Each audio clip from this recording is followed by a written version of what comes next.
Bless the rain down, rain, rain.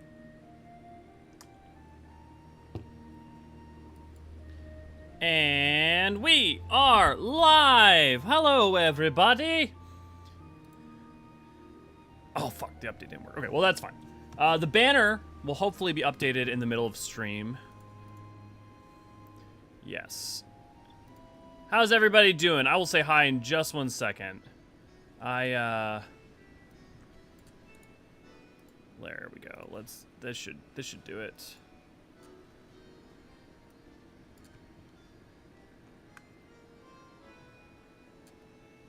No Brian. No, Brian's there.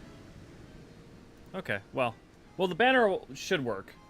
The banner should be working because we were trying to get that fixed last stream. But anyways, good. How is everybody? Reminder: no spoilers. Spoilers mean anything from Endwalker or any major reveal from any expansion. If you wanted to spoil it for you, then don't spoil it for others, unless it came from something that we've done up to this point in Stormblood.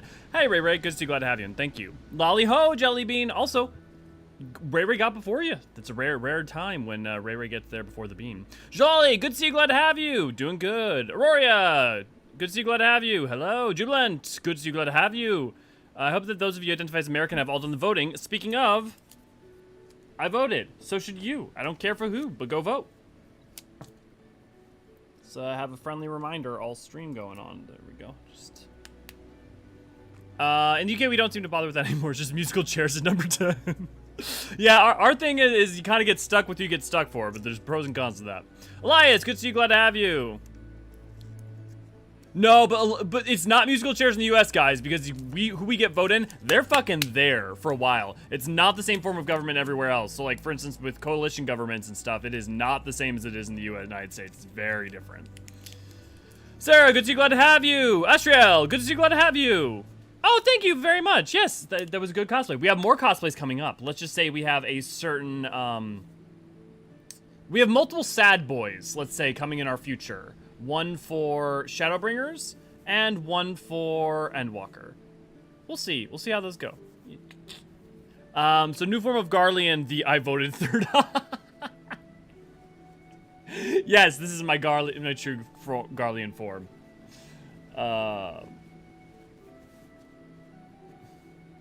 But how many prime ministers have you guys had in the past, like, year or so? Oh, yeah, I'm gonna expand this so I can go do the... Thank you, everyone, for helping me level Sam and Monk earlier. I needed to go make sure that I leveled up Monk, because I remember that we're gonna have to switch back to Monk when we get back to Girabania, and that's not gonna be that far off. How's everybody doing?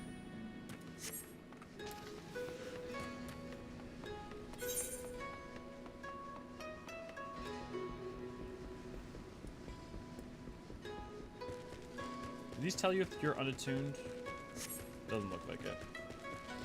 3 in the last 3 months, I believe. Yeah, guys, imagine if you had if we had 3 different presidents over the course of 3 months. Like, we have a whole different set of problems, but like with you know, once someone's in, they're in. I mean, like, yes, there's impeachment, but it's not the same.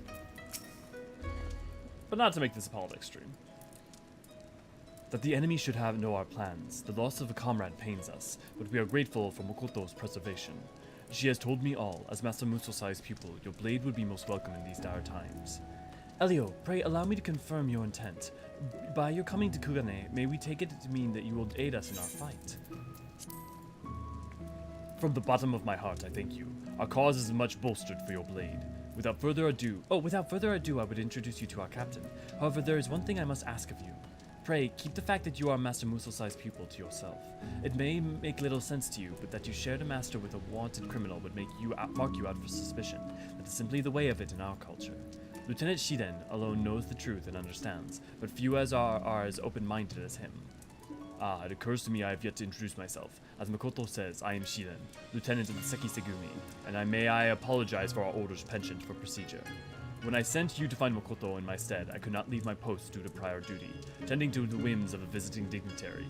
Pressing business, as you'll no doubt appreciate. Now, if you'll wait just a moment, I shall bring Captain Kongo hither. The difference is we don't vote for PM, we vote for the party. Right, yeah, that's true. So changing PM, that's true.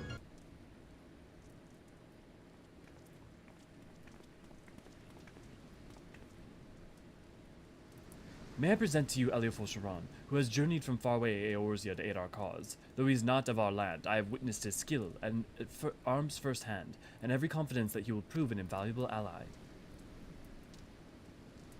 Rachel, good to see you, glad to have you.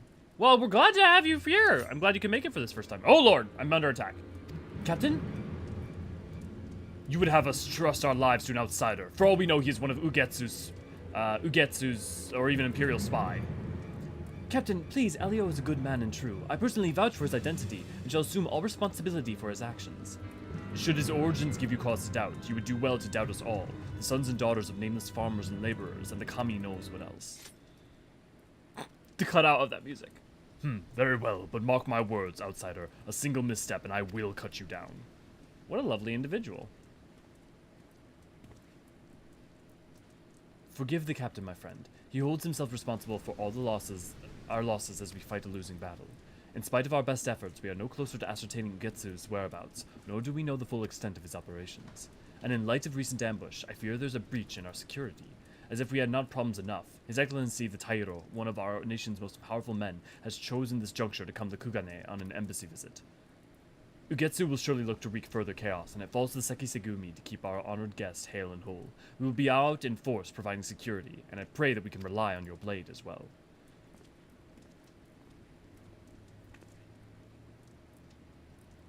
I too must beg forgiveness for the captain's outburst. With naught to show for our efforts, he grows even more irritable. Now then, I must return to my duties. We have no task for you at present, but in case of emergency, pray remain near with your katana near at hand. Yeah, good to see you. Glad to have you, Rachel. The fact that parties don't change as often, if not more so in the US, like in the UK, is what scares me. Yeah, but there is something to be said about, like, I totally don't fully disregard or disagree with that. But also something about, like, when you have churn and you have no predictability, people are even less likely to trust the system. I mean, not even less likely. I mean, you can also cause corruption and problems there. But that's also then about the cadence of how regularly. I mean, like, it doesn't matter, right? Because, like, if you don't have people engaged, right? If you don't have people go out and vote. Speaking of go out and vote, I don't care for who, just go out and vote. The system doesn't work anyways. Anyways, voting is the least important, least impactful form of civil engagement because it just puts it's an entrenched system, right? If you want change, if you want any kind of systemic change, that only happens through on the ground grassroots activity, you know, community building, that sort of stuff. Elio, it's terrible. Captain Kongo, he has committed seppuku. Jesus. He wishes to atone for the failure to catch Ugetsu and all the casualties we've incurred, so he wrote in a letter that they found the next to his body. With His Excellency the Tairo soon to arrive in Kugane, all is in chaos. We haven't even had the chance to hold funeral rites. It is all Shiden can do to keep our order functioning. Yet function we must, for the Tairo is likely to be targeted by Ugetsu and his cohorts.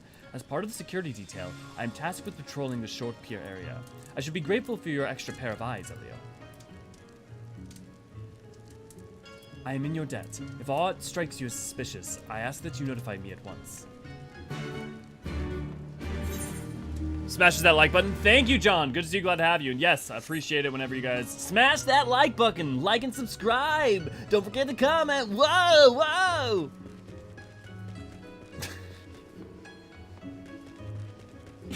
I'm sorry for that. Since it's YouTube, we are contractually obligated to say like, share, and subscribe. Yeah, exactly. Thank you, Ray. YouTube moment. Totally YouTube moment, dude. Radical. Little Sonic Elio. Chili dogs.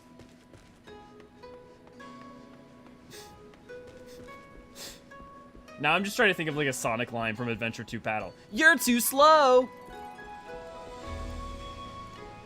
I know Faker. Black Flame just salamander. Yep. Not to get geopolitical, but pineapple doesn't belong on pizza. So here's what I'll say, Blinkster. Good to see you. Glad to have you. Pineapple doesn't belong on pizza in my taste profile. Fuck, I don't want sweet and savory put together. Lord, no. But it's also literally taste. So it can belong there. I mean, like, to some people, American pizza as a whole is an unholy abomination. So, like, you know. No, do I hate pineapple pizza? Fuck yeah, I fucking hate pineapple pizza. Do I think it shouldn't exist? Nah. Let people have what they want. I fucking don't put fruit. I don't like pies because I don't like fruit in my pastries. And yet, you know, everybody finds me the weird one for that. There's nothing out of the ordinary here. Kethra, good to see you, glad to have you. Willow, good to see you, glad to have you. That's a really good Sonic voice, thank you. Someone give me some more Sonic voice lines. I'll have the stream going, but it'll be in and out the rest of the evening. No worries, Kethra. Always appreciate having you on, and I also appreciate when you guys just have the stream up. You know, I mean, like, view time, watch hours, and all those usual metrics. But beyond that, I just appreciate when you guys come in. You catch sight of a quiet, quaint charm.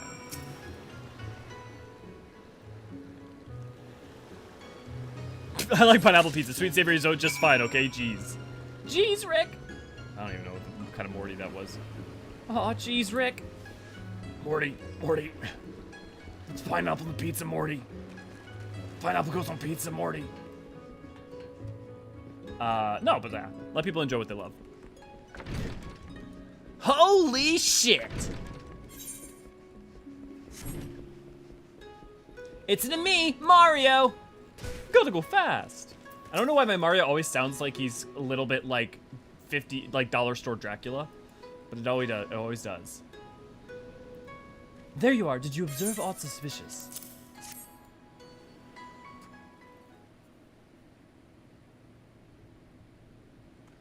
A charm, and is stained with blood. But where have I seen it before? This belonged to Captain Congo. There's no mistake. It ever adorned his neck. But how did it come to be at the docks? Perhaps he went for a stroll before taking his own life. Did you actually see his body? No, I myself did not see it. Could it be? 'Twas but a ruse. The captain did not kill himself, but rather was slain by insurgents. Come, you preserve us. If this is true, it would mean the enemy walks among us. We must notify Shinten at once, and have him bolster security around the Tairo. To the Travnarian consulate, Elio.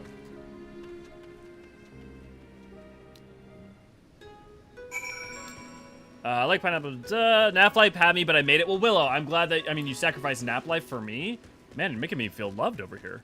Lots of things suck right now, and life is short. Just to let people enjoy things. Yeah, Jellybean, that is a broad consensus I can agree with. I think the only caveat I would say, unless it involves non-consensually harming others. But I mean, typically, you know, I think that goes without saying, but totally agree. Oh, you don't like fruits on your pizza? Then what the hell is a tomato? Exactly, Blinkster. Well, I don't like red sauce. Like, I hate tomato sauce, but I love ketchup. But I hate tomato sauce. But I love pizza. But I hate tomato sauce. What is wrong with me? Hunter, good to see, glad to have you. Thanks to the Discord for helping me try to find a top for glam I wanted to make on my ult. Yeah! Yeah, don't forget to, if you guys haven't already, go join the Discord. It's a great way to, like, socialize in the 14s and also have people to play with and talk about all sorts of good shit, including lore, though often it becomes about glam and many other subjects. Rachel, I was about to say, if someone wishes to atone for the failure of catching someone, shouldn't they work to catch said person instead of committing ritual suicide? Well, it depends, right? Like, there's, like, different culturalisms around that. For instance, Musosai, right? For him, no, like, in his culture, his failures because of Ugetsu dictates his life is forfeit, not that he should atone by solving, you know, by ridding Ugetsu, by, like, getting rid of Ugetsu. As a primary, but so, like, I agree, but, you know, like, different cultures, different priorities. You know, for some, honor is not something you can reclaim through action other than sacrifice of self or various other things, but yeah. Chrissy, good to see you, glad to have you. I'm just in. What's with the forehead sticker? I voted, and you should vote too. See? Actually, it's my new Garlean eye. My third eye has awoken, my voting eye. And this is in Europe, if you're in America, obviously. Why isn't the lieutenant here? What is he doing? What's he doing now? Come, surely you know His Excellency the Taro's predilections. You mean the rumors were true?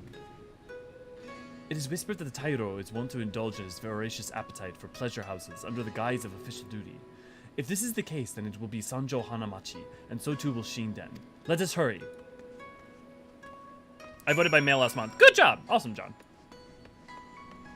a thumbs up for you. You know, speaking of like famous Nintendo character, I guess Sonic's not a Nintendo character, but speaking of, you know, famous Japanese video game characters, my personal favorite one to mimic is Link, by just going like, Yay! Yay! Yeah! Yeah! If anyone's making a video game, I will gladly volunteer to voice it.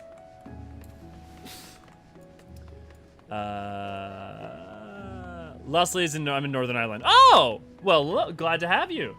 Well, yeah, I guess that you don't have to worry about that whatever that at all, Chrissy.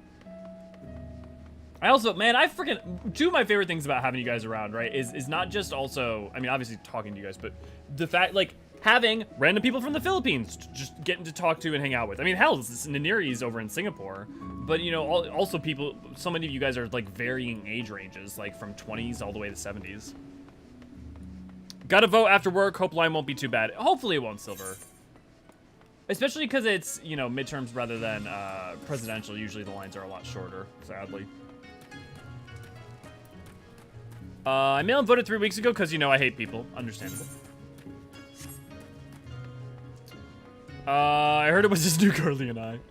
I can name 3 people you don't hate, Willow. Oh, there, yeah, blank stare. There we go. Positive vibe. I know I should vote, however, all the radio ads annoyed me to the point that I'm gonna pass on voting this year. Can't support that. That's kind of just bullshit justification though, right? Like, you can ignore those ads, and it's like, that has no bearing on whether or not you choose to go out.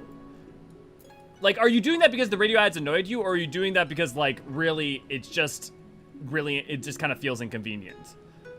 Because you could also go and write in a different candidate. You know, you don't have to do anyone who's one of those ads. You could the write-ins are always an option.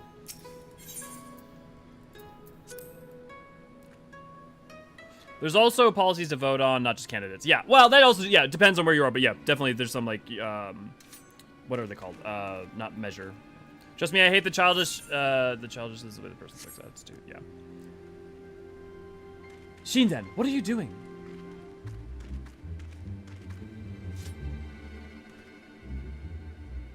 You two, why are you not at the docks? I was given to understand that Tairo has come not on official, but personal business. Aye, that he has, but this is none of your concern. At any rate, I have the area well covered. You may return to your stations. Shinden, wait! There's no danger here. Why was your katana drawn?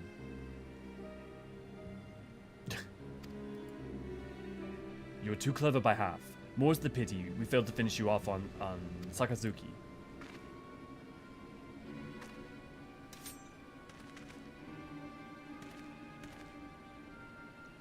Your foreign friend was supposed to die then as well, but we underestimated Musosai's pupil. How could you, Shinden? The captain was your friend! Let me tell you a tale. I was born in a farming village and grew up in squalor. Our liege lord was a tyrant, one who wrung us peasants for everything we had. None dared rise up for fear of their lives. My parents, pushed to the brink of survival, mustered the courage to speak out. For their troubles, they were promptly arrested, but it did not end there. Nay, our lord wished to make an example, and so he had them burned alive before the gathered villages. Through gritted teeth, I watched my mother and father die, powerless to help in that moment. I vowed myself that one day I would change all that is wrong with the world. I took up the katana and drained like a man possessed, eventually won a place in the Sekisegumi. In the beginning, I was overjoyed. Finally, I could make a difference. But reality couldn't be more different, and ere long I came to see the Sekisegumi for what it was, a tool of the powers that would be, a glorified guardsman who patrolled the streets for petty criminals. Samurai, justice, these things are not but hollow ideals, and they can change nothing. This I realized to my despair. But then I met Lord Ugetsu, and he awakened to me the truth, that in order to bring about true change, we must bring down the Bakufu. We must tear down the establishment and dig it up from its rotted roots. I mean, okay, look, if we're gonna talk about voting today, maybe this Samurai Quest is not the most inappropriate one to be playing. You're my comrade, and I feel your pain, but Ugetsu's path leads only to death and destruction. Countless people would be made to suffer. Ha! No more than we have endured in our village. There's no hope for Hingashi, but to be reborn in the fires of conflict. This is madness! I will not allow your twisted vision to be realized. There it seems we must cross blades, but are you certain you wish to do so here, wherein an unwitting passerby could come to harm? It wouldn't reflect well upon the Sekisegumi, I know. Let us take this to the Matsuba Square. The others are out on security detail. There will be no one to disturb us.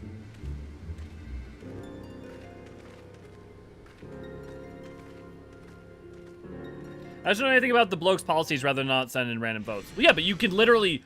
Every single candidate in your vicinity, I promise you, has a website where they'll have a thing talking about their stances, positions. I looked those up yesterday for mine.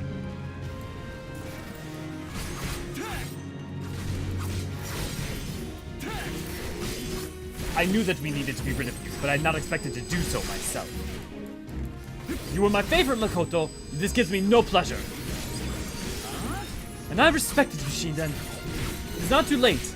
Join me and swear fealty to the Lord Getsu. Never! I will not fight. I will fight you to my dying breath. Dude, can we just talk about this man as one man being, like, not only the warrior of light, but another samurai, and doing well? You should always have a stubborn streak. I should have killed you off long ago, as I did the others. Let me show you something I learned from Lord Getsu. All those assassinations were your doing. No punishment will suffice for your crimes. To arms! To arms! What's this? What's this? Oh boy. We come to aid you. Kami be praised, it's the Sekisegumi. My friends, we are betrayed. The lieutenant serves Ugetsu. You arrived just in time. Sir. Well. What is happening? Come now, surely you did not think I was alone. No, this cannot be. These Jews have uncovered our plan. They are a threat to the cause and cannot be suffered to live. Kill them. Yes, sir, for the cause! Now I'm just imagining them saying for the greater good, and I'm thinking about Hot Fuzz. That there should be so many traitors. Please, open your eyes!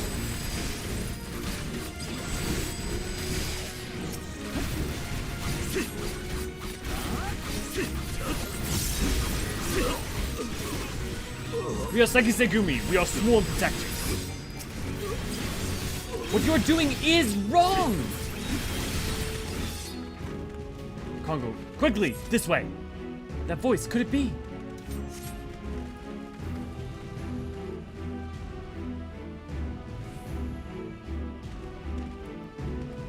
Forgive me my delay. I took some while to gather those on duty. Captain, you're alive!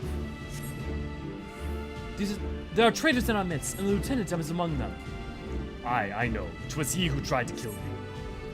That was Shinden too. Aren't you a tough old bastard? Why, Shinden? I trusted you. To change Hingashi, why else? But mule-headed as you are, I don't expect you to understand. The earnest and true Shinden of old is no more. That is all I need to understand. We deal with the traitors. Have care and remember, we are Sekisegumi and our blades stand for peace. I'm done toying with you. Let us see your true work. I'm about to show you how to get fucked.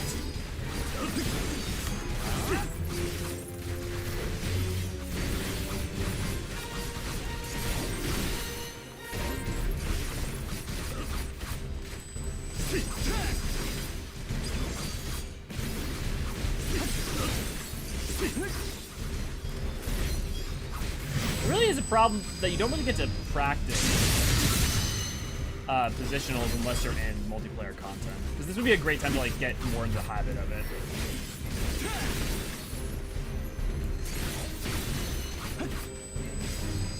I mean, I can when he does that, I suppose.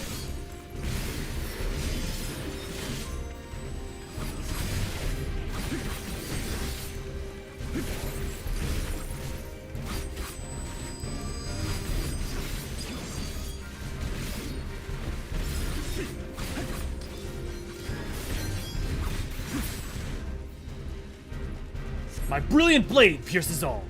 No, how could I lose? Lord Shinden has fallen. We must retreat.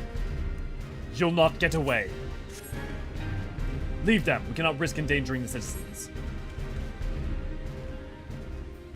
Flower flank moontail, I think. Yeah, I'm pretty sure that's correct. I'm like 99% sure that's correct. If only we had Dest here, she could tell us. Gemini, good to see you. Glad to have you. Kogaku, did I say hi earlier? I think I did, yeah. It's over, Shinden. Over? Nay, Kongo, this is only the beginning. Long live Lord Ugetsu!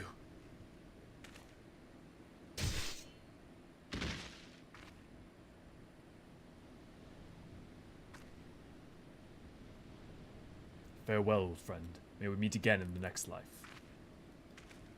Man, this is something that pops up sometimes, like, when people, like, straight up hardcore betray and are, like... Man, fucking think about the end of Kingdom Hearts 3 with Ericus and Xehanort, and I'm just like, how the fuck did you forgive him? Like, he hasn't even been repentant yet. And, like, this example, what do you mean meet in the next life? What? Continuing on. Captain, thank you for the commies that you're safe. Will you tell us what happened? I will, but first there is something I must do. Elio, for your timely intervention, I give you my thanks, and for my earlier discourtesy, I beg your forgiveness.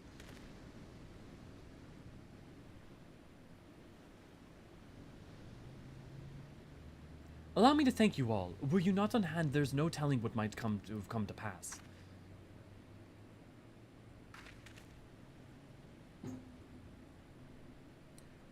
With me gone, Shinden would have had free reign. He was the last of any of us would have suspected. Aye, when he told us that you had committed seppuku, none thought to question it. Ha! A convenient lie, but a poor one. Any who know me well should know that I would not take my leave ere I had dealt with the insurgents. To do so would be the greater shame by far. Now then, let me recount to you my tale. Late at night, Shinden summoned me to the docks to discuss an urgent matter. As I approached him, the wretch slashed at me without warning. Though I could not react in time to dodge the blade, for a blessing it caught my charm, sparing me a fatal wound. My momentum sent me over the docks and into the sea, where I remained until it was safe to resurface. My lungs were ripe to burst when Shinden finally left. Such an ordeal that must have been. Having learned that there were traitors besides Shinden, I had kept to the shadows and watched their movements, and the rest, you know. With the Tairo safe and the traitors dealt with, we may return to the barracks. Let us continue our conversation there. Elio, my thanks again for your help.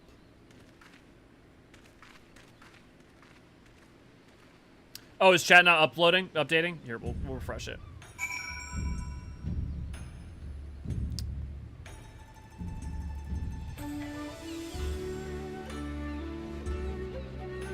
That should help. Okay. Let's turn in that quest. Let me catch up on you guys. Love you guys, but in general, I mean the populace seek strangers. Yeah, although we were all strangers once. Elio did forge on for mayor. Look, if I had less mental health shit to worry about, I would not mind running work like, well, I mean, I'd be bad at running. I'd just be bad at running and I'd be bad at asking for money for running and all that stuff. But I would love to do, like, public service stuff and to, you know, though my ideas of progress may be different than others, so. You journeyed here from a distant land in order to lend your strength to our beleaguered order, yet I drew my blade upon you. As it turned out, 'twas those whom I thought I knew and trusted that betrayed me. Suffice it to say, I feel the right fool. But now we have succeeded in rooting out all traitors in our ranks. That we have, and from those we have caught, we were able to wring out some key details of their operation. Shinden had been seducing our men over to Ugetsu's side. Those who proved amenable to his advances were killed, like our comrades in recent missions. It makes my blood boil to think that those most loyal among us were struck down by treachery. What of Ugetsu's whereabouts? It appears he makes his base on the mainland, somewhere in Yangshan. The precise location still eludes us. Forgive me if I speak out of turn, Captain, but even as we laid our lives on the line, the Tairo went about satisfying his urges. Can we truly say that we protect the peace this day? Well, I do understand your frustrations, Makoto. Yet for as many vices, there is no denying the instrumental role the Tairo plays in keeping the realm whole. Ever are the great lords watching for a fractured form, by which they might break the status quo and usurp power. Through skillful intercession and manipulation, the Tairo keeps each of them in check. It is no secret that the Bakufu is a cesspool of corruption, but in spite of this, we must protect the peace. Such is the samurai's calling. Though you come to us from afar, you share the calling with us. I pray that we continue relying upon your blade, my Ijin samurai.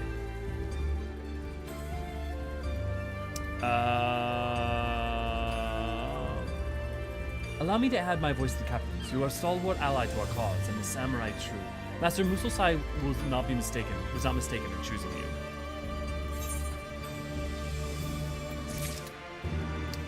Okay, that covers us for today. Now over to Othar. You don't hate me.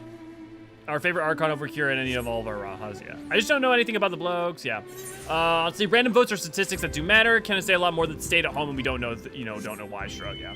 No, I mean, pick on you, though. Yeah, no, this is to pick on you, Hunter. I will just say that, like, as someone who has stayed home one midterm for voting for exactly what you're saying, ultimately for me, and I think every time I've really experienced it with other people, it's really just a rationalization. And honestly, at the end of the day, it's much better for us to get out and act, especially, it's one of the forms of power that we do have to. And one of the like lowest amount of effort ones, right? It's not asking you to get out and go like do anything major, like be a part of the community or something. Hell's I know I don't do a ton of that.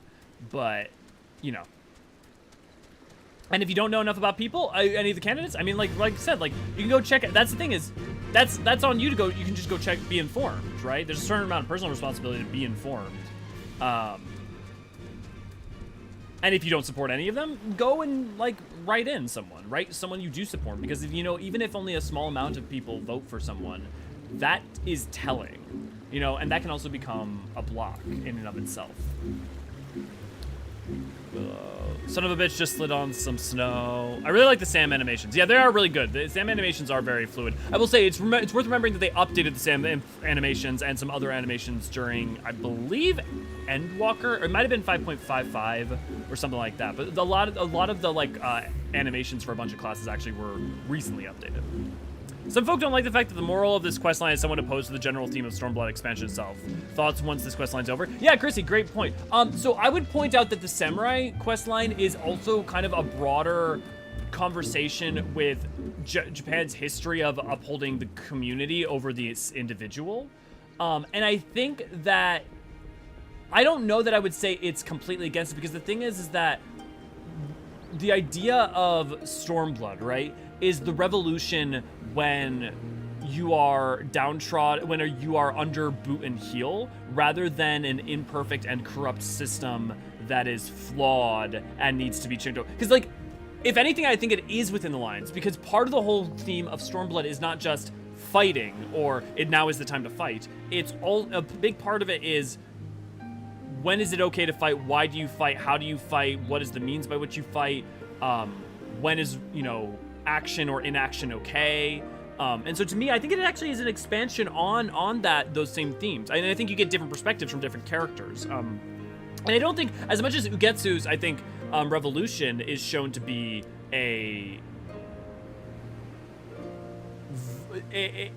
as malicious or evil in terms of like his methodology for willing to go about it.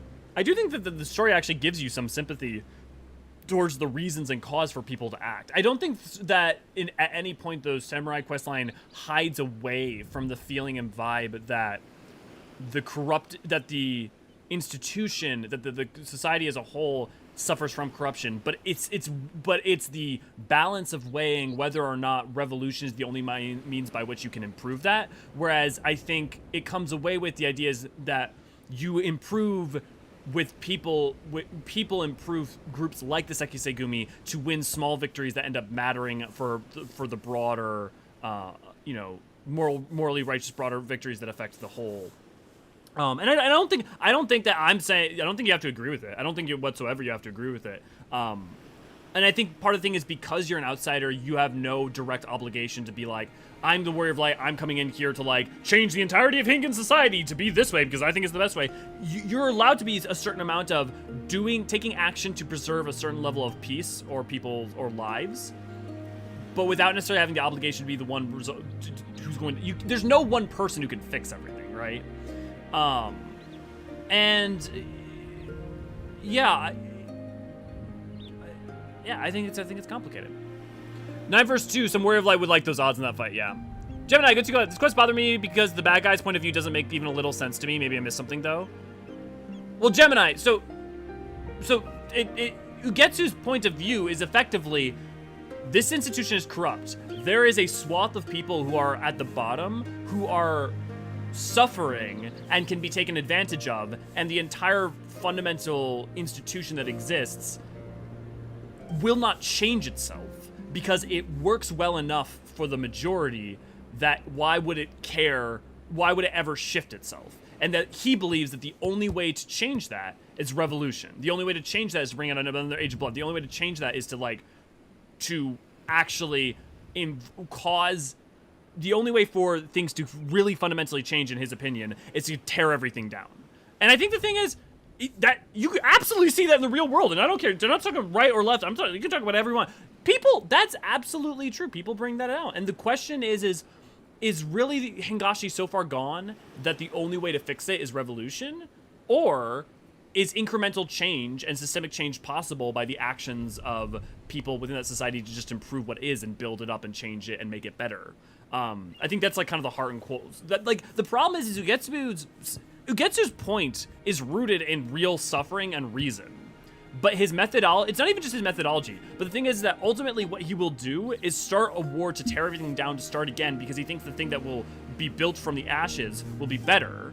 But the problem is that it's not just the amount of suffering that he'll cause in the meantime to do that. It's also that when you do that, you create a power vacuum, and power vacuums are spaces in which people can take which those with ill intent can easily take power from the powerless.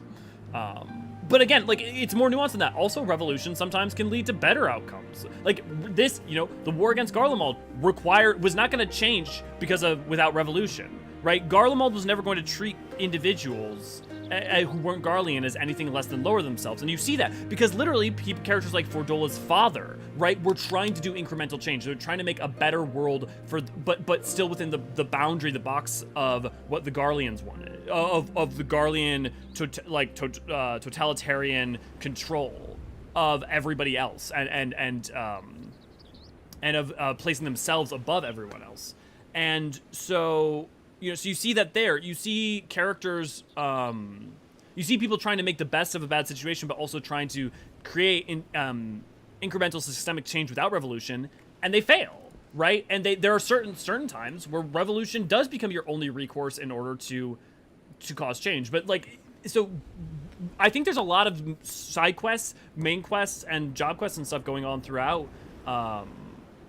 I mean, hell, another good example is Theodric, the Mad King, and what happened with Girabania and why civil war began for them as well, and why revolution felt like it was necessary, but also that same revolution allowed Alamigo to be taken by Garlemald. So it's complicated, Nice sticker. Thank you, Tam. Good to see you. Glad to have you. I think your chat display stream's old. Yeah, fix that. Flowerfang Moontail. Deathberry, good to see you. Glad to have you. I hope everyone has been having a great day so far. Sorry for the late join. No, just glad to have you. I was busy at work for once. Well, nice. So Stormblood is like Pandaria, but with good writing. I never played Pandaria. I only played up to Wrath. So I don't know the writing of Pandaria. I know the plot of Pandaria, but I don't know the writing. So I can't speak to that. But broadly, yes, a lot of similar ideas. The only real difference with conflict is that Doma and Alamigo is oppressed by foreign powers, while Hingashi is internal. Well, the obvious one anyways. Yeah, I mean, that's not unfair, right? But, if you're oppressed, to some level, what's the difference, right? Because, even within a society even within a single society, you could have,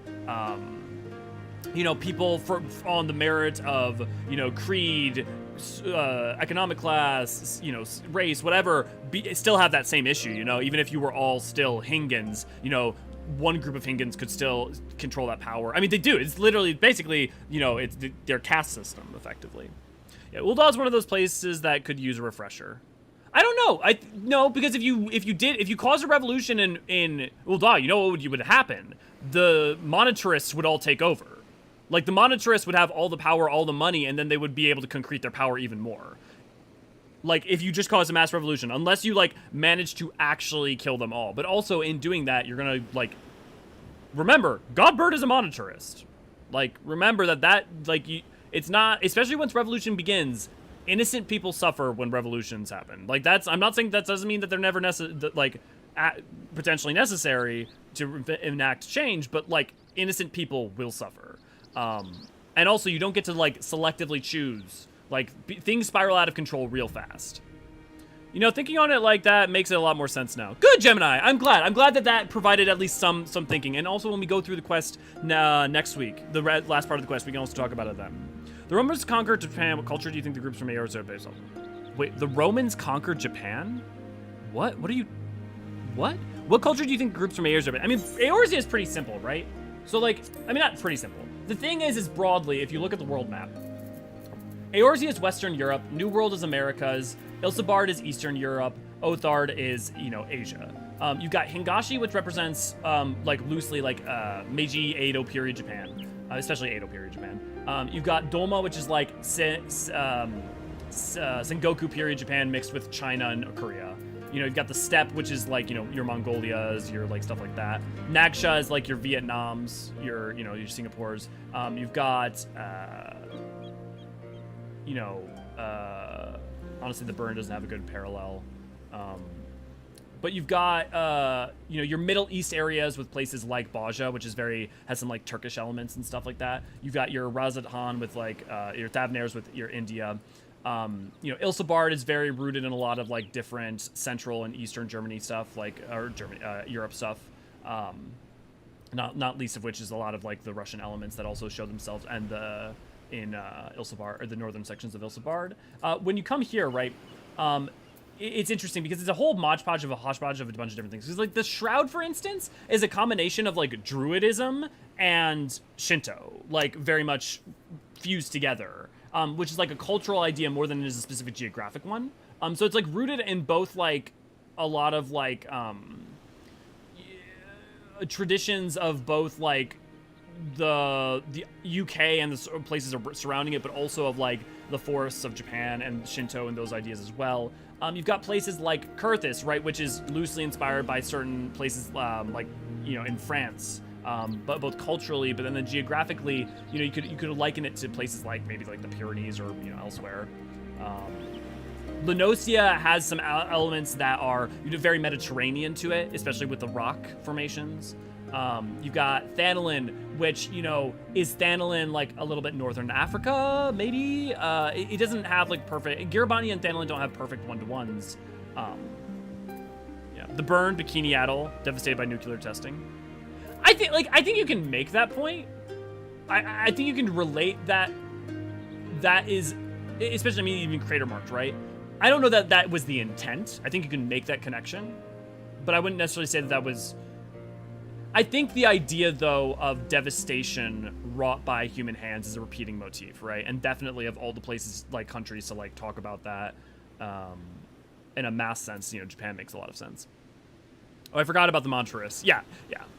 I didn't necessarily agree with what I put up, but I read it somewhere and thought I put in for discussion, see what folks thought. Yeah, Chrissy, no, it was a great topic of conversation. And don't think I'm trying to be very prescriptive about everything I'm saying in terms of being this is the gospel truth. You guys should agree with this. But it's definitely a good point of conversation. I'm actually glad to take that little start here, especially right before we go into Yangsha.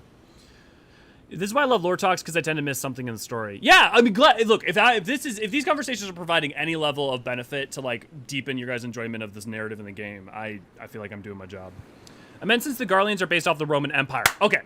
Well, so the thing is that the Garleans are based off of the Reich and the Roman Empire and the and also aspects of Soviet Russia. The thing is that they're not coded as one thing.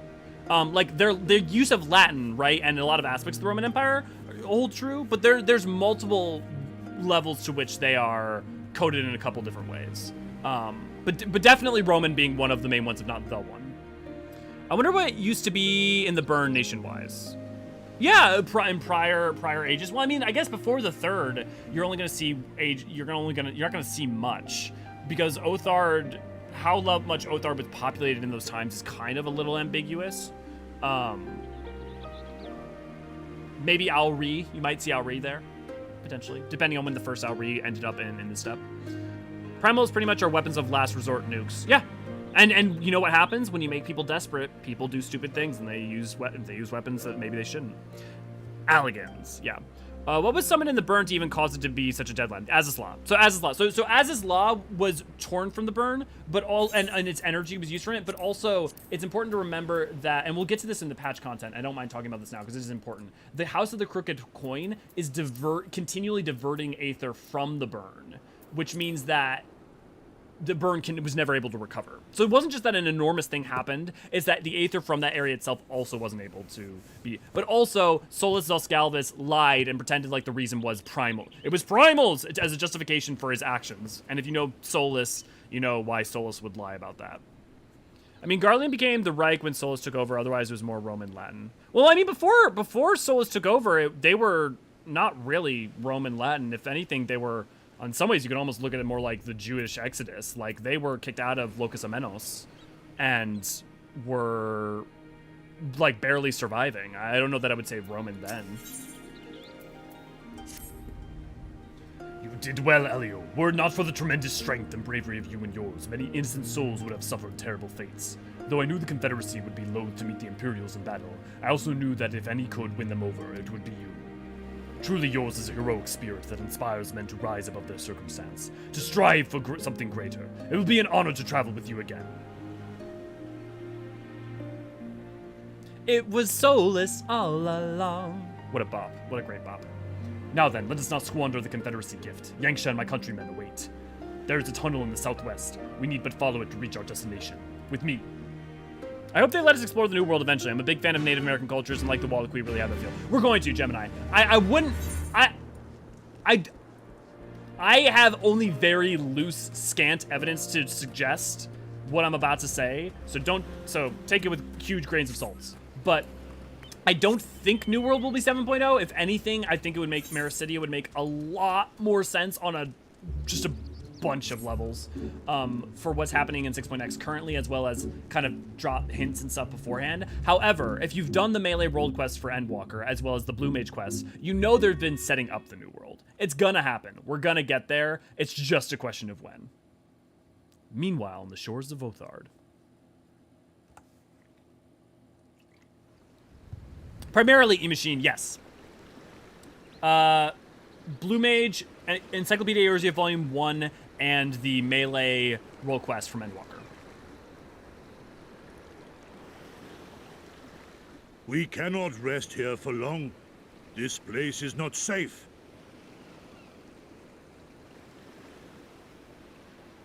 Mayhap nowhere is, if thieves can breach our vaults. Nevertheless, it is our duty to protect these treasures, and we shall not fail for want of effort. So, It's worth... this is why you abandoned your posts.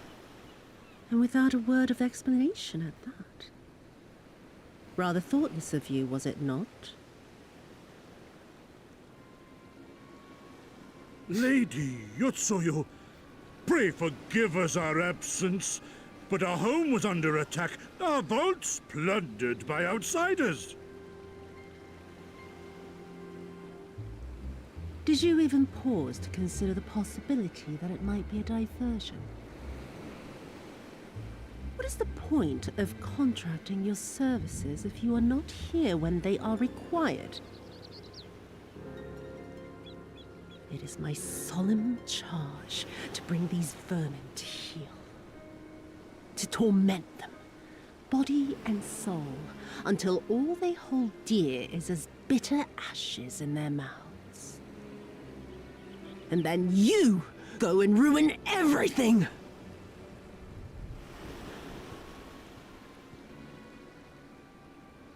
Well, there's naught to be gained in belaboring the point. All that remains is to administer your punishment.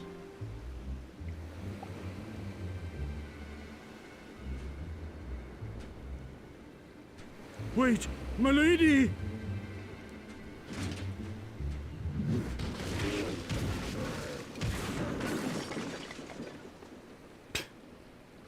Are you in love with a tyrant, or are you sexually aroused by a tyrant? Because those are two different things.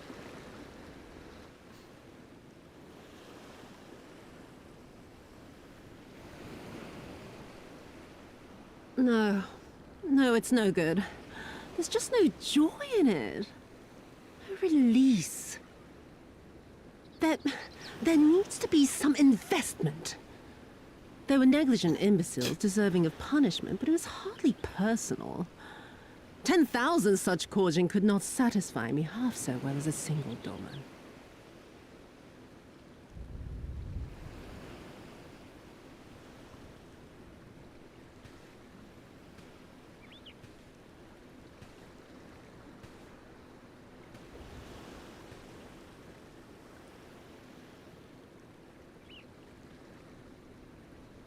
Scarlet, good to see, glad to have you. Lane, good to see, glad to have you. And what do we Quinn, have good to see, here? glad to have you. One of the vaunted treasures of the Red? The craftsmanship is certainly impressive. Mayhap we can use it to make amends.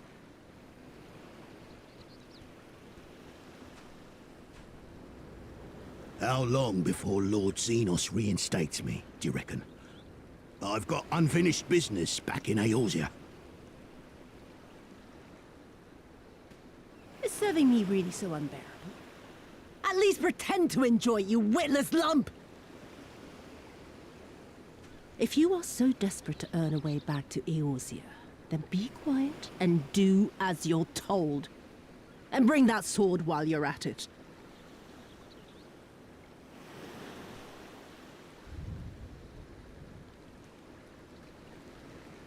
God, the guards on some of their katanas are just fucking enormous. Like,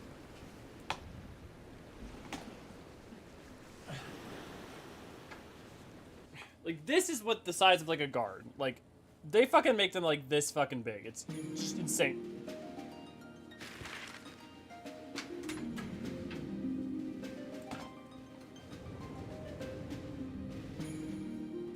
God, you guys are hopping off in the chat today. I love it.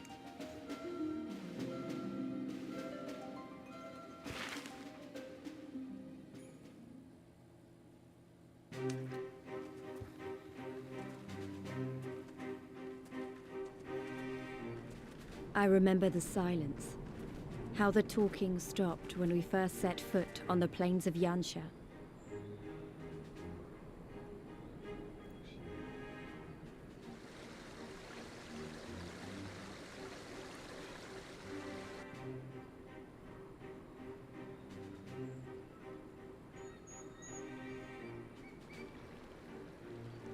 I remember really early on in the channel, I was trying to figure out Before how to us say stood Yansha. yet another wall, and through a great Magitech field we glimpsed Doma Castle. I'll never forget the sight, or the anger I felt that day. I was trying to figure out how to say Yansha, and I found this cutscene. I was like, oh, thank God. Liberty, hope, so much lost, so much taken. As we walked through that war-torn land, no one said a word.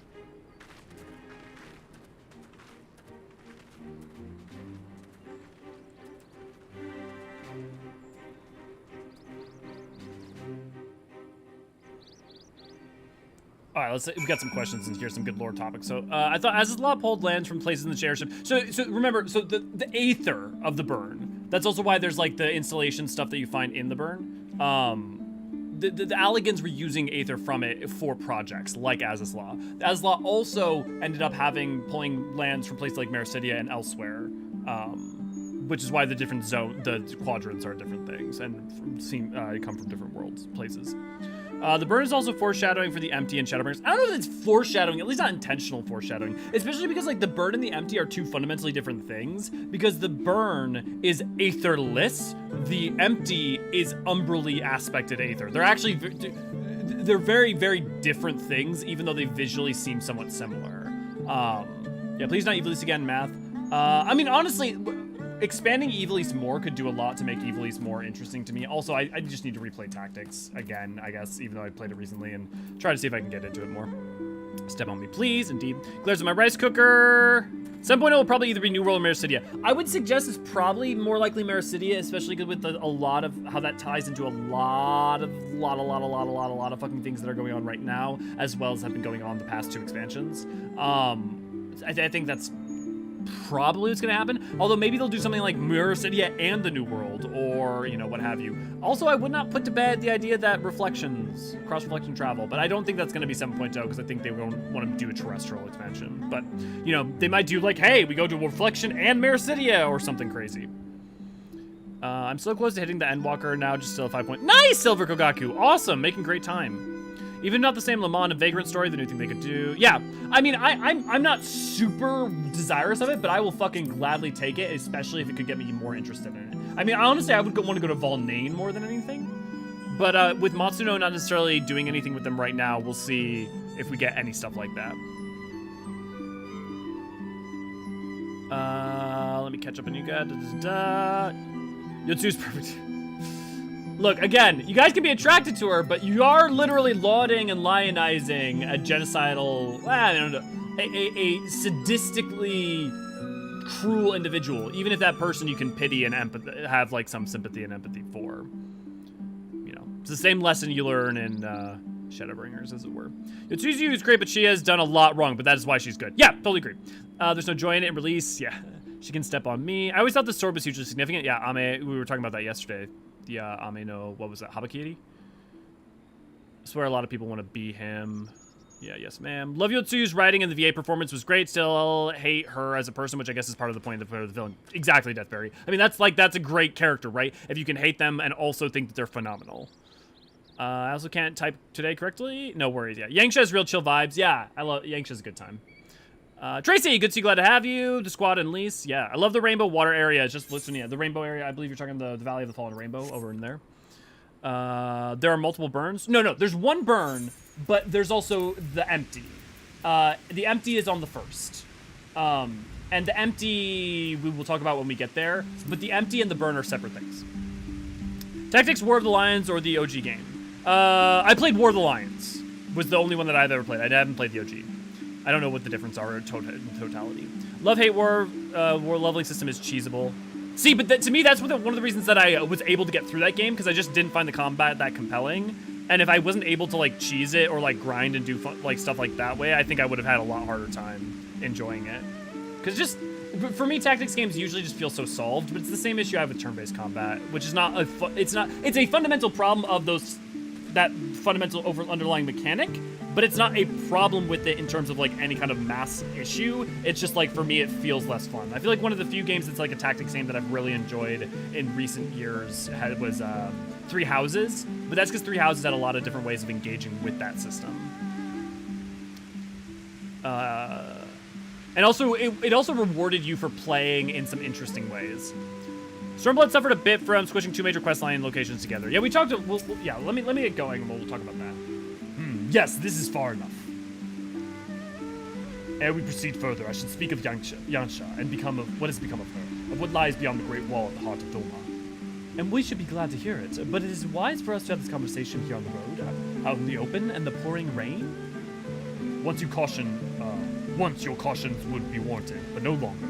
Xenos did not linger after the crushing of the rebellion. He appointed Yotsuyu to act in his stead and quit these lands for a fresh sport. An acting viceroy was no less merciless than her master. Without warning, her men would march into villages in search for radical elements, killing and torturing any who dared resist. And then as quickly they came and left. To satisfy the memory of the purges would keep the people in line. She relaxed her grip on Yansha. What need for the leash when the dog is broken? The village of Namai lies to the west, though I doubt the Imperials are present. Let us proceed with caution.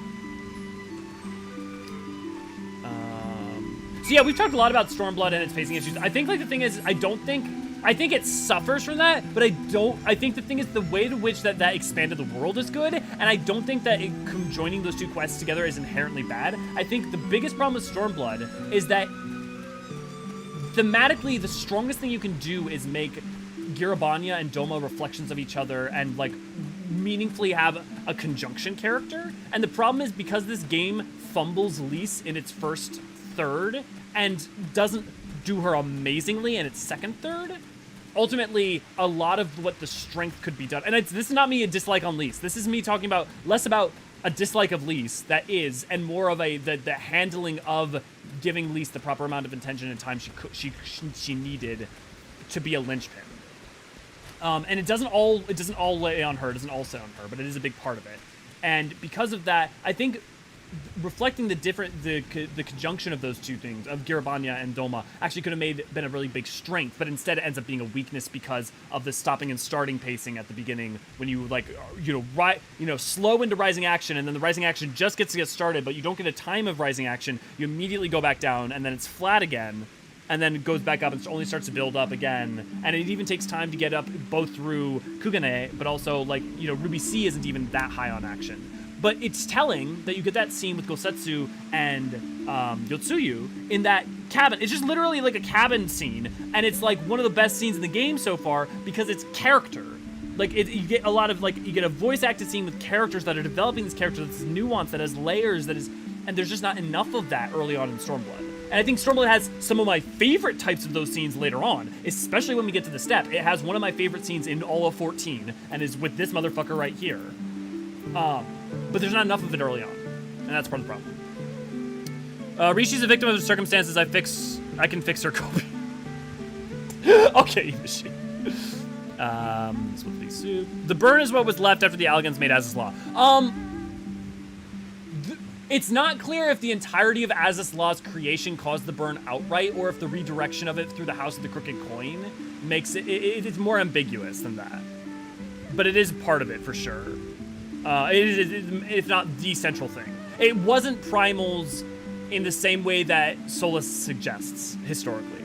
War of the Lions is exactly like FF2. Hit yourself to gain experience. Yeah, but I like FF2 for that because it's fun. because like at least leveling up is fun, whereas turn-based just wasn't fun for me. And that's me saying it's not fun for me, not saying it's not in any way inherently fun. Which is ironic because Final Fantasy X, I love its turn-based combat. There she is, the humble village of Namai. How delicious her rice, how sweet her persimmons. Oh, he mentions persimmons this early on. For those of you who know, you know. Too long has it been since I saw her with my own eyes, and for a mercy the Imperials appear to be absent. Seems peaceful enough to me. Even if there aren't any soldiers in the village, it would be foolish to simply stride in and announce ourselves. Let no man claim that I am reckless. Prudence has ever been my watchword. Elio, venture closer. If you would, then confirm there are no soldiers looking about. I only ever played the OG FF Tactics, and because I used Game Shark to power level, I couldn't possibly beat the assassins on the roof mission. I mean, I'd be willing to play the non-War of the Lions version to see if maybe increasing the difficulty made me like it more. So, when I first played it, I had no idea permadeath was a thing, so I just bum rushed all my enemies, assuming it was going to be like Grim War of the Rift. I mean, part of the thing is I play very defensively, and so I assume like permadeath's on in every tactics game and stuff like that, which means that even when it's not, I just always We may play. be in luck. I don't see a single Imperial soldier. Yeah. If a game doesn't naturally push me in interesting ways to not play defensively, I'm just going to play defensively, which ends up being boring. Then there is no need to remain hidden. Let us go and greet them as friends. I'm like, the most common solution to that for games is often just like, you have a turn limit or something, which is just not I'm that going super too. interesting for me.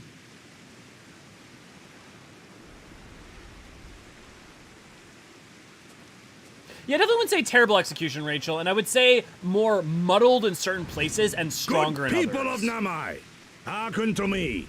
We come in peace and desire only information to learn of recent events.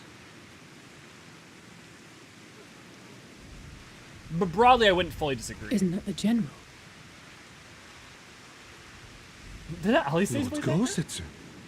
Kami preserve your right. He lives.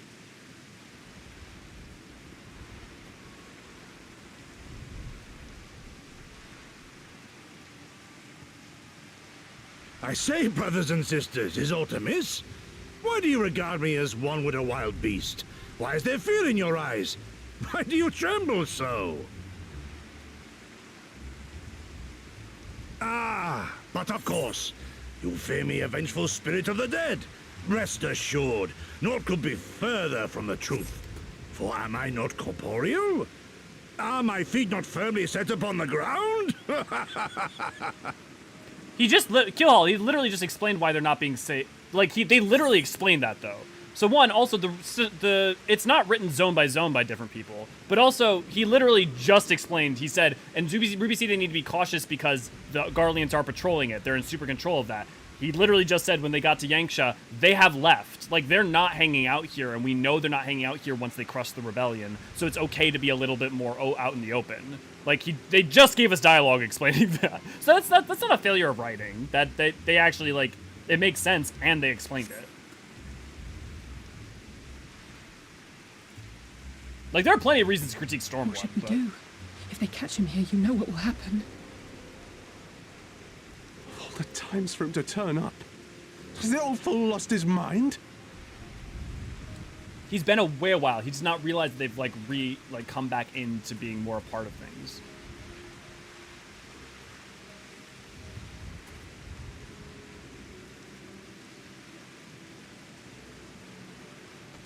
You! What do you mean disagree? But Literally, I'm why have you not come here? saying an opinion. What do you want from us?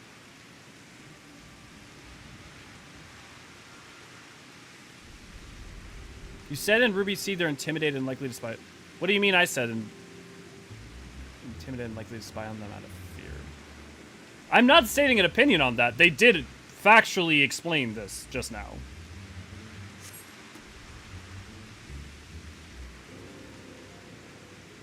Yes, in the Ruby C. I know not who you are to speak thus to your elders, boy, but mine only desire is to be received with the hospitality owed a humble traveller, not the fear and trepidation one might afford a wrathful shay.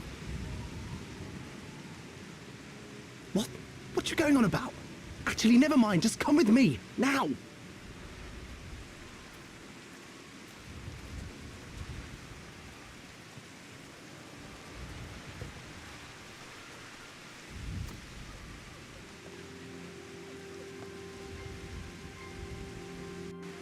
I still don't understand what you mean you don't agree.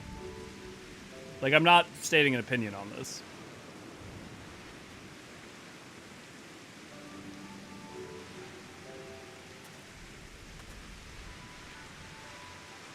You fear that the fears changes men in reference to Yangsha.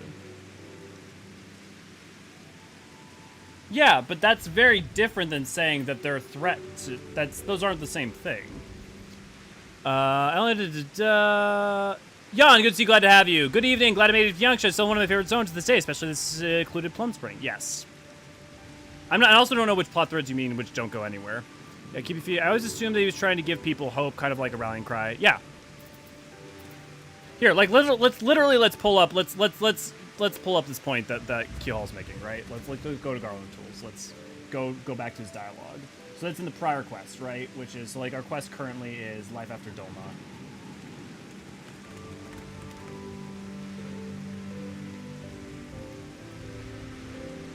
Because the thing is, Doma, this part before we go to the step is actually relatively short, so we've actually got a little bit of extra time today.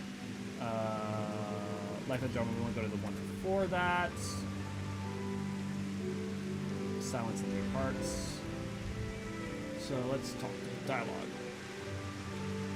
This is it, we can finally head into the heart of Doma. I can't believe I'm a little nervous. According to my map, the plans of Yangsha lie to the west and knows one the river upon the shores of which Doma was built.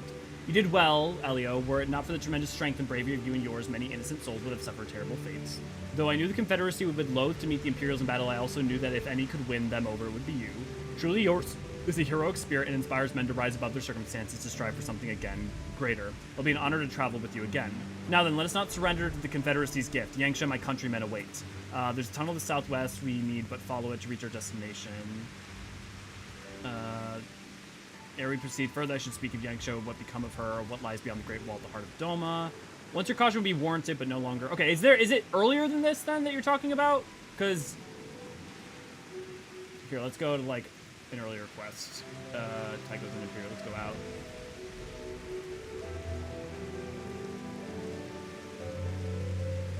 So it would have had to have been before he was captured, right? So we're gonna need to go a couple quests back. No, not Lord of the Revel. Here, why don't I just look up the quests? FFXIV Stormblood quests.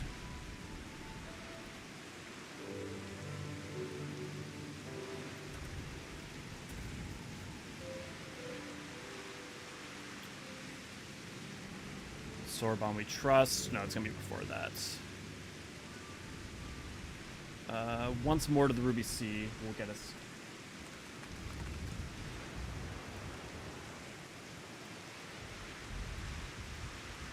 Here, I'm gonna see if you guys, if you've mentioned it already. We don't see obvious Imperials, but that doesn't mean they aren't informants. It's just too much of 180 you have to be so grim about the state of Doma. But he's acting. What are you talking about? I think it's right before you go into Doma. Like fear changes the man. But so we just read right before we go into Doma, and he didn't say that there. But the other thing, so it must be a different one. Or do you mean like a line that comes later, after this section? In which case, if it comes after the section, I mean, if you're talking about like after we go into Yangsha, when we go in here, he's talking about it because he thinks everything's okay, and then things change because we go to the village. But I'm assuming that's not what you mean. If it's right before you go into Doma, though, because it's not in the Yangsha thing, because we just checked or not in the Ruby Sea part, because we just checked that. I don't know who you people think you are, but do you have any idea what would happen to us if you found in our village? Again, you address us with unwarranted spite. I've let your impropriety pass until now, but no longer. Who are you, boy, to speak to me thus? Know you not who I am? I am Issei of Namai, a farmer like my father before me and his father before him. I would expect a man like you to know who I am, but I wouldn't expect a man like you to know who I am. But I know you. We all do. Lord Kyan's retainer and leader of the rebellion, Gosetsu, notorious fugitive, wanted dead or alive by the Empire. Is that what this is all about? I am hardly the first man to earn the ire of the Empire, nor will I be the last. But was not Namai home to brave and true warriors who fought beneath our banner for king and country? They fought and they died, every last one, and then the Imperials came looking for more because of them. They were this close to killing us all, to burning our village to the ground. We've only just begun to enjoy some semblance of peace. Never again. Never again, do you understand? We've had enough of you and yours. Whatever is your plotting, leave us out of it. Impassioned by his pleas, maybe. But surely he must know that I cannot leave things as they are. But for now I shall respect his wishes. We must continue towards our final destination, the House of the Fierce, proud headquarters of the Doman Liberation Front. There's a secret entrance to the north of Namai, by way of a small spring. Come, I will show you. Yeah, let me know if you found it. I wonder if it's side dialogue you get while talking between cutscenes. Well, but he's the only person, after you free him in Ruby Sea, he's the only person you can talk to. Because he's the quest ender and beginner. So it's not from there.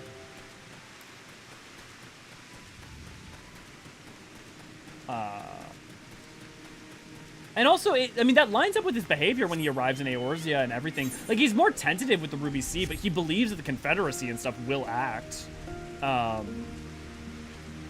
Like, I don't think his behavior and demeanor towards, like, uncertainty really increases until we get further into this quest chain.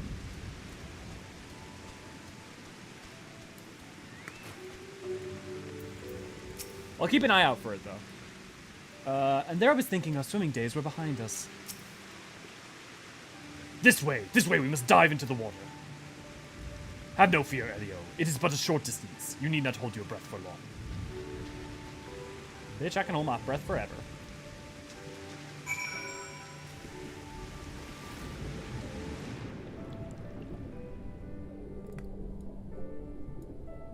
Oh, that's smart as a way to, like, descend further down easy. Must we always, when swimming, look up my skirt? There's definitely a speech about fear changes men that really stood out to me, but then I remember feeling a strong whiplash when Gosetsu approaching the village. Yeah, I don't have any memory of, Did the Confederacy say it to themselves when Gosetsu wasn't around? Because he hasn't had any lines like that so far. How invigorating. Congratulations, my friend. You've come to the House of the Fierce. Yeah, no, I mean, like, it's, like, look, I'm here to talk about the complications of, like, Stormblood not succeeding at anything. So I don't mean to, like, dismiss you out of hand. I more just mean, like, if that was here, I'd be with you in terms of, yeah, it doesn't sound familiar to me at all. Yeah, Keelhaul, if you want to use, like, if you want to use, oh my god, Garland tools to try and find it, be my guest, or, because that also has side dialogues you can find. Either way, though, again, I'm enjoying talking about the complications and where Stormblood succeeds and where it struggles, because I think more often than not, it's where it struggles more so than where it outright fails, and I think that's far more interesting. Also, we forgot to talk about the Pool of Tributes description yesterday. Your efforts to wreak havoc on the Isle of Zeki and draw the Red Kojin away from the Imperial's masters have exceeded all expectations. Unfortunately, for reasons beyond your knowing, 2 of the sacred treasures stored in the Isle Vault reacted to the presence of this Yasakani no Magatama, summoning forth from the Aether the great Kami Susano, a primal by another name. How fortunate that you had the wisdom and foresight to invite several of your fellow adventurers on the journey to the Far East, and how kind they were to agree to help you torment the Red Kojin, for no single warrior, no matter how blessed or powerful, could ever hope to slay a primal on his own, despite what some wandering minstrels would have you believe. Good shit. You are Elio Forgeron, are you not? We were told of your coming. Heroes of Eorzea, we of the Doman Liberation Front are honored to receive you. If you be so good as to follow me. Yeah, the description, E-Machine, right? The fucking description is wild. If you like what we do, consider showing your support and sign up for our Patreon at https://www.patreon.com and /Eorzean archives. Thank you, Ray. Yes, that should take you to a link.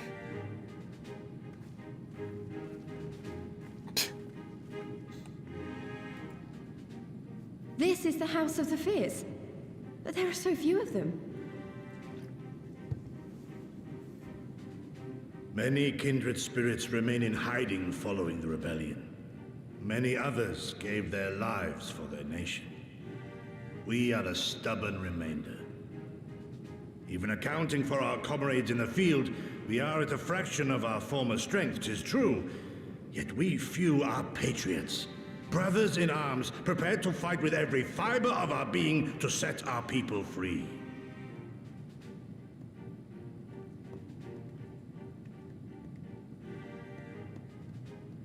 Ever are we hopeful that others will join our cause, but never did I dream that you would journey so far. Yugiri's voice actor? Oh, because it's Yugiri. I thought it was one of the Domans. Yugiri! Gods, it's good to see you. You look great, by the way. Have you been here long? I returned but recently, having concluded my mission. Oh, it is good to see you again, my friends. It has some side dialogues, Tam. Did I hear aright? It's weirdly set up. Your mission is concluded? Then you have found the young master. Ere we speak of that, I would know by what fortuitous circumstance our friends came to be here.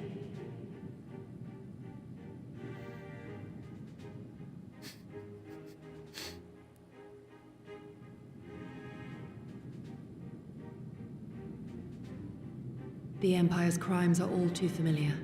Lys, my heart goes out to your people. We wanted to stay and fight, believe me. But we knew it Demands, wouldn't good to see you, glad to have you. We needed more time to rebuild, and more allies to stand with us against the Empire. So we decided to come here and help you free Doma. To show everyone that you're not alone, and that the Garleans can be beaten if we work together. I'd like to think we proved that in the Ruby Sea. That you did, Lys, and far more besides. Needless to say, your assistance would be most welcome. Hear, hear. Now then, Yugiri, you must tell me of your search for our master.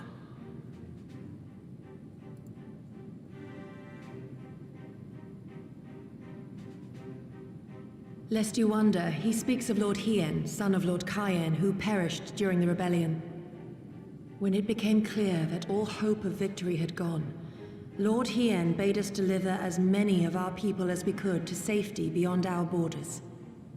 But as his father's heir, he was determined to fight on, and so he did, until he suffered a grievous wound in battle and vanished without a trace. Fucking Stormblood gets so much better when he arrives. For I have found Lord Hydaelyn, seen and spoken with him, on the Azim Steppe. To be fair, it's not just cause of Hydaelyn, though. Oh, boundless and merciful Kami, the young master lives. Tell me, was he well? Did his wound yet ail him? Where is he now? Have you brought him back to us? Gosetsu. God, I love Gosetsu. You may take comfort in the knowledge that he is hale and whole. However, when I invited him to return with me to Doma, he had this to say.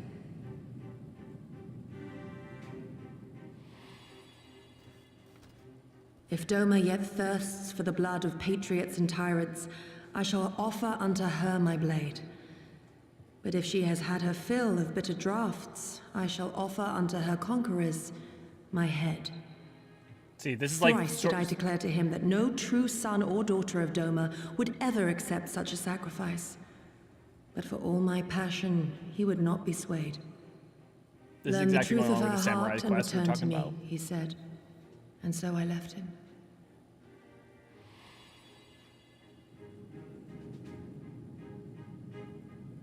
The words of one made to wear the mantle of leadership too soon. Yet there is wisdom in them all the same. If the people no longer yearn to be free, it would be folly to rekindle the fires of war. To suffer our master, to surrender his life and forsake all hope of freedom is by far the greater folly. I will not go to face my fallen comrades having done naught to stop it. Nor I, Shadow Walker, nor I. But we need not rouse our comrades to battle this day. Let us instead welcome our honored guests and allow them a moment of respite.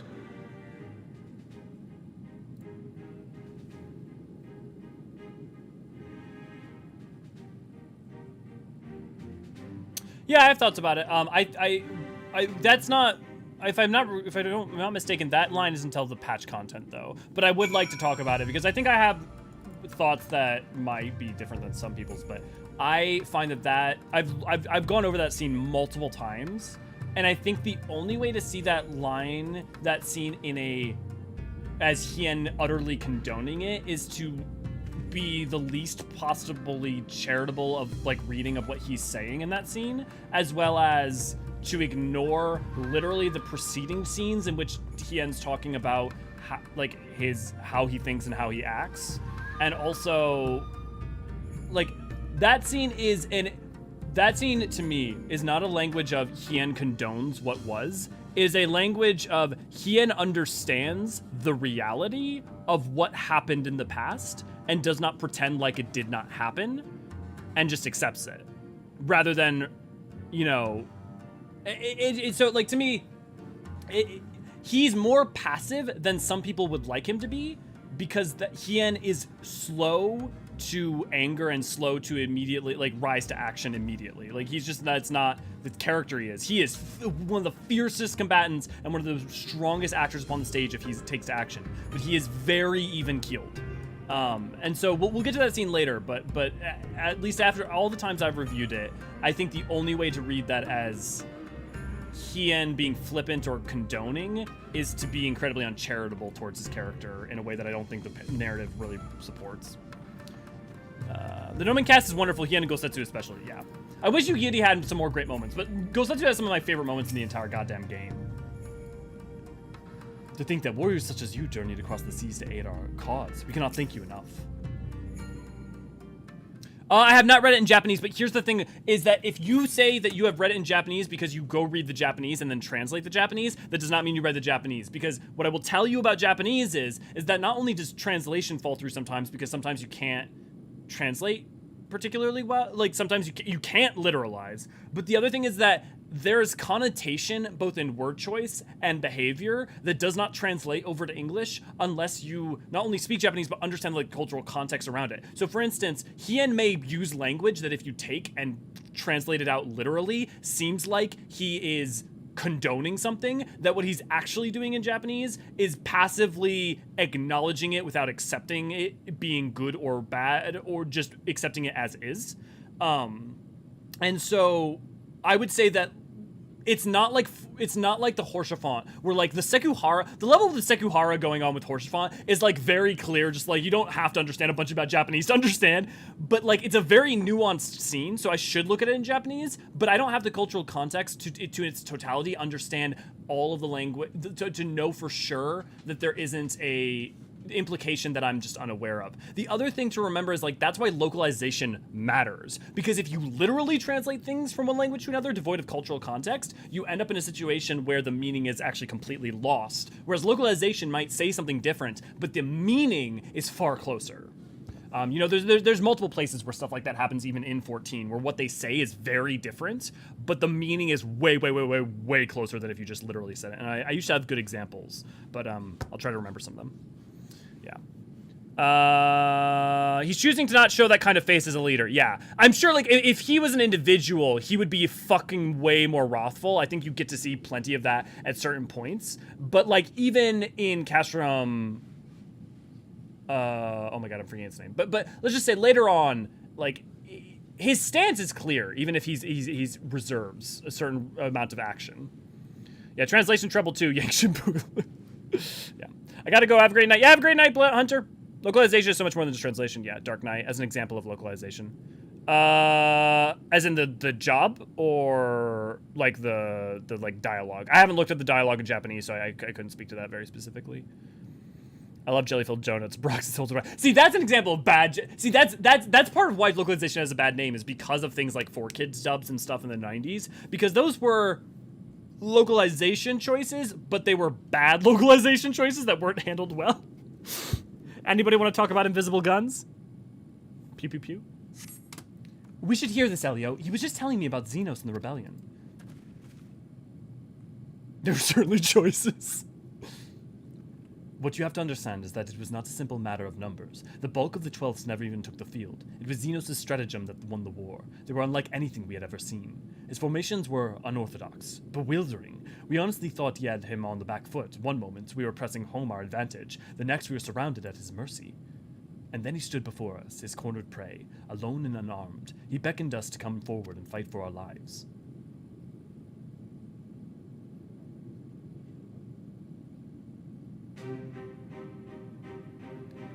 One by one, my comrades charged. Fearless and unflinching, he would dance amidst the blades for a time, and then draw close as if to embrace.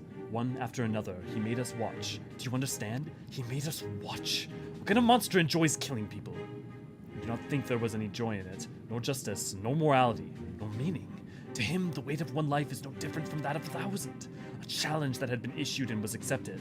But on finding us no challenge at all, his objective changed. There were tales of Imperial soldiers being flayed for slaughtering families, for breaking brave men's spirits. Only later did I come to understand why. He did not desire obedience. He desired hate, and men consumed by it. A new battle, a new enemy, a new challenge. The hunt, I am told he called it. A hunt without end. And when all of our best lay dead and broken, he left. He left, muttering that we had bored him. But our weapons at least held his interest, for he took fallen samurai swords, having grown fond of it. Since that day, he has ever wielded the far eastern blades. He is said to be fascinated by ones with storied histories, and so soldiers who seek to curry his favor often present those of defeated enemies as gifts.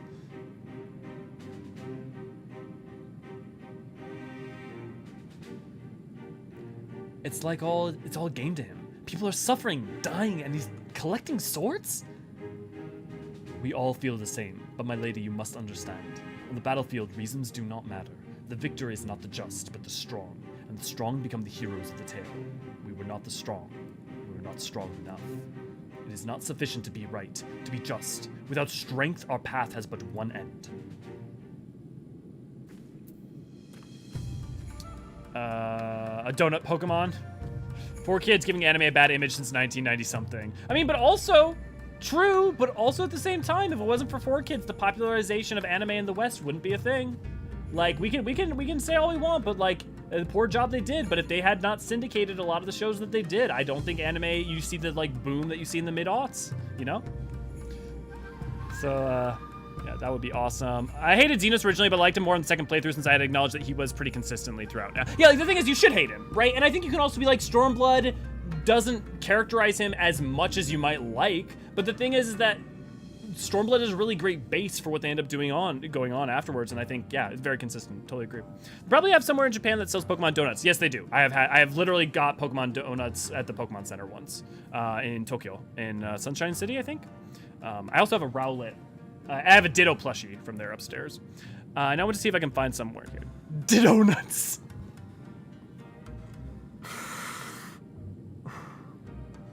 God damn it, Tam. It was Tam. I literally didn't know if it was you, Tam, but I should have thought about that a little more before I hit enter, maybe. Yeah.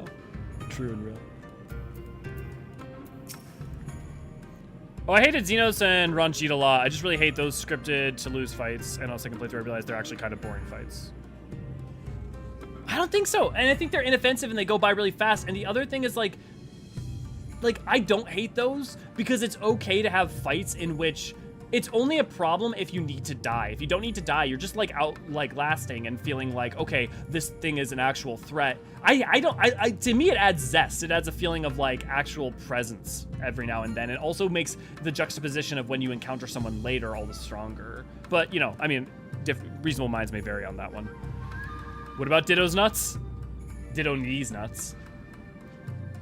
As you can see, they went to great lengths to disable the Aetheryte. Apparently in the twilight days of the rebellion, they feared that Xenos would be willing to risk sending unattuned conscripts. That said, it's hardly irreversible. They have the necessary materials, it would be a challenge to repair it alone. But mayhap with my brother's help. That's interesting. I'd be surprised if Alfie, we've never gotten anything of him studying in the Aetheryte facilities in Charlian. I mean, honestly, you could just imagine the Tenkolto would like come in and solve it. Hey guys, who wants to win a car? Because may I introduce you to your brand new Subaru?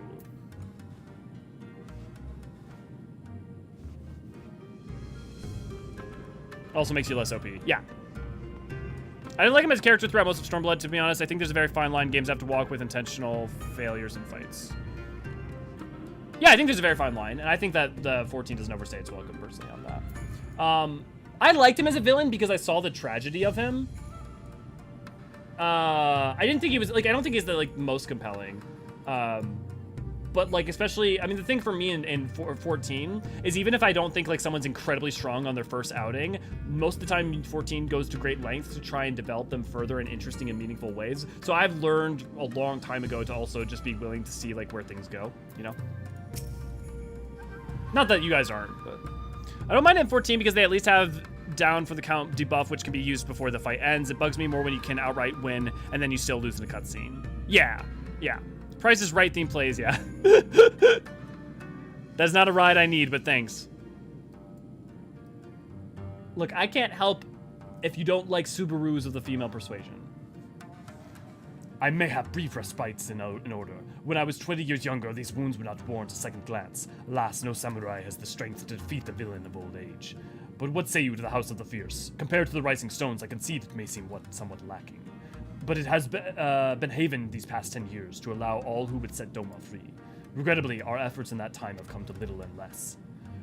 When the Emperor died, we were so sure that our liberation was at hand, but Zeno soon put paid to that, with the aid of Yotsuyu and the secrets she sold.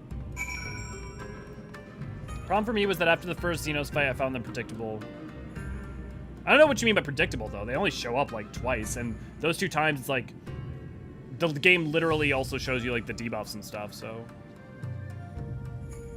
Ranjit's a bad character? Yeah, I can't follow you. Ranjit's, I think, a really, really interesting and tragic character and a really wonderful Deutero antagonist. Not even a Deutero antagonist, but, like, a secondary antagonist for... I mean, because there's 3 primary antagonists of Shadowbringers, but, like, I think his relationship and the tragedy of his fall and why he acts the way he does and what he does is very compelling to me. Especially driven by... Because especially Shadowbringers being all about hope and despair, really, in the face of existential doom. Having a character desirous of the same thing, potentially, as you, but pointed in a different direction as a byproduct of falling to despair, to me, it will always be compelling. Yeah, Renji is a tragic character, yeah. Didn't say I didn't want the ride! Elio, do I hope you have taken the opportunity to rest and recover? But we'll get to Shadowbringers when we get to Shadowbringers. It is well that you spoke with one of the survivors of that massacre. To defeat one's foe, one must understand his true nature. As the Alamegan resistance has struggled, so too has the Doman Liberation Front. More so, perhaps, given the precarious position in which we find ourselves in the wake of our doomed rebellion. We are few and our enemies legion. We are weak and they strong.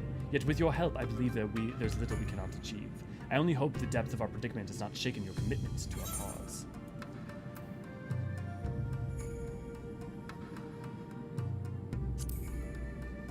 Never. Victory will be ours. Aye, that it will. With the hero of the Eorzean on our side, we cannot lose. It occurs to me that my first go-around in Stormblood might be colored by the fact that I'd come back from being away since 2.1-ish, and I was catching up to 4.5, so I didn't let the story settle. Yeah, could be. If Ranji had even a little bit more screen time, he would have been so much better. He has a lot of screen time for the entirety that he's in it. He has more screen time than Xenos does in Stormblood. Because he's literally in all of... He appears on every map other than map 6 for different parts of the story. He appears... second time in Amarang, he appears in Calusia, obviously, at multiple points. He appears in Lakeland at multiple points, in multiple important ways and impactful ways. He appears in Ilmeg in multiple ways. He appears in he's a very important part of what goes on in the Raktika. So I don't know. I need to flesh out his character a bit, but I don't know. But what else is there to flesh out? Like, honestly, his fundamental motivations and, like, you know. I don't really want to get all the reasons I don't like Ranji. I can't fit them all here, but there's a lot wrong with him. Is there a lot wrong with him or a lot of reasons you don't like him? Honestly, if restraining orders were a thing in the game, I doubt Xenos would not abide by it. I only fight you because you force it on me, my dude. We're a thing in a game? No. Yeah, I just don't understand, like, being like, oh, this character's... But, like, I just think... You cannot like a character. You could wish there was more of a character. You could wish that, like, maybe certain things were done better. But I just don't think you can look at that character and say that character's done poorly. Or done bad. Now then, I should be glad to discuss our next course of action.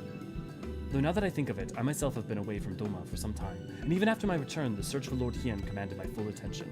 Mayhap it would be both of our benefit, if we receive the reality of Doma for ourselves, for did my lord not bid me to learn the truth of her heart? Let us do this together. Elio, let us go among the people with our own eyes, bear witness to their hardship. As a foreigner in these lands, your reputation does not precede you. Moreover, unlike Setsu, I can accompany you without attracting unwanted attention. That goes to one of your questions about people like recognizing the Warrior of Light in like the New World of Maricidia. Like even in Othar they didn't, and Othar would be more likely than those locales. I'd like to join you if that's all right. By all means, we should be glad of your company and your perspective.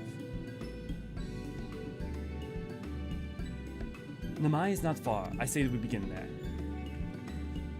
Disliking Manji is actually a pretty common opinion. Is it common as in it's like there are a lot of people who do? Because like you're the first person I've ever heard like actively say he was a bad character rather than like, so I'm not saying that there aren't those people don't exist, but I've literally like just not heard that. Also, if the source is going to be just Reddit or just Twitter, then like I don't, that's a very specific slice of 14 players. Which I'm not assuming you're meaning. I'm just saying that like, if anyone ever comes out with me, it's like, oh, I see it on X social media platform all the time. That doesn't tend to mean much to me.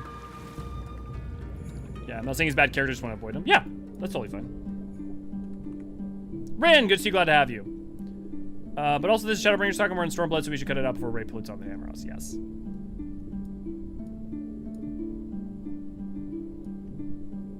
Honestly, I'm kind of glad I knew less about Stormblood and Shadowbringers when I went to them compared to Heaven's Word. Yeah, I mean, that's the thing is, like, also going on blind grossly changes a lot, too.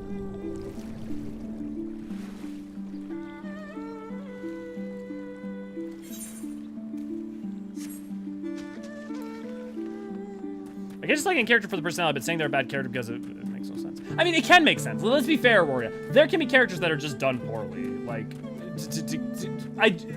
so like, I don't think like saying like, oh, there's no bad characters in 14, kill all is completely wrong is different. But I would just say like, I usually have a point to where I can like try to like understand where they're coming from, but like, I just don't see it. Especially because like you can compare and contrast him to a lot of other characters that people tend to regard as well as like good, with not that much derivation. Yugiri told me to wear this outfit. My legs haven't felt this light and airy in ages. At least they're still gonna know that it's you. Like, there's no blonde dolmens anywhere around here. Ah, Elio, I'm glad to see that you two put thought into your garments, given the covert nature of our activities. Yeah, exactly, Elias. I should think the reason's obvious. To enter the village while bearing the garb of the shinobi would be beyond reckless. We shall pose as traveling merchants, Elio as our leader, and we as his assistants. Are there any objections? I'm not really the merchant type, but if you think this is the best way to go about it, I'll trust you. Oh, that's interesting. Yugiri and Lise are pretty much like the same height.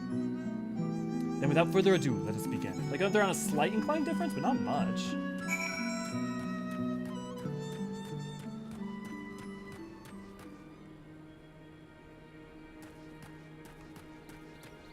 Yeah, Raen, that was kind of our point too, is that like, in my experience, that tends to be the case as well. But I also don't want to, look, I feel strongly about what I'm saying. I also don't want to say that like, that fully invalidates what the other person's saying. I just can't follow, and I can't follow for that particular character. And I also think that particular character is actually a really strong example of doing a specific like contrasting father archetype, especially for a certain other character's narrative well, so. Weren't you the one who came with the generals? No. I see. My mistake. It warms my heart to see the traveling merchants in Namai again. Though the Imperials never sealed our borders, folks like you have taken to avoiding Yangsha ever since the rebellion. Unfortunately, that has only made it harder for us to survive. You may have noticed, but we lack for many great things. It was not much better before, true, but it has only gotten worse.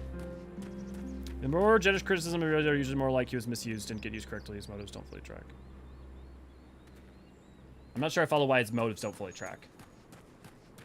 But I mean, we can't talk. We won't talk about it. But Kiel, thanks for like trying to like talk around it in a way that works. I'm not sure what we'll talk about it then. We'll talk about it in the future, but I'm not sure what people would mean by misused. Especially if he's supposed to be a reflection of like two characters and a certain tragedy. And I think there's also like literally a fight in Eden that like if you didn't understand it from Shadowbringers makes that what his whole theme, his whole deal, and his and the whole intent of his story is. You, a merchant, forgive me my skepticism, but you strike me less as a man of commerce and more as a common sellsword. Give the best impression of Hancock. I'll give you my best cock.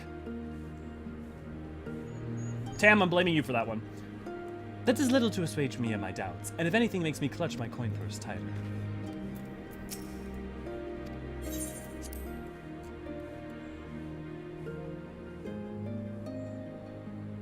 I stand corrected. Such warm and cordial nature you possess. I pray you forgive my earlier rudeness. It has been some time since the Viceroy come to our village to purge it of insurgents. Those who resisted suffered terribly, and those who did not fared little better.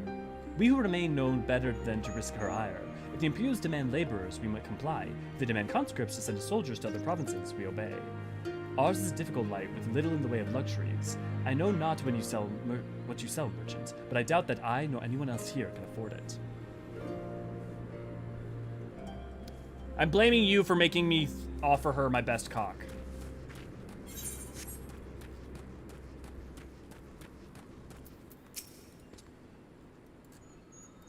A traveling merchant, with meat perchance. Bah, better not to know when I have so little coin. I feel your eyes upon me. You know not the Lupin. Surely you have not been long in Yangsha, else you would. For generations we served lords of Doma, compassionate and wise as they were, but the memories of such times fade with every passing day, as others will tell you.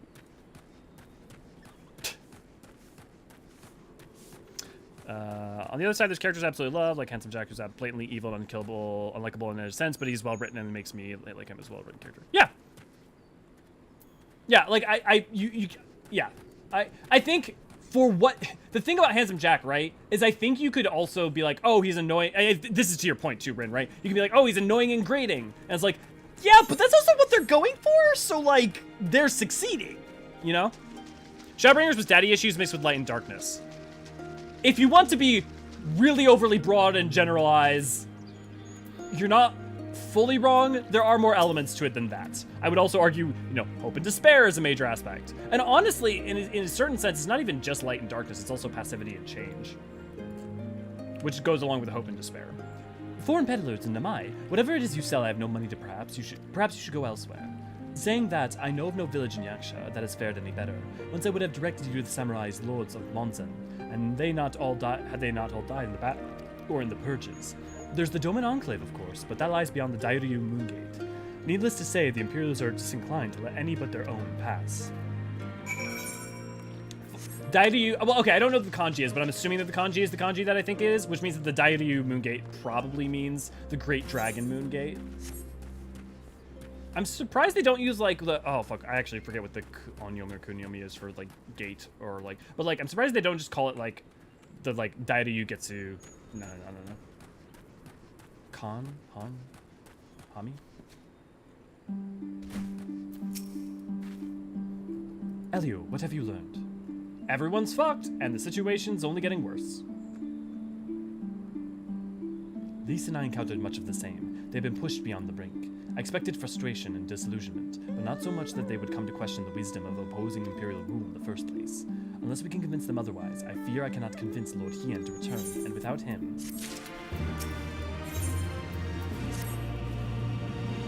Let us not yet lose hope. Though the situation in Namai is bleak, mayhap it is not so elsewhere. I wish to speak with the others outside the village. Lise and I will look for farmers in the paddies to the east. Elio, I ask that you look to the south. Surely they cannot all have given into despair. I think the only time I liked him was trying to figure out how to put this when he was used in the mirror fight. But like that characterization only matters if you cared about his characterization in the prior ones. I'm so confused, Keelhaul Hall. We'll talk about it when we get to Shadowbringers. We'll talk about it then.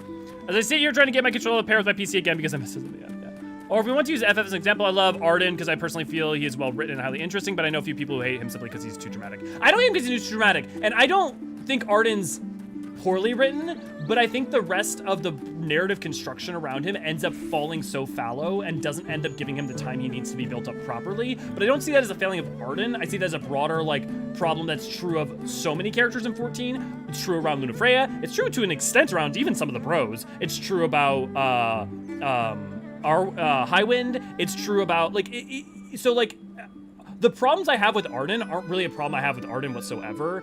Even though you could attribute it to a failing of Arden, of Arden's writing, it's really more that there's just not enough of a lot of characterization across the board. Now, mind you, I've also have not played the current edition of 15. I played it at launch, but I know that the additions only help fix some of what I had problems with to a certain extent. But all that said, Arden. I want to be very careful with this. Arden could have been a much better antagonist, but that's not because of a problem of how he's written as much as the broader issues around 15. And I do find his tragedy compelling, right? I do find his underlying narrative compelling. I definitely don't think, he's theatric. I mean, literally, Arden is not that different in a number of ways to Emmett Selk. And if you like Emmett Selk, you, in theory, should like Arden. The problem is that Arden's just, it's not a worse executed Emmett Selk, because again, that's not quite right. It's like what would happen if you took out, 2/3 of the Emmett Selk scenes from Shadowbringers, and you'd still be like, oh, this character's charismatic and fascinating, but also I feel like there's a lot missing here. Which I realize some might be their point for, so a character like Ranjit, but I just don't think that's fully true. I think Ranjit's story is just a smaller story in the background, and I think Shadowbringers as a whole gives all the characters in it with the time that they need. So, I don't think there's that same broader issue that Shadowbringers suffers from. Thank you, thank you, thank you. If you had not come along, I don't know what I would have done. Probably catch that Caterpie. Do you have any Pokeballs on you? What about some rocks? What am I doing out here? Oh, looking for flowers. I need some for my parents' grave. There's one of my brothers and I usually bring are yellow, because it was my mother's favorite color. You haven't seen any, have you? Let's find some flowers. They say a bad character is based on that. Yeah. Thanks for hanging out, Roria. Love them off to watch every scene with Ardbert. Arbert's fucking, yeah. Arbert's phenomenal. Not even bad. Night, Tracy. Sorry I missed you. The only villain I enjoyed dealing with was Fallout New Vegas. I'm so confused by that statement.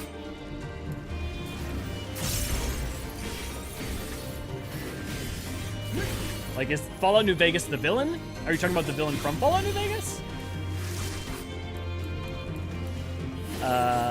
Passivity and activity, you mean Astral and Umbral? Yes, but I was trying to talk around that. Because I was trying not to talk too much about Shadowbringers details. Glance at the screenshot I took with you.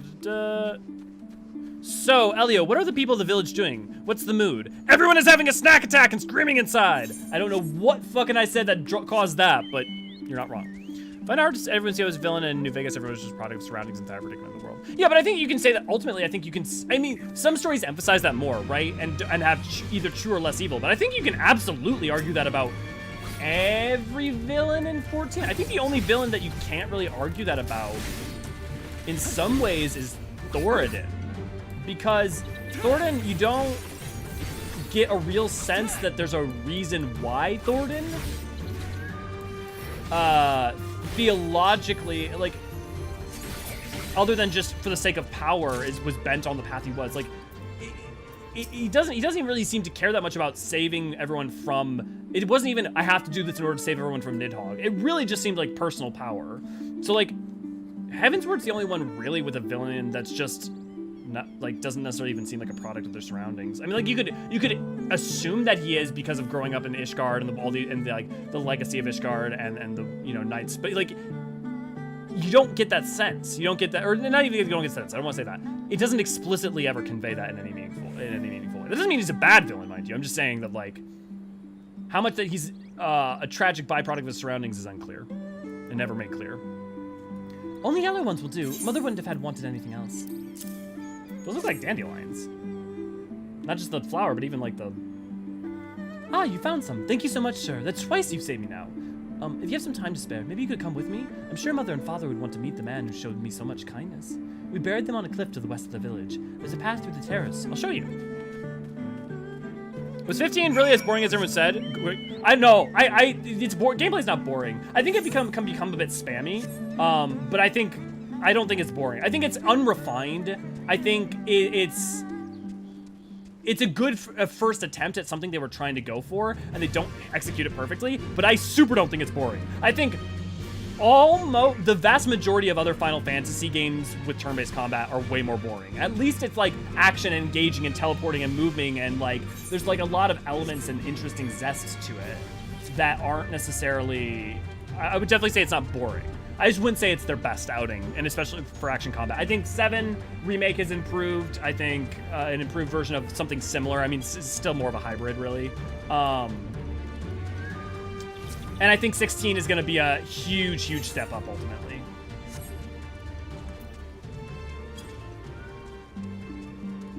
To be fair, I think I'd consider DLC in the book, which was meant to be DLC before it was canceled, and my idea of Arden is composite narrative version of Arden. Yeah, like, that's the thing, right, Raen? If you include the DLC Arden, it also boosts Arden a fuck ton as well. But, like, still, the DLC gives you a lot of motivation stuff, but it like, you need that DLC to literally even fully have a comprehension of, like, what his underlying, like, his underlying motives are, which is, yes, a huge help, unsurprisingly, in and of itself, right? But on top of that, there's still more that could have been done on top of that. But I totally agree. Like, DLCs are huge helps for a number of characters. Do I have to go over to... Oh, I have to go over to the village, that's why. Did I ever assume? I did not. I like him at first because he reminded me of Arden. Arden was my favorite FF character before I played 14. Interesting. I mean, like, that's the thing is, Arden's charismatic, too. And, like, I think it's really easy to forget how much people fall in love with a character just because, like, they were not just well-written, but, like, charismatically written.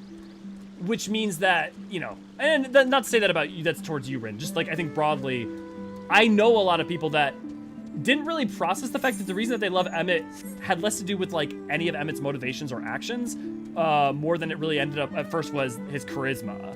And like, oh, the funny man is charismatic and funny. And over time, they've come to, like, appreciate him a lot deeper. But, like, definitely happens. Surprised how much I like Emmett Soul. Yeah.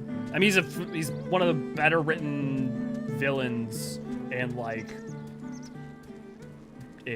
JRPGs, and I'm not saying like, oh, other ones are shit. I'm just saying like he is one of the better written ones in a while. I mean, if we really think about it, the true villain in 5 Nights.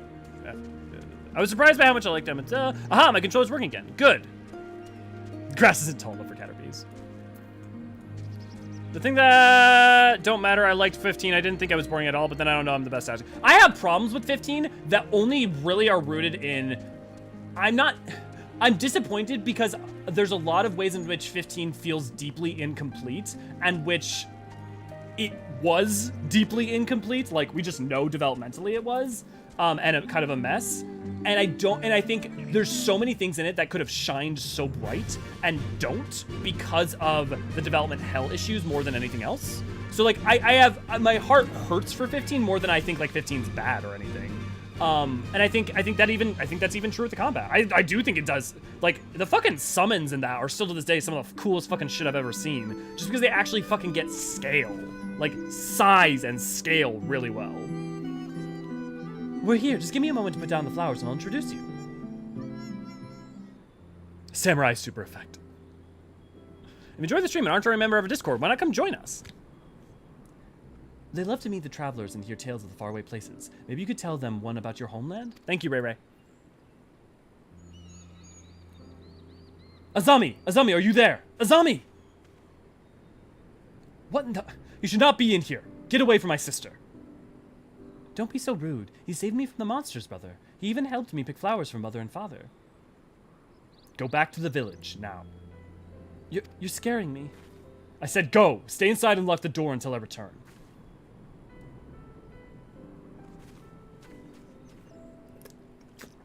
Don't think me ungrateful. My sister's the only family I have. If you saved her, then thank you. But it changes nothing. I asked you to leave, and now I'm asking you again. I'm not going to report you to the Imperials or anything. Oh! Stupid like that. Dee, I'm sorry that you left. It's too dangerous for you to stay here. So please, I'm begging you, just leave us alone.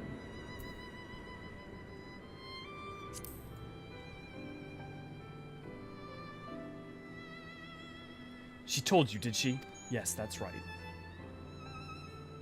My mother and father believed in the rebellion. They left to fight for Lord Cayenne. They came home on a cart driven by Imperial soldiers. The soldiers demanded that the families of the insurgents present themselves, or else they'd be burned the whole village to the ground.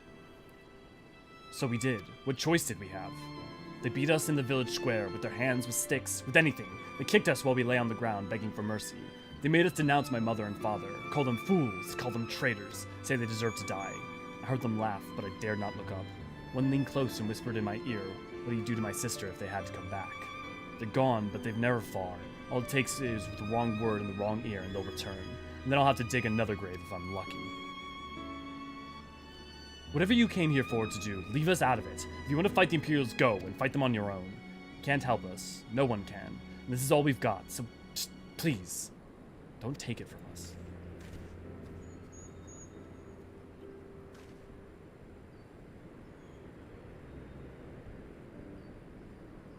Did I say something about villains can't be evil by nature?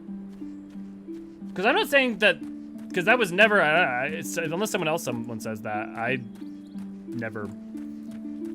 I think all villains need to be good, not great, is to invest in the conflict and make you want to stop him without making you cringe.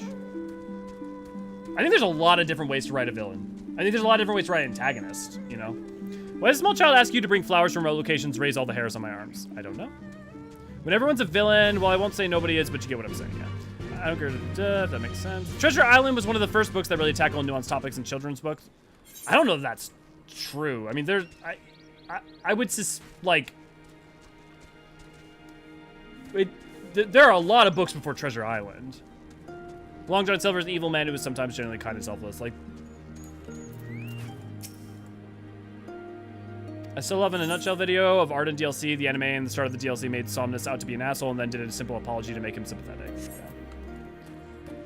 Time to get, oh, yeah, can I send you a commission? I'm getting worked on. Been waiting to see my buds and forget to ask you how they know. Yeah, totally.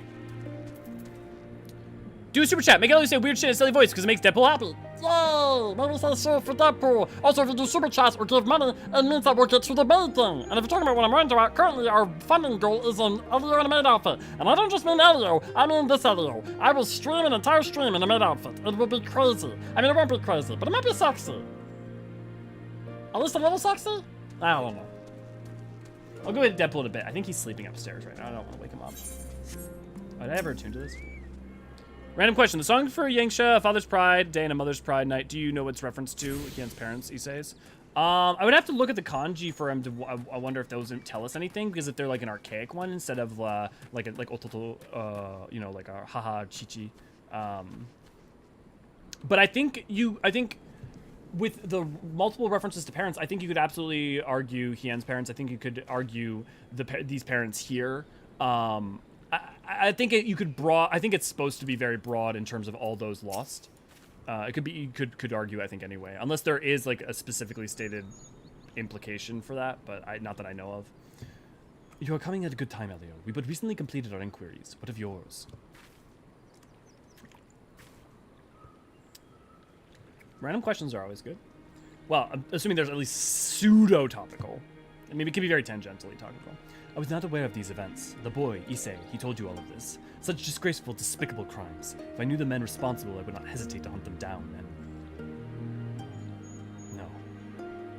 Forgive me. That outburst was unbecoming. The more I learn of the Imperial's actions in my absence, the more difficult I find it to marshal my emotions. Could Lord Hien have foreseen this? That our people's spirits would be broken so? Though at first I scoffed at the pronouncement, it feels all too possible now that he might resolve to surrender himself.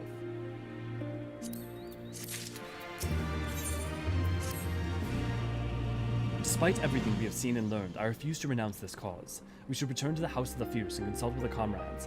Perhaps together we might... Did you hear that? Quickly, we must find places to hide. Like, that's the other thing I feel like people forget, that, like, people don't like about Stormblood because it slows it down, which is, like, fair, but also, Stormblood takes its goddamn time trying to emphasize, like, hey, you know, it's easy to say just take action, just fight, just revolution, just stand up and fight for yourself, but there are reasons why people sometimes have to just try to conserve and just have to survive. And they're not evil or wrong or cowards for doing so.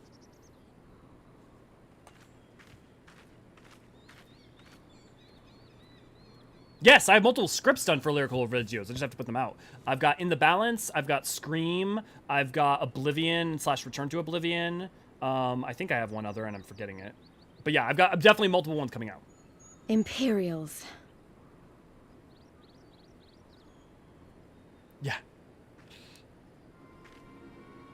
Look, sometimes we're all giant squids of anger, Tam. And sometimes we just want a Dr. Pepper. May not be diet, but I'll take it.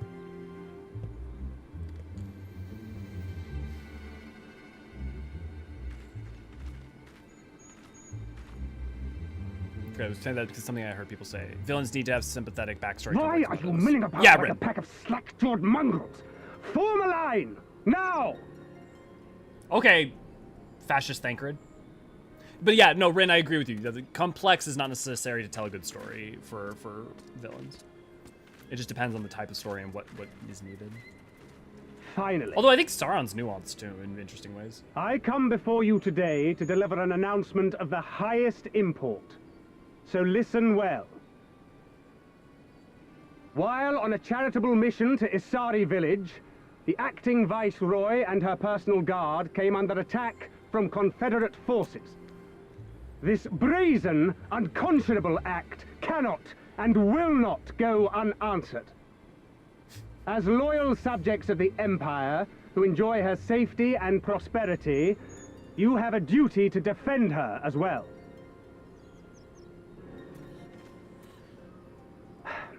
There is no cause for alarm. We have no intention of sending ill-trained fodder to the front line.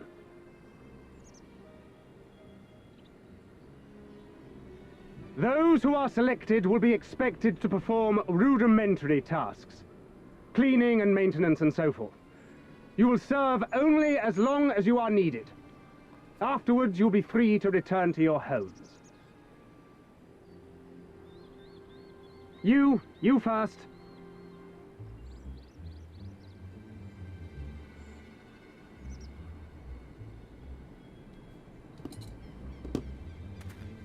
So we can talk about that in a second, Raen. We'll talk about Lord of the Rings and that. The thing is that the Silmarillion wasn't written after. And the thing is that Tolkien and his cosmology worked, like... The thing is that Sauron and his existence in the Second Age and all that narrative and stuff... The Empire has no pressing need of cleaners. This is but a thinly veiled attempt to intimidate those who supported the Confederacy's actions, and isolate any whose loyalty they already suspect. I also don't mean to say he's necessarily complex, just nuanced in interesting ways. And it's a the thing is that he's... Now. Here, we'll wait. Gotta get so caught up in me responding to you guys. Don't worry. I will be back before you know it. Listen to the elders while I'm away, and do not play outside the village. Everything is going to be fine. I love you, all right? Remember that I love you.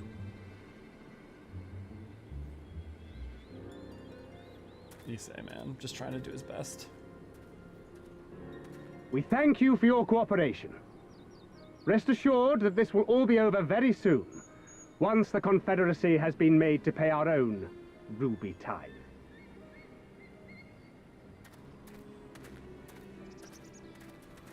The thing is, it's important to understand is that, like, Tolkien's cosmology was absolutely, like, there's a reason that the Valar and the Maya and stuff are referenced in you know, Lord of the Rings trilogy and stuff. Like, it's not, they're not, like, completely disconnected from it, but, like, the fundamental cosmological ideas There's of no grace, telling what might happen to those people. We have to help them. And the we way in shall, which... but before all else, we must needs ascertain their destination. I doubt this is the first village the Garleans have visited, nor is it like to be the last. I will track these men. Will you help me? Pray There's a good return old to nod. our headquarters and tell the others what you saw here. Should we have need of reinforcements, I would know that they are ready. But I should be going with you. I came here to fight! Soon enough, Lys, soon enough. For now, we must proceed with caution.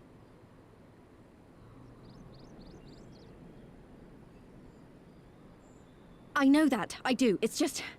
when I saw them rounding those people up... Look, if anything happens, anything at all, you'd better call for us. I mean it, Yugiri. Anything at all.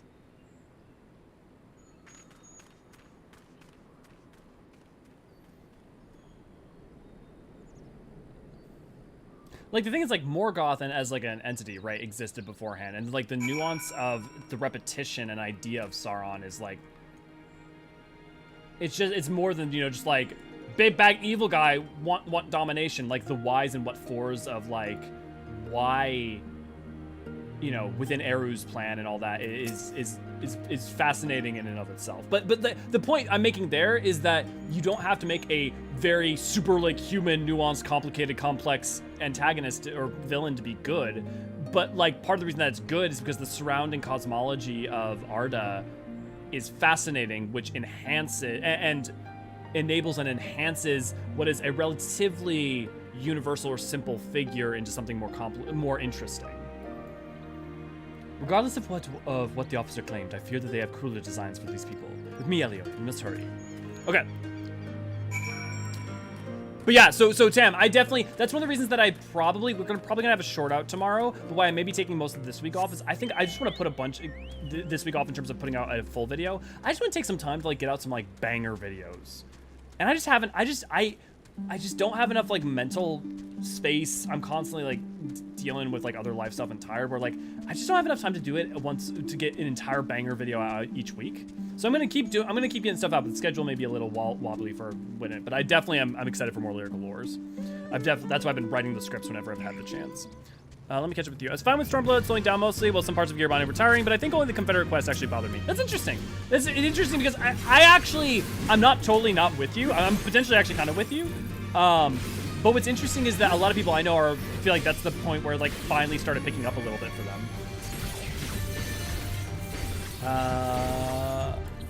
It's less more anger, more tears, beat Skybox 14. It's off topic, that's fine. Yeah, I'm curious, I've recently been playing, so if it's 14, it's on topic. I mean, like, if it's a 14 related question, it's on topic, Gemini. Playing Summoner, and you're told it's like a lost art. How is it that when primals are being summoned constantly, or is it just, well, primals weren't being summoned. So primals weren't summoned for a long time in, like, during the 6th Astral Era. They only started becoming, like, being really summoned in the 6th, in the last, like, what, post-Battle of Silvertear Skies, particularly. So, past, like, 25-ish years. I mean, not really even 25-ish years, but something like that. They did exist prior to that, but it depends on the point in time in which they're summoned. And so the thing is that primals were being summoned in the time of, like, Alag, thanks to, like, the Asians teaching the Allegans, or the Mercidians how to summon them, right? And so summoning came about as a reaction to that. And so they started out as, like, heroes and saviors, and then over time became bigger issues. But so, you know, we'll go actually read some entries real quick about that. Got a can on here, thank her now. Sorry, Keelhall. Summoner job is different than the art of summoning primals. Yes, that's also true. So summoning is, you're not summoning primals, you're summoning Eggy. Well, doesn't, like, all of Sauron's nuance come entirely from Silmarillion? Yeah, talked a bit about that.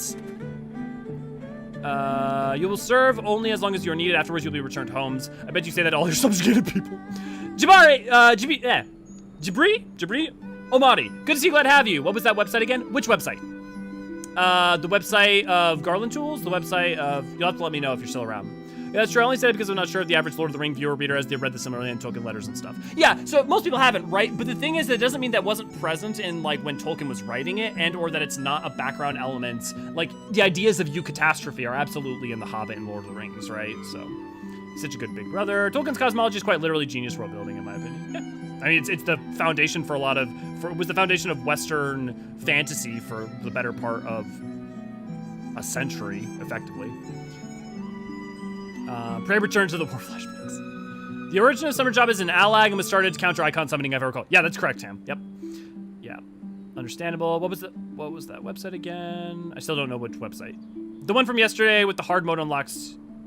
Oh, yeah. So literally, oh, sorry. So here, all you have to do is type in, literally just type in, all you have to do is go into Google. Like, just Google foo it. Just go, FFXIV, dungeons. It's not how you spell dungeons. Final Fantasy, the top answer, dungeons, and then it's literally, boom, there. I mean, broadly, if you just Google foo it, it'll work fine. And then it'll have each dungeon and how to unlock each one.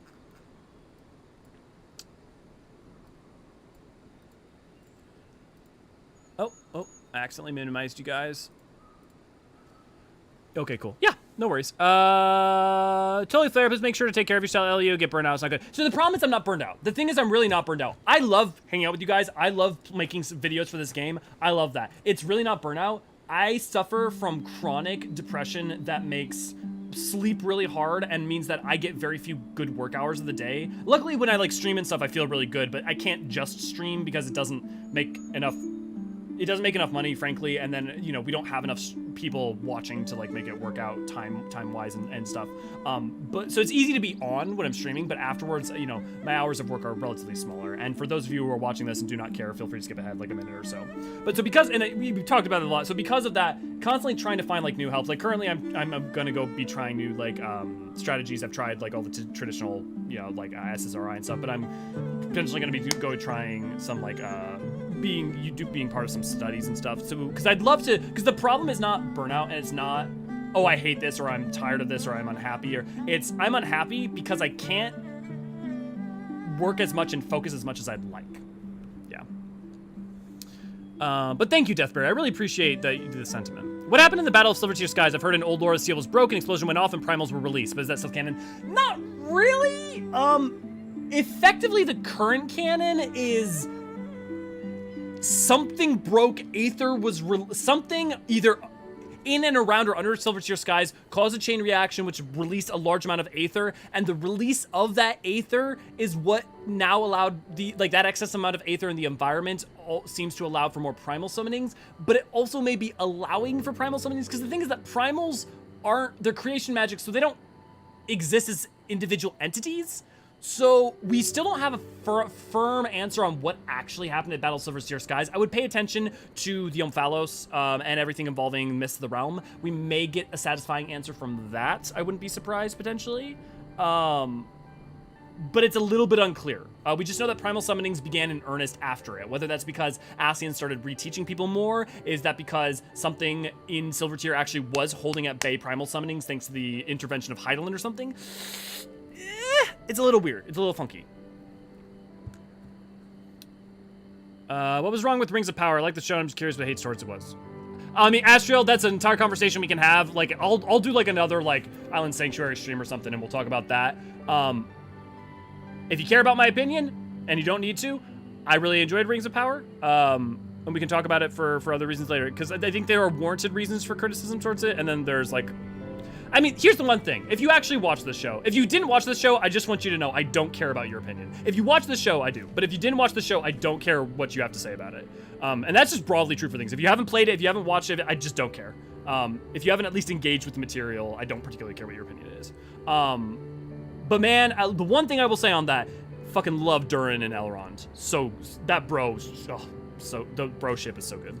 Welcome to the Tolkien stream. Yeah, we talk about Tolkien. Tolkien comes up a lot because I think it's relevant because of Tolkien's relevant to a lot of D&D and Final Fantasy, and a lot of stuff is relevant to that. I think Robert Jordan and arguably Brandon Sanderson are the most influential fantasy author in West bar none. I think Tolkien, yeah. Robert Jordan, I think it depends on who you ask, because like the Wheel of Time for some is like huge, but a lot of people I know I never even heard the Wheel of Time. A lot of fantasy people I know have not even heard of it. I think Sanderson is probably the most influential singular Western fantasy author, partly just because of how prolific he is. A lot of it's very non-canon, Astriel. I wouldn't agree with that necessarily, Raen, because I think everything about it really does sync up with what most of what Tolkien talked about and said. I mean, the thing is, it's non-canon in terms of, yeah, Tolkien didn't write it, but also Tolkien didn't finish the Silmarillion, so is the editorial choices of... Well, we're not going to go down this. We got a game to play. We can talk about it elsewhere. Keelhaul, don't matter, Magar Summer choked out the Garlean flagship and crashed in Silver Tier where something and the explosion released a bunch of Aether. Yeah, that's the super short version. Yeah, but like the specific version gets more complicated. Oh, Willow, thank you for the 5 memberships. I hope the people who get them enjoy their emotes. I want to know how the lore I want to know the lore reasons for sure. Yeah. To be fair, I haven't actually seen Rings of Power. I just heard, so I'm talking my mess. See, this is the problem, though. The amount of people I know who are like, well, I haven't seen it yet, but this person said this, and then I find out that person hasn't even seen it. I'm just like, Jesus Christ. Anyways, that's not a Rings of Power thing. That is just an anything thing. I just, like, it's okay to not have an opinion. It's okay to not have opinion, first off, and it's super okay to not have an opinion if you haven't engaged with a thing. Just let that be said. Given the circumstances, we must make every effort to refrain from needless violence. That's not aimed at you in specific, Rin. This is just a long-standing thing I have had. Just like in general. Aimed to the ether. Here it is, a shinobi tool for when a more discreet approach is required. Use it with these darts. They are coated with an alchemical reagent that introduces a deep sleep. There are soldiers patrolling the area where circumstances different. We could engage them directly, but for the village's sake, we dare not risk it. We will use our blowguns to incapacitate them. Regardless of your familiarity with such weapons, you are a veteran warrior, and I'm sure it will come naturally to you. Nevertheless, practice is in order. I'm going to head out, work here, and vote. It's awesome, Deathberry. Good to you on that. If you're in the US, please remember to vote. Please vote. Don't go get your Garlean eye, guys.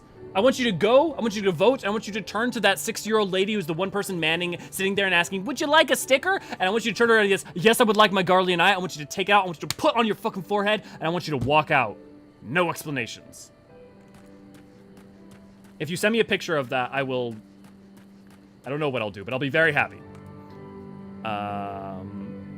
Yeah, have a good time, Deathberry. I don't have my opinion about Rings of Power yet. I'm going to watch this soon, though. Maybe we'll start tonight. Yeah. Oh, I decided a main paladin and my 3rd character from the MSQ, by the way. Nice! The other thing I'll say is, here's what I would just broadly recommend about most things. Like, this is individual druthers on this one, but, so, like, feel free to ignore me on it, but I will say, watch things and formulate your own opinion, then go watch other people's commentaries. And, like, you can change your mind after you watch other people's commentaries and stuff, and you can feel like, oh, I love this thing, and then you watch other people dissecting, and you're like, oh, yeah, they're right, there were all these problems, and I guess I didn't like those as much, I don't know. Or, you know, I really hated it, and then watch other people's commentaries, oh, that's a good idea, you know, maybe I did, that is cool. Like, but don't do the thing where, like, you immediately go, okay. I would say, for whatever it's worth, don't immediately dive into other people's opinions before formulating your own. I think it's a much more healthy way to engage with stuff. Because you can always change your own opinion. There, the soldiers on the hill below. Take aim and fire. If the dart finds its mark, he should fall within moments.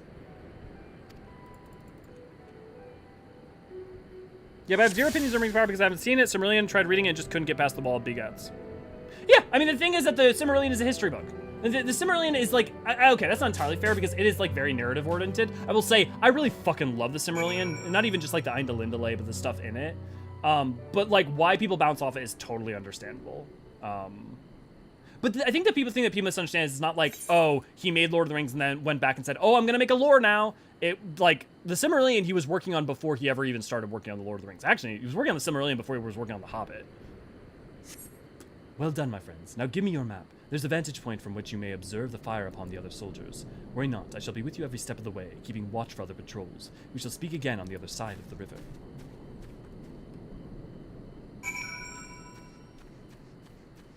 It's not that you can't watch something. It's Jubilant, to your point. Here's the thing. I don't think people will watch, if everyone watches that will magically mean like, ah, yes, they now can, like, will like it. I just think, like, criticizing something that you haven't engaged with meaningfully is just, if you only did this quest in Stormblood and you gauge Stormblood from this quest, it's like, that's not a good gauge of Stormblood. If you only did the, like, in Shadowbringers, if you only did, like, I don't even, like, what even is a good example of a quest?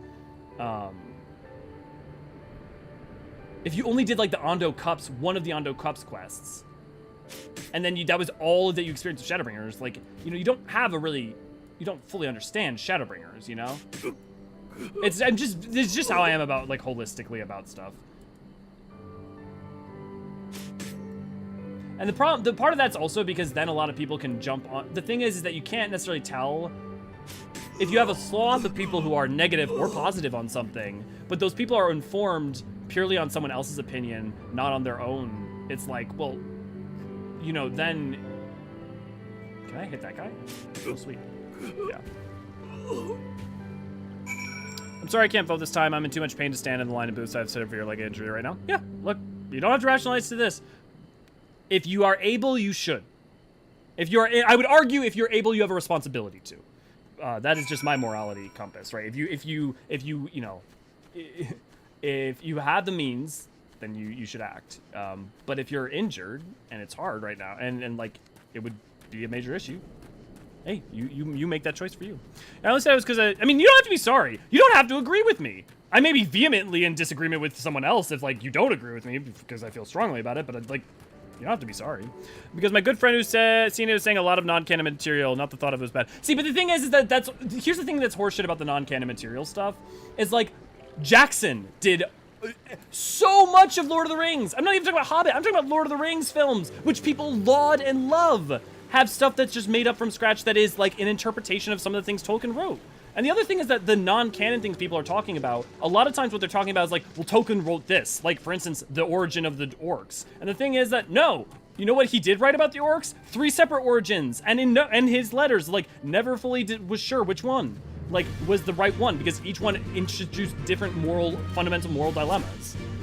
Same thing with dwarf women. He both wrote that there were and weren't dwarf women and never necessarily decided. And whether or not they had beards, it's just like, there's so many things that get described as it's not canon. It's like, but literally, Tolkien himself was always speculative on his own work.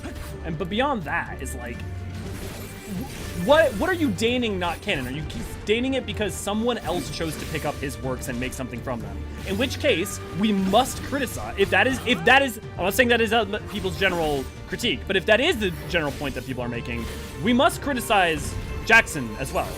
Like, the level to which the Jacksonian films, like, manipulate, contract, and do completely different things with the characters. And, like, at least, you know, Aragorn is a completely different character. Faramir is a completely different character. I think Faramir is probably a weaker character in some ways, in a number of ways.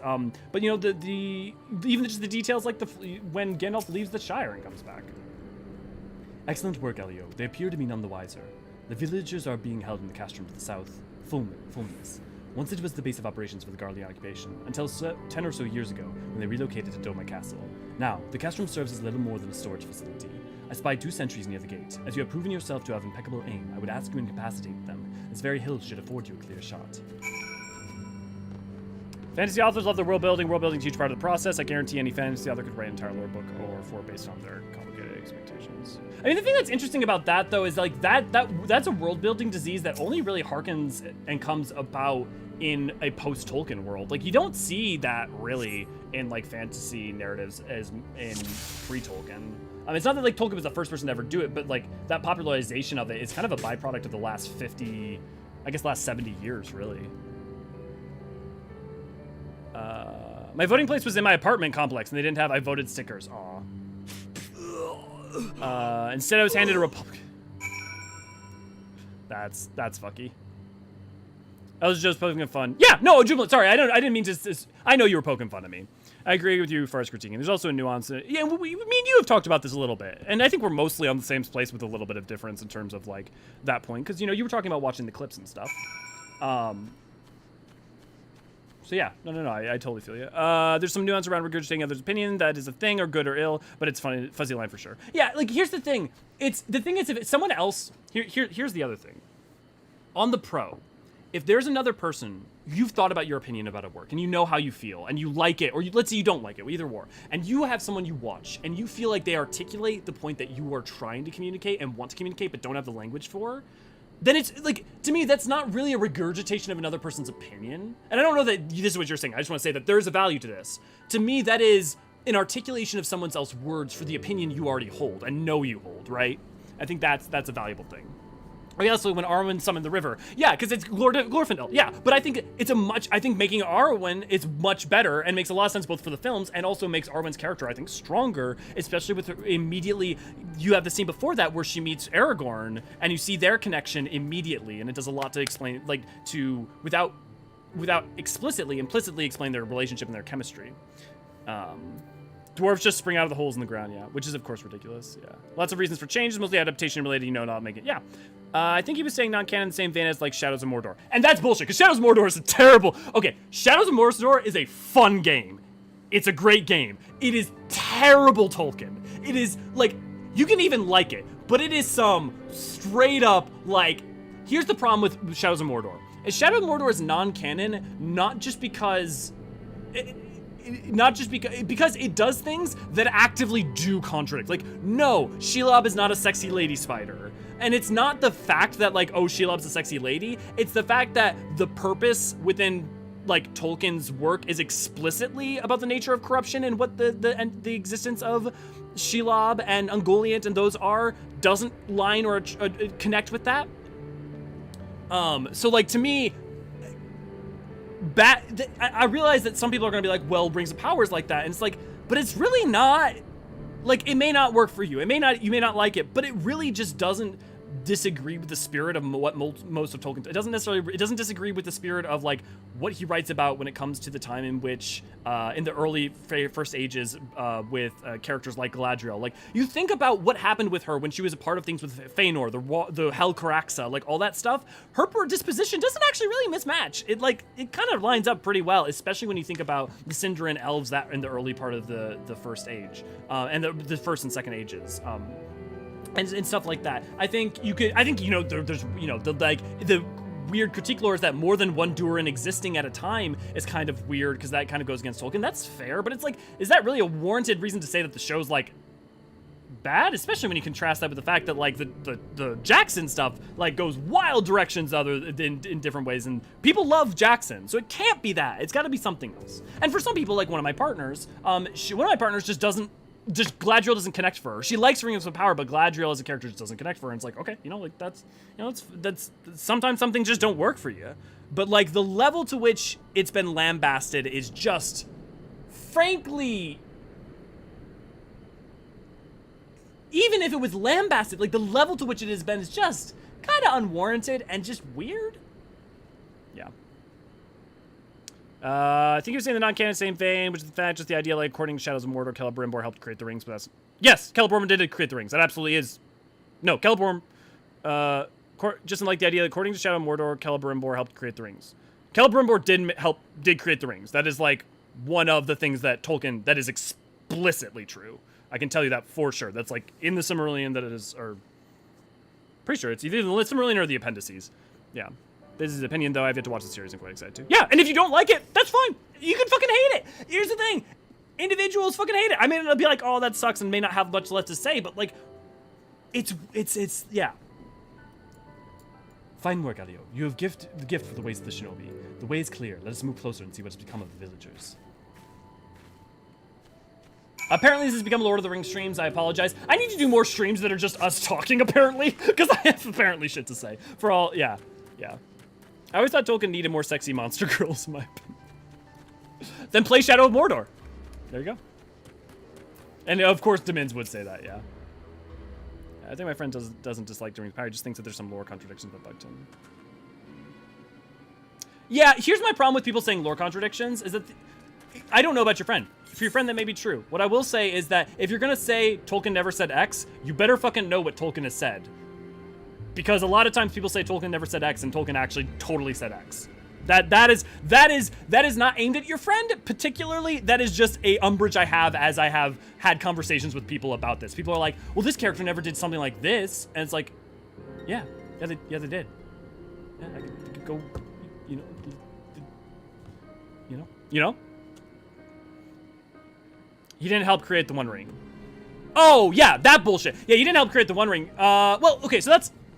He didn't help create it. He did in a sense, in that he taught Anatar, Lord of Gifts, who was Sauron in disguise, eventually the ways of crafting the ring. So effectively, he did implicitly give Sauron the knowledge to do so, but not in the way that those games show.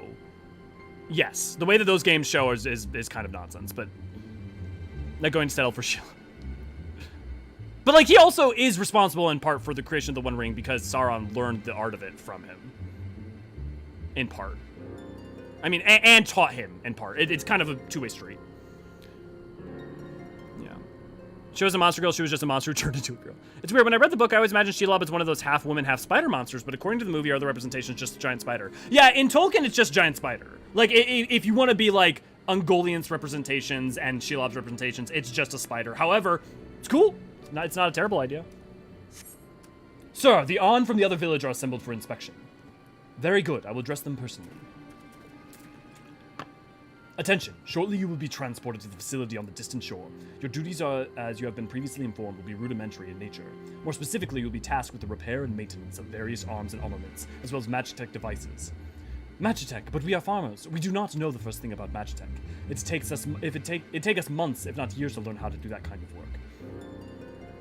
The material in question was damaged when your kith and kin rose up into rebellion. Therefore, you bear the responsibility for its repair. If you cannot perform your duties, you will learn how. If you cannot learn how, then your villages will find themselves at the mercy of the Confederacy and other radical elements. Is that what you want? Deal with this rabble. I am needed at the castle.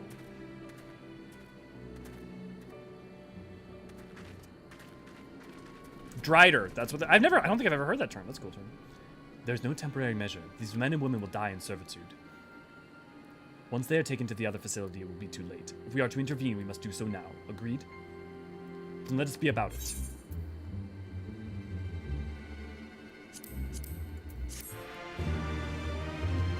Yeah, that's true, he did teach him. The game just tries to say he explicitly helped him forge it. I mean, the games literally have him and what's-his-face forge another ring. Another one ring. So, like, which is like, and like, the part of like the whole thing about Tolkien is that it says like power corrupts, right? Like there's no version of a good one ring. And so like the fact that that game's like, yes, we're gonna be the good guys by making our own one ring and dominating the mind of other beings. It's like, you're literally the bad guys. You literally should be looking at yourself throughout the entirety of Shadows of Mordor and be like, are we the bad guys? Because you're also the bad guys. It's just wild. And again, I don't think it's a terrible game. I think it's terrible Tolkien, but I don't even think it's a bad story in terms of like trying to tell a narrative. Like, I don't think it's bad. I think it's just terrible Tolkien. And I get that someone could say the same about Rings of Power, but the thing is that honestly, most of the times, the point most people have isn't like, oh, I think it's terrible Tolkien. They're just like, it's just bad. It's just poorly written. It's just terribly written. It's like, is it terribly written, or is it like even just like acknowledging like, kind of meh? Because again, those are different. Like, I'll tell you what, I feel like more people should be forced to watch bad movies. I mean bad movies. I don't mean so bad they're good movies. I mean just bad movies. Because I feel like people might have a better like conceptualization of like what bad writing is sometimes, you know?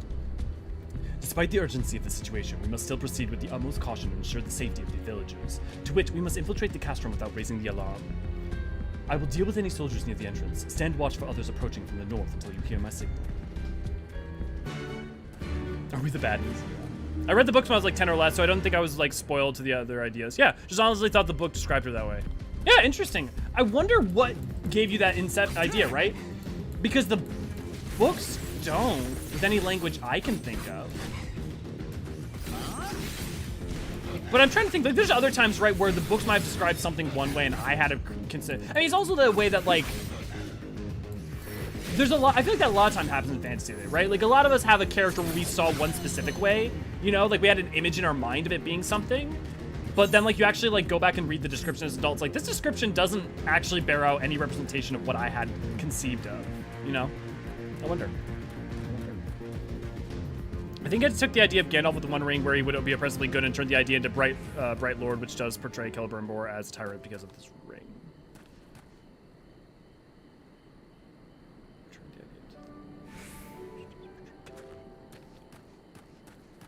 Right, but like the fundamental point of whether it's Galadriel or Gandalf or anyone with a One Ring is that ultimately the power is to dominate in just the will of others, and so it's just like it is just like the ultimate evil within the cosmology of Arda. You know? For mercy used by no imperial patrols bound for Castrum. A hawk's cries pierce the silence. Ugiri is waiting. Okay, bad movies like Plan 9 from Outer Space. See, Plan 9, though, like, there's Plan 9's Ed Wood, right? And I feel like the earnestness of Ed Wood is, like, a great way to show terrible movies, but also his story is so fascinating that there's somewhat of a value there? That's hard, though, but I feel you, Tam. Also, there are some moments in Plan 9 that are just so bad they're funny. Like getting out of the grave. Like, speak softly, lest the others hear us. What of the outside?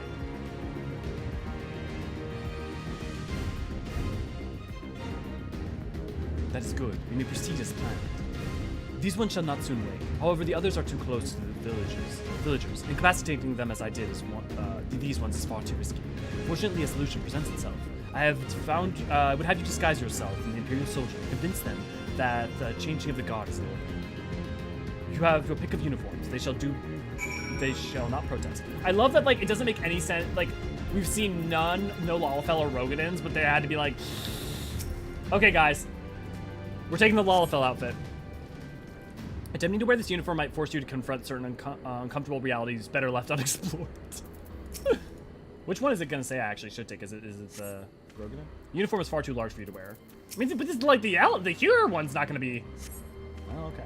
Although this uniform is a little small for your taste, with a few minor adjustments, it appears though it could suffice. Wait, but we don't get a fucking Eorzean uniform? What is this bullshit? I fucking got a Lalafell uniform. With all due care and consideration, you relieve the sleeping soldier of their uniform. You have chosen one to your liking, then. Excellent. I shall hide these ones where none will find them. This is like a weird example. Like, that's a funny moment, so I don't want to cut it, but at the same time, couldn't have you just said, I found this uniform in your size, and boom, done. Like, was that extra step really necessary? But uncomfortable reality is better left unexplored. The crotch of the uniform is way too big for God damn it, Tam. Our sleeping beauties have been laid to rest in their bulks. Oh, and while I was in the barracks, I happened upon these spare uniforms, in case that items in your possession are not to your liking.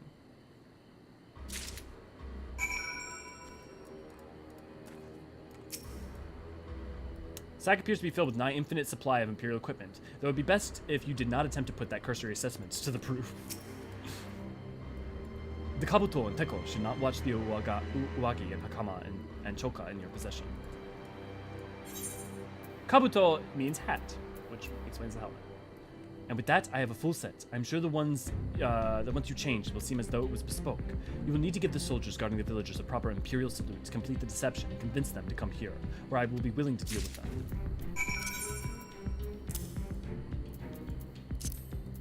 I don't know why, but one of the first items I ever put, first things I ever put in my glam closet in 14 was the Hakama number 55 outfit. Or the number 55 outfit, I guess I should say.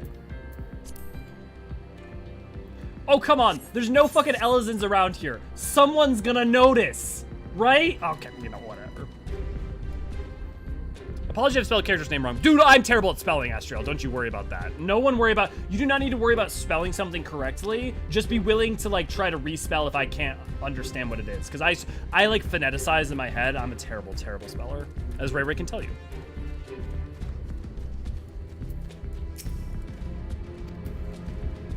Imperial Salutes. Emotes. Because I don't want to have to keep spelling it out.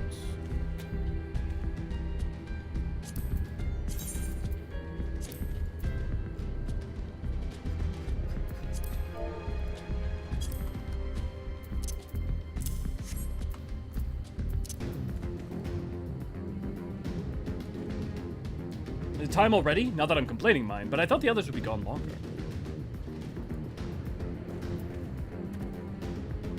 Other people have problems with Galadriel being around. Supposedly she was just meditating in Rings of Power era. That's just not true. We don't know what she was up to with her and her husband, or what she was up to in the second. The thing is that there's some things that are very specifically defined for the Second Age. A lot of the Second Age is just like, even between the appendices and little pieces from like the Silmarillion stuff, or like barely anything in the Silmarillion, there's just a lot of the Second Age is just very ill-defined. Like, Tolkien just wrote very little about a lot of it. And also, what she was doing in there changed from time to time as well from him, for what Galadriel was doing. So it wasn't specified what she was up to. So what they chose to do is just as valid an interpretation of the Tolkienian text as anything else.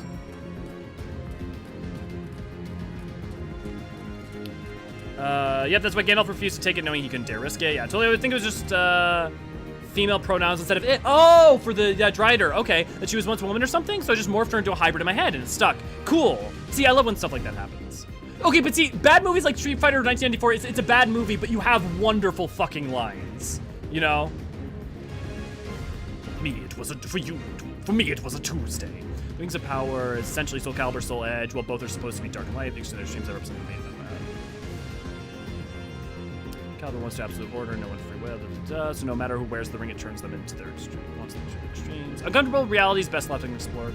I don't know that that's necessarily fully true about the Ring of Power, about the One Ring, because like the thing is that the rings that are crafted are more, they endure, but like it's not really light and dark. It's not really how Tolkien puts it. Like light is just good, and it's not that the ring pushes you one or another way to extremes. The ring pushes you towards its use to control and dominate, and the domination of others is a bad thing. I don't think it is really a two-sided pushes one way or another. I think there's really just the one direction that, at least as far as like Tolkien writes, as far as Maya's like understanding and reading of his works. These ones shall sleep soundly along with the others, and with that, there are no more soldiers to trouble us. You can dispose of the accursed uniform. It's time to guide the villagers to freedom. Maybe I like it. Maybe it's comfy. I don't want to wear an oppressor's outfit. Dude, wait. Bandana, Elio! I'm here, brother. Oh, son, I'm gonna beat you. Hulk. What? Hulk? Well, I don't like, what's Elio? Eccentric Elio here, smash some skulls, brother. Uncomfortable realities best left unexplored. So no matter who wears the ring. Honestly, you would think that you need a larger uniform to take in. Where are you going to get extra fabric? Yeah, exactly. That's what I was thinking. Look, Elton did an old expansion devoted to them. There's 3 fashions. Okay, you know what? Dominions, that's a fair fucking argument. We just did have all of Heaven's Word. Ah, yes, merge with Lala, clearly. Yes, take the Lala, combine Lala and Hero uniform, and you get an Elzen uniform. Easy speasy.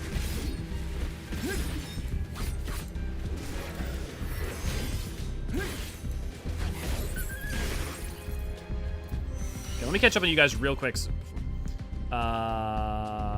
have to clean up and seam. Don't mess up the syntax like I do yet. Elias, you have a problem with phrasing. Sometimes, but I usually catch myself quickly. What if he gave the One Ring to Midgard Summer? I think you're crossing over worlds then, because it's very different issues. Can you smell what the wolves cooking, brother? I love you guys so much.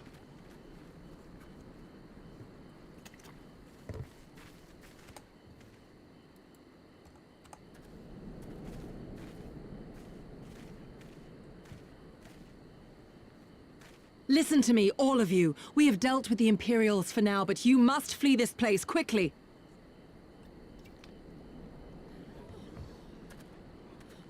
Now I want to do like the Sonic version. Oh no. You didn't kill them, did you? Are you mad? There's no escaping the Empire. Running will only make it worse. Hello, Alice. I've left the bandana on. Whoops. To stay is to die. You know this to be true. Even if you lack the will to fight, surely you have the will to live! Or has that, too, been beaten out of you? Is this what has become of Doma?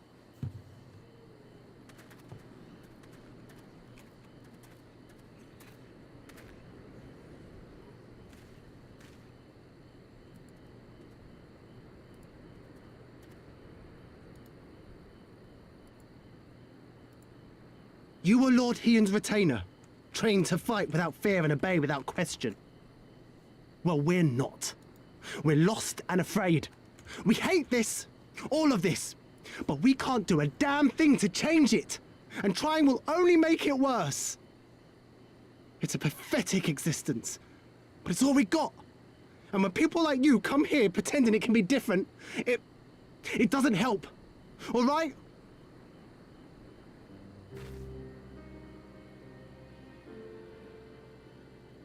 Peace, boy. Peace. She came to help, and for that we should be grateful.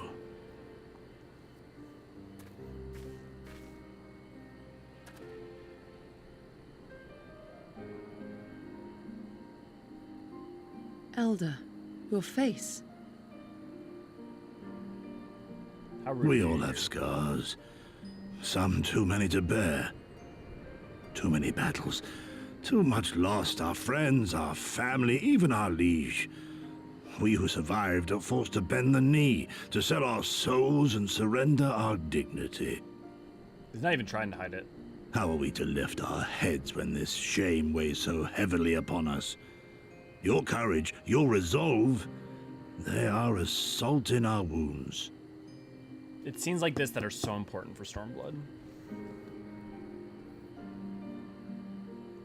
Because Stormblood does something that Heavensward doesn't. If they It only tells knew you the what story you of would the do for them, people my lord.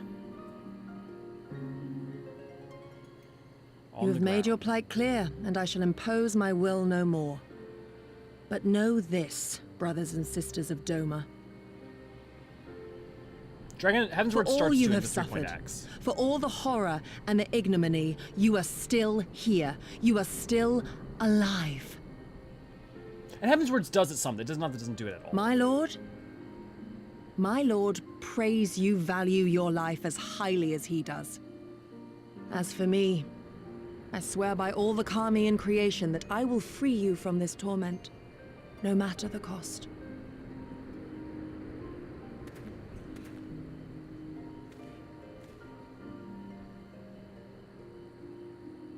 If the Imperials come for me, I will tell them we were tricked by an Ori woman. Tell them whatever you must to keep your loved ones safe.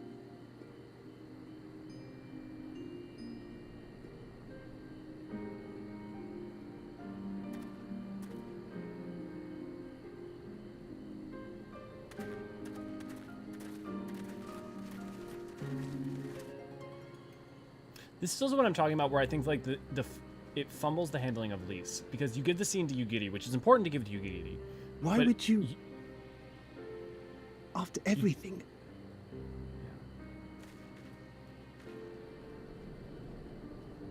We needed more moments like this from Lys too, more wisdom, more growth, and just doesn't handle it particularly well. Because you only start to get it really when we get to the step, and as you move on from there, you just needed it more early on.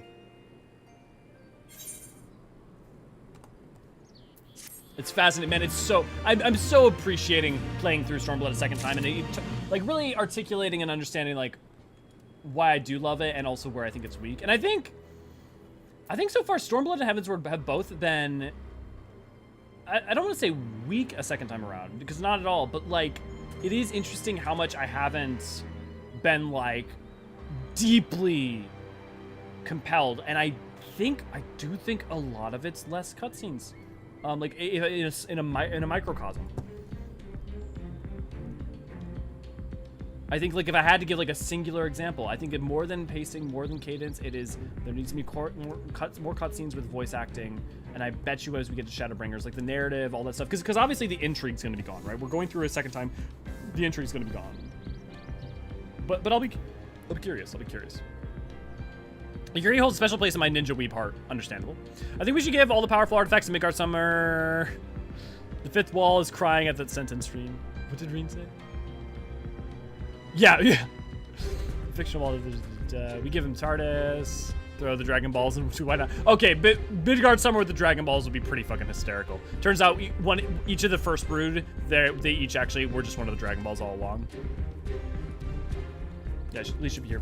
And like, even if Lys isn't here for it, it's like the amount of times that moments that could have been used for her growth or in some way are given to another character or handed off in a different way are a problem only because the story ends up wanting to use Lys as a linchpin. I think it's an Arden issue. You know what? I think it's going back to like it's an Arden issue of you want to use this character as a linchpin, but you need to meaningfully give them the room to get there and for us to understand and connect to them the same way that we're going to use Emmett Selk as a linchpin, right? But the thing is that the ride of getting to Emmett Selk's payoff is a great ride on its own.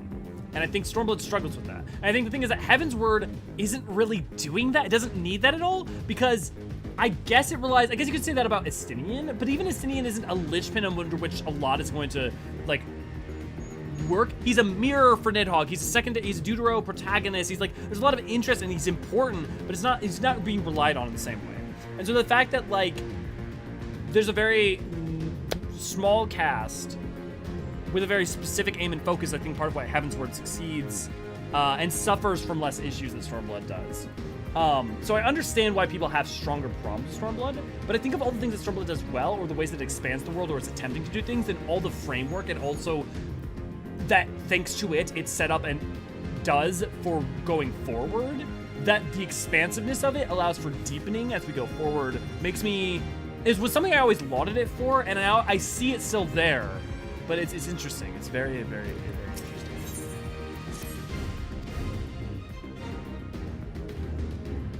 Apologies, Elio. I was lost in thought. Mayhap you have the right of it. Mayhap we are fools for urging them to rise once more. But I have to believe, that in their hearts of hearts, they still... Now is not the time. We must finish what we started. I have in my possession a powerful medicine that befuddled the mind and memories. We must administer it to the soldiers at their wake. The medicine will leave the soldiers confused and unable to clearly recall the recent events. They will suspect they fell asleep at their posts and be reluctant to discuss it with others. It is not more than a temporary measure, but we dare not kill them for the sake of the villagers. 10 to the last 2 I put to sleep. I shall see to the others. Am I the only one that like Dragon Ball GT? No, I like Dragon Ball GT too. Yeah, I take on Dragon Ball's corrupting based on certain... I think Dragon Ball GT feels like fan fiction, but I kind of feel like all Dragon Ball Z feels like fan fiction, and I don't know how to put it better than that. No, I like GT. I'll say I like GT. It's been a long time since I've watched all of GT, but I did like it. It was weird, but I like weird, so... Wait 1 damn second. That might be a weird question, but I remember we talked about the fact that dragons procreate asexually. Yes. How does Midgard Summer use the restroom? Does he have to? Do we know that he does? I mean, dragons we know can bring aether into their eyes. Like, he may not even need to consume sustenance in order to... I mean, we know that dragons can eat, thanks to like current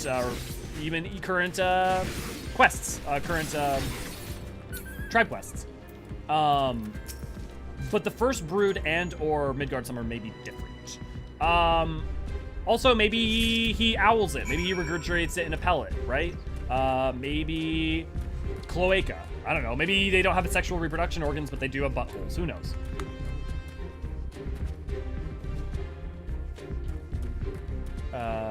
Anyway, they like, yeah. Vritra just uses Varshan and just goes to the bathroom.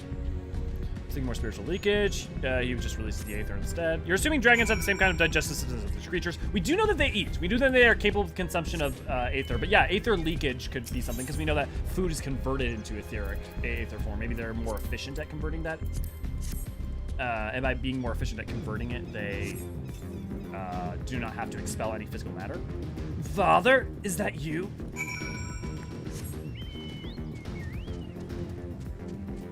Dragon Ball is just prototype Hildebrand. If it had a little bit more humor, I'd be with you. Not that it doesn't have a fuck ton of humor, but the problem is that, like, Hildebrand is in on the joke, whereas Dragon Ball kind of, like, is just playing it straight. You know? You know what's the prototype for Hildebrand is Space Dandy. Or Bobobo. Bobobo. I feel like you have to go for the night. See you, Aurora. Have a wonderful rest of the stream, everyone. Yeah. Thank you so much for hanging out. Oh god, Pallet's just a foolish guardian armor and bones as now we trace some dragon migration patterns. Wait, I'm not sure if this is spoilers, but I'm allowed to ask about pre-first brood dragon stuff. Yeah. Well, so it depends. So, as a subject, we've talked about dragons being aliens and stuff, pre-first brood dragon stuff. So, is it a question about prehistory and Midgard Summer arriving onto the source? Because I'm okay talking about that, even though in a sense it's a little spoilery for something like Omega and stuff, but because like it's a very broad question that I don't think ruins any topic of discussion. Try to frame it in such a way, I mean, worst case, you can always throw it in an Endwalker discussion or something, and someone who's maybe in there can check it while we're over here. Ooh, there's an answer in here. There's a dialogue option in here that, if I remember rightly, weirdly kind of makes her flirt with you. At least I remember, that's what I remember when I first did it, by accident. No, not by accident, but like I chose it as an option. I want to see if like if that holds up, if I was just completely misreading the situation. Forgive me for making you search.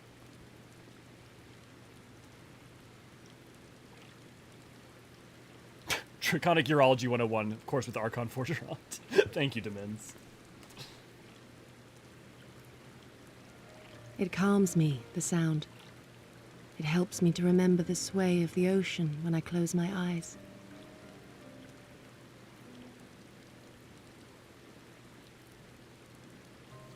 Despite the many great and noble things I said, in truth I am not of Doma.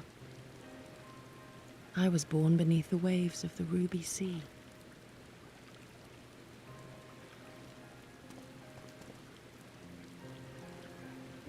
Yo, we met your parents. To think that you were there, that you even spoke with my mother and father.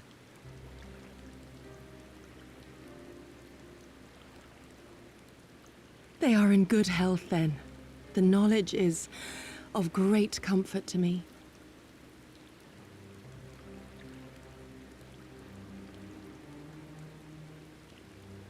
That I might have the strength to protect my home from the Empire, I left to learn the secrets of the shinobi. Day and night we trained, ever striving to exceed our mental and physical limits. Guys, I didn't plan the name of this episode when this is not the weather pattern that has to happen. We lucked out for the weather matching the episode name.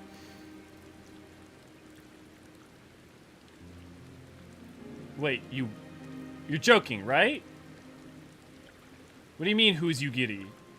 After a time, my skills were recognized, and I was dispatched to assist the Doman Liberation Front. It was then that I met Lord Kaien and his son, and their loyal samurai, Gosetsu.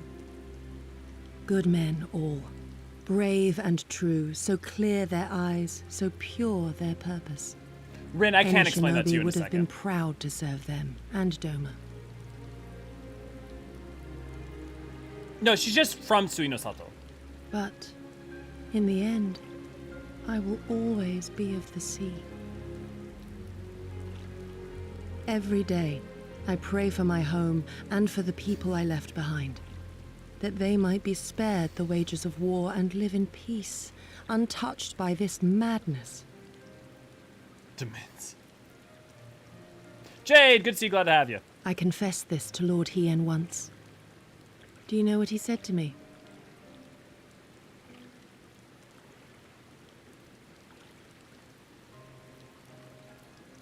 He said, "Good. We are better for the conviction of our allies, and draw inspiration from their example. What is weak alone may together grow stronger." Never did I lose faith in them. Even when all was lost and I led our people to Eorzea, I clung to the belief that our dream would one day be realized.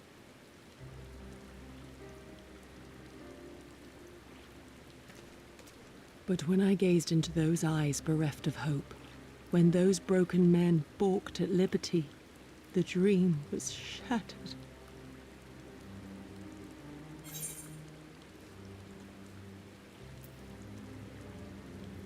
Ooh, those are all good answers. Together we are strong, we must carry on. That's good. This too shall pass. Yeah. Not always be so.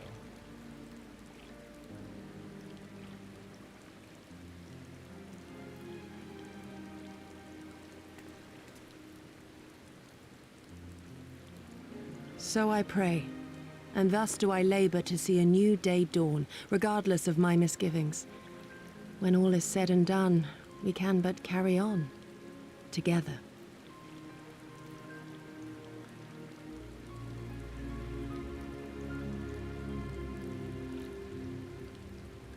Yeah, exactly, Jiblin. That's what I was about to say. It's like this is exactly the thing I've been saying all this episode and last episode, right? Especially this episode, though, is like An Imperial airship. We needed scenes like this with Lys. It is bound for Doma Castle. Quickly, we must rejoin the others. Imagine if you had like one scene even approaching kind of like this per map with Lys. How strong Lys could be as a character by the time you get to the end, you know? But they don't give us any. And I just don't know how to frame it. I know, like, literally that is a failing of Lys, right? But, like, in a way, it feels more like, to me, they failed Lys than they did, like, Lys is just bad, you know? Yeah. This too shall pass. Okay, go. Okay, go intensifies. Yeah, I fucking. I won't let you down. No, I won't let you down. I know it's a different song, but nah, that's in my mind. Maybe she's got no flag to fly. And she don't seem that much to mind. No, she don't seem to mind. That's a great fuck. Oh, all their music videos. But okay. So let me. She's just girl from C. Yeah, Bobo's fucking awesome. Space Dandy was fucking wild, and Bobo was some guy snorting coke and making up as he went. Agreed. So, okay, so for dragon biology, so the thing about dragons is dragons produce asexually. So Midgard Summer created his eggs, and those were his children, and those were the first brood. The first brood all have their own children as well. The thing though is that remember the first brood were born as eggs upon the dragon star, which was an unsundered star that was very rich in aether. All the dragons that exist on Atheris, on Hydaelyn, are on a sundered star that has more limited reserves of aether. So the thing is, the reason that the first brood are different than all of their younger dragons is not just because of their age. It's also because of a byproduct of where and how they were born. Now, dragons, how they end up, they basically start in like a prototype state, and then they grow into different forms of dragons based on like the ethereal aspect that they're most like surrounded by or aether that they're drawing in. So for instance, I believe it's in volume 2. That was close. You know what? This actually might be in volume. I think this is actually in volume 1 if I'm not mistaken.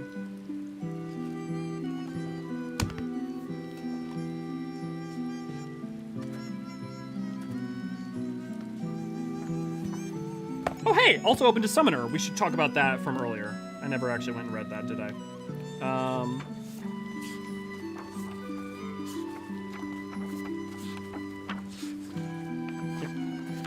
Page 1, 2, so if we look at... Let me open up this video so I can see that you guys can see. You probably won't be able to see it very much, but here's...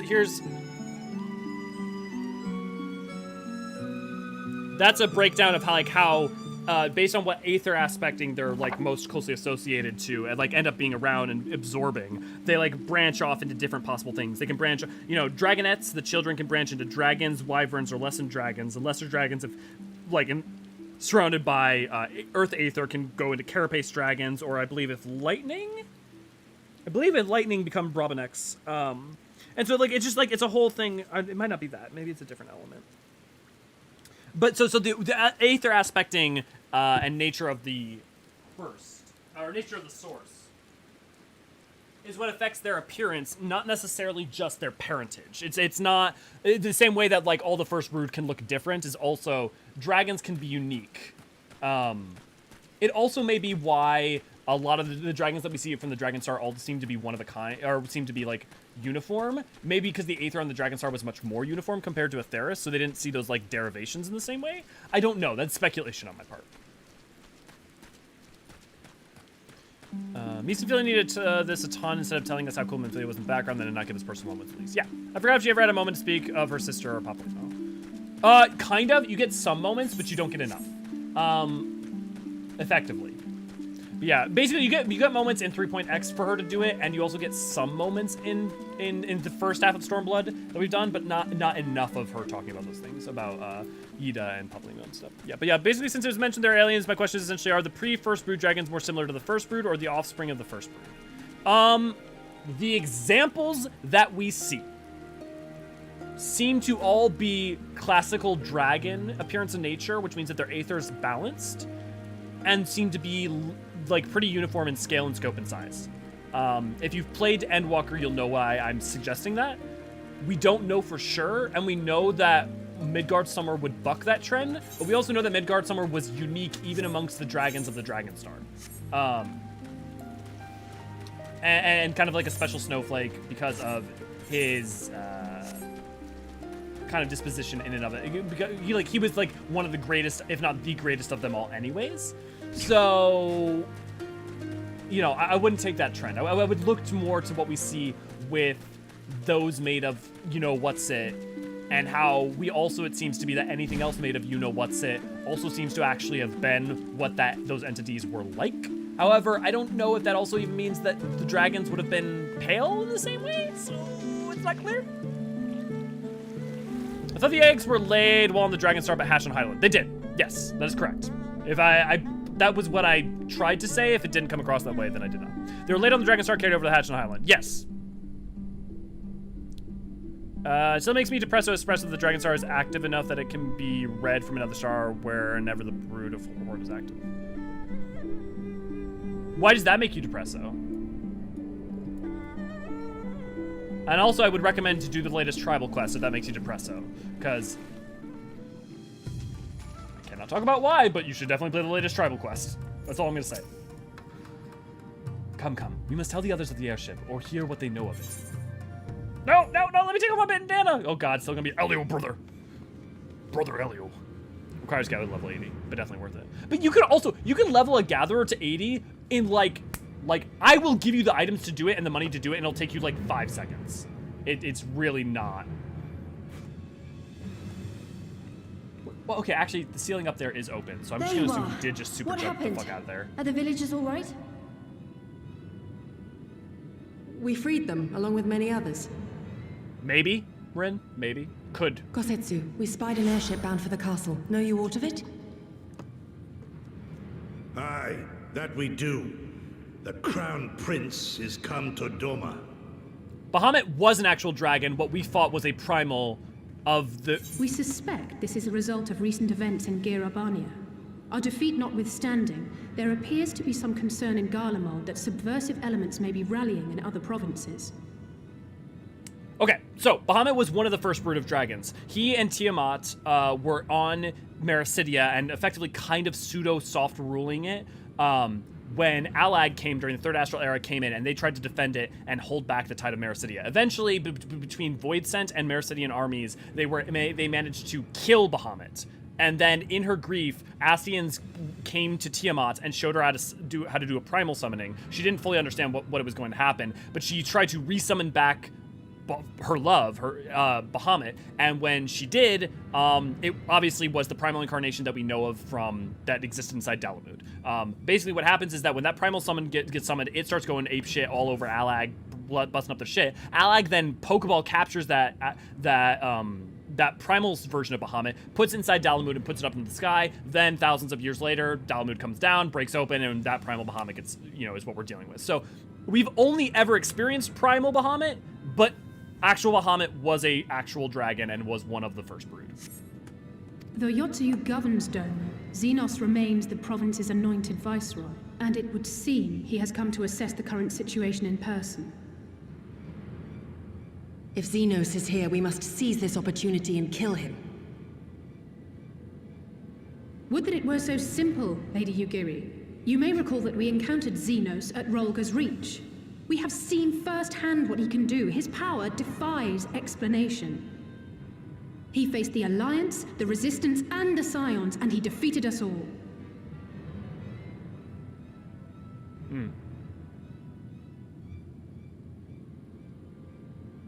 We survived and learned from the experience, it is true.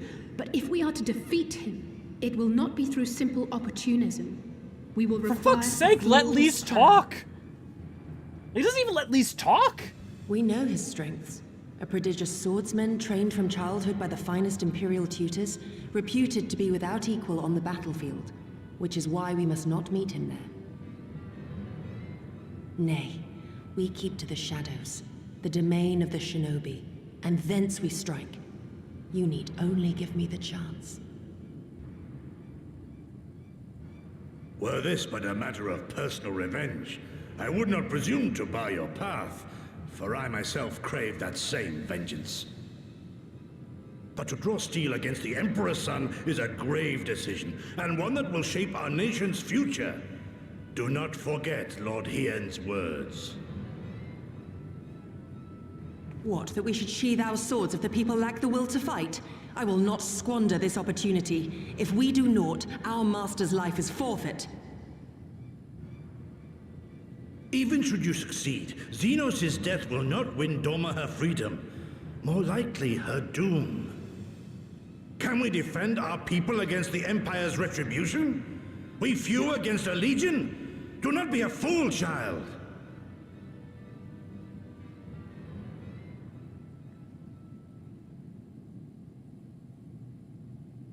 Mayhap I am a fool with foolish dreams of a future that will never be. But I will not forsake them! Yugiri, wait! What now?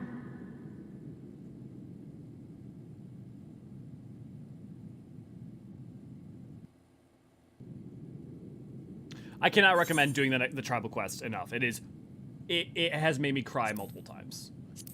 Huge recommend on it. And the thing is, it's like you only need to level up one gatherer to 80, and it's really not hard. Like you can do that just like from like going and crafting stuff, but you can also like or go and mining stuff. But you can just go do leave turn-ins, like buy all the stuff on the marketplace for not that much and get to I cannot recommend tribal quests in general enough. Like I can say that like, okay, the Realm Reborn ones and Heavensward ones and some of the Stormblood ones are a little slow, but like, you know, not like amazing, but they're pretty good. They're pretty fucking good. And they get better and better as they go along. I mean, Namazu is fucking awesome in terms of Stormblood. I really like Kojin. Ananta's pretty good. Heavensward, they're all pretty good. Realm Reborn, they're fine with like only really, I think like, the only one that's like really good in my opinion is Ixal, but they're all worth doing. But then Shadowbringers, all three of them are fucking worth doing, and if you don't do the Dwarf one, you're just fucking like you're hamstringing yourself. But the Kakern one's fucking awesome. Katari one, and the Pixie one's freaking awesome, amazing. But the Endwalker ones have also been really fucking good. Archosodra was real good. Was like Shadowbringers level for me. I think it might probably for some people it might be a little lower, but Shadowbringers level for me. And then like this most recent one is the best tribal quest by far. Like just like far and away. Like it's hilarious. It's heartwarming. It's like tear-inducing for me. I mean, it may not be for you, but like it cannot recommend it enough. I will not pursue her. It is for her to think on our master's words and recognize the futility of her course. Those at least are my thoughts upon the matter. Yours may be different. Should you wish to give chase, I will not bar your path. We each have but one life, and it is not to be spent recklessly in pursuit of our goals. I pray she realizes this soon.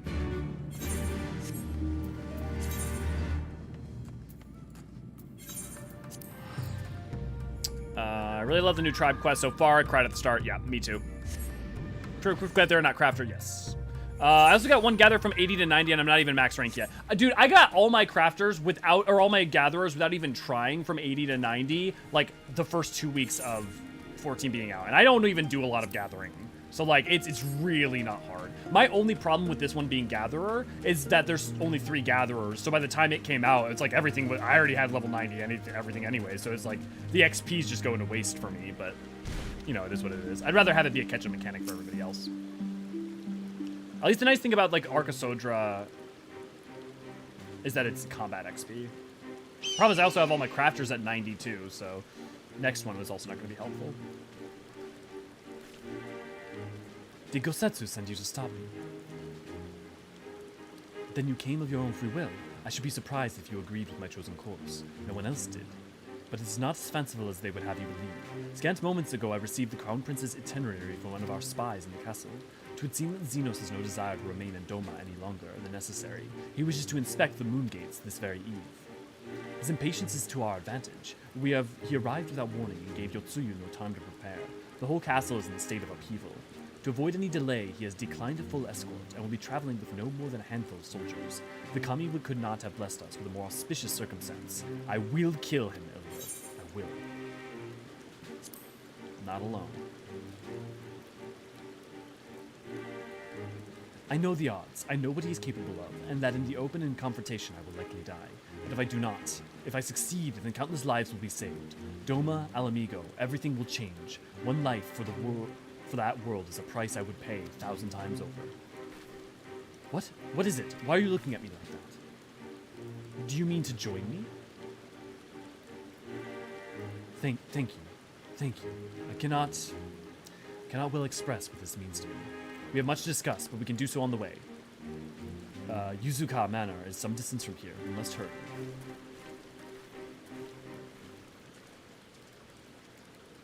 I'm gonna have Grav to grind tonight. Gemini, don't forget.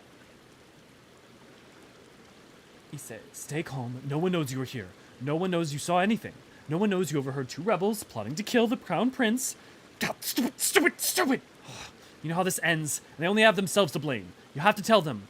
You have to...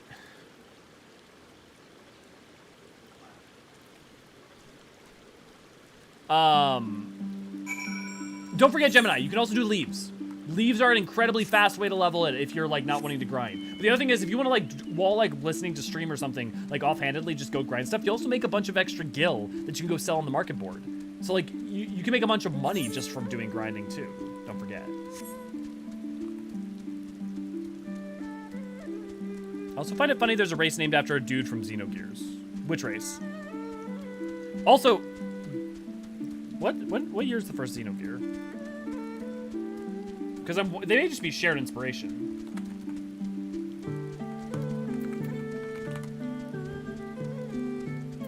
Xenogears 1998. No, so this is definitely probably named after him, right?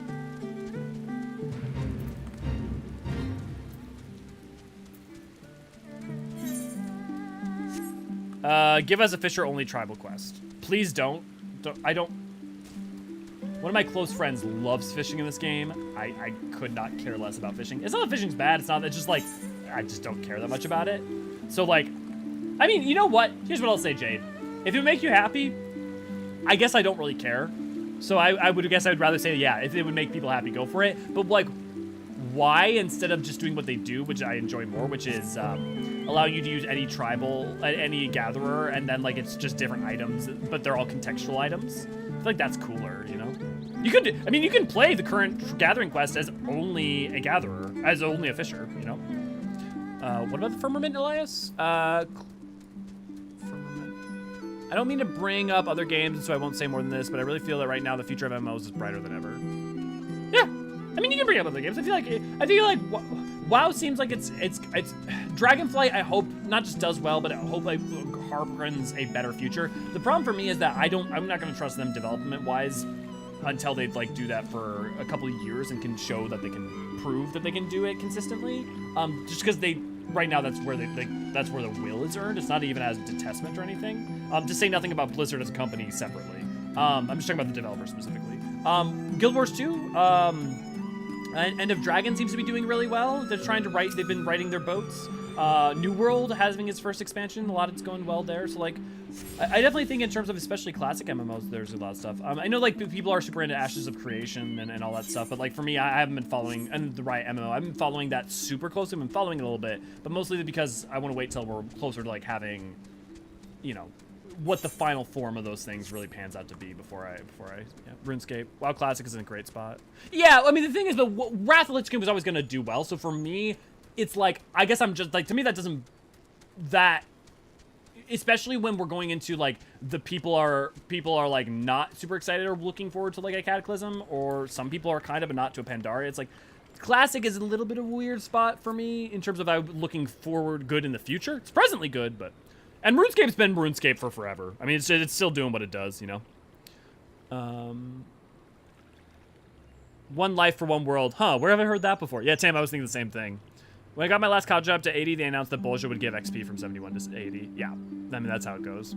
Yeah, speaking of max level before catch-ups, and Shadowbringers, I got all my crafters gathered to 80, and then they announced Discarding Restoration the next week. Yeah, I mean, the nice thing is at least those catch-up mechanics exist. And the other thing that Tam is, you know, is nice, right, is, well, I guess the next shop we'll get is going to be 80. But, you know, let's say they introduce a new crafter that starts at level 1, you know? It's like, at least, you know, there's multiple mechanics that exist in the world to do it long term, and also for new players, right? It really helps not just catch up, but not catch up for people who are away, but people who are starting. It's very, very good future proofing, in my opinion. This is far enough. Let us discuss our plan of attack. Let me catch up before I start that, because I know it's going to be kind of a Krellian's administrations of main antagonist where he is named that way. Ah! Mistranslations of the main antagonist where he is named that way. Okay, that's cool. I had no idea, Astral. That's very cool. More with the fair. I'm just really excited personally because I have played beta and Fantastic Day for the most part, in my opinion. So is Guild Wars 2, 14. Yeah, they're all doing well. The thing is that they're all doing well in the future bodes well. I totally agree with your broad point. Yeah. Sorare Online launched the other day. Like, the MMO? Or did they release the nerve gear or whatever the fuck it's called? Xenos itinerary is as follows. He will depart Doma Castle by ship and approach the moon gates. The Magitech field will be deactivated briefly, allowing his vessel to pass. He will then continue on these very docks, where he and his entourage will disembark. As you can see, the area is not ideal for ambush. Wide open, multiple avenues of escape. The manor is better suited to our needs. Let us split up and search for suitable hiding places. Hey guys, you haven't seen Deadpool all stream. Do you guys want to see Deadpool? Also, I wish you could, like, there was some way to turn back on the moon gate, because it's such a beautiful sight.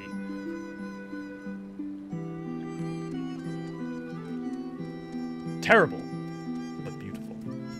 Oh yeah, I don't begrudge anyone new coming from the catch-up mechanics. Yeah, I'm not saying you were saying that, Sam. I was just saying, like, I'm thankful for him. The creator of Oculus created a headset that actually kills you if you die in game. You only created one as a joke, and Homage will probably end up destroying it, but it's cool. There you go. Do you guys want to see Deadpool? Just the Pope shit in the woods. What? Canonically, SAO launched on the 6th of November, what, 2022? Or do you, like, just, like, 6th of November, that's all we don't know? Okay. Can I get some Deadpool emotes or something to get the hype going for Deadpool?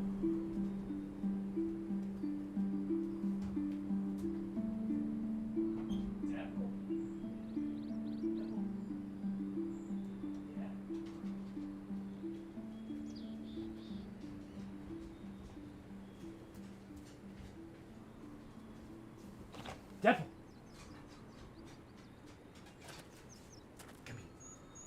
Come here. 1, 2, 3, oof da.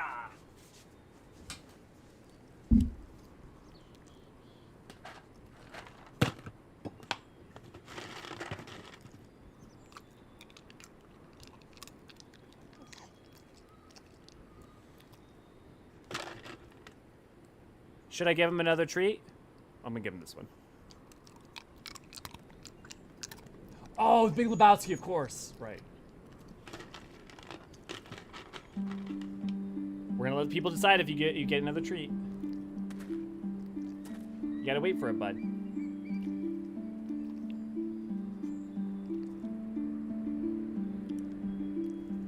Yeah, okay, come on.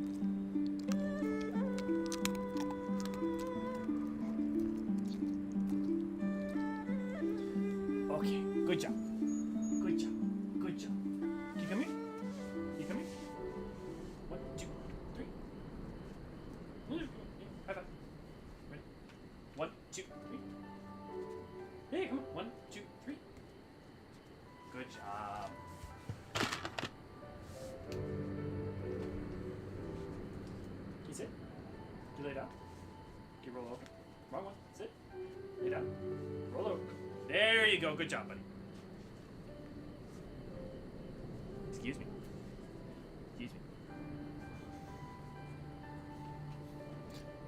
You give that boy another treat, so help me God. That was our Deadpool break. Good job, buddy. Oh, good. Buddy, I've already given you a bunch. Can you sit? Can you lay down? Gentle. Good job. Okay. You okay, bud? Got too excited? Okay, who's ready to kick some of that juicy ass? Surrounded by walls and deserted, this location appears to be ideal for concealment. You come under? Yeah. Ah, there you are.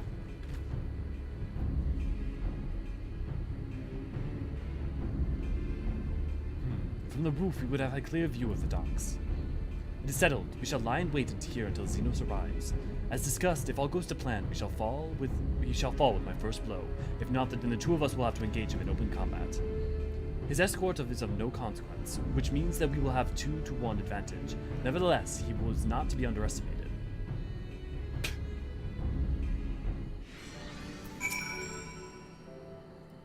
All that remains is to wait. I trust that you are ready.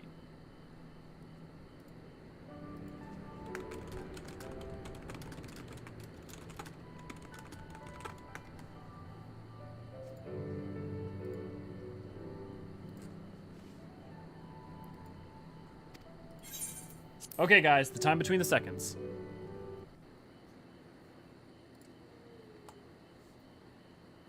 But think about it, right? We had that cutscene with the people, then the cutscene with Yugiri, then that cutscene with people talking in the rebel place. Now we're having this cutscene. It's like once you get to like Yangsha, especially the ones like cuts, it just as you get further and further in, cutscene. We need a little bit more front loading with some like good juicy character beats.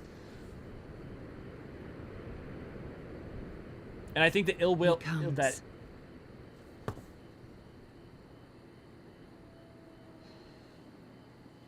He comes. Trademark of Yugiri.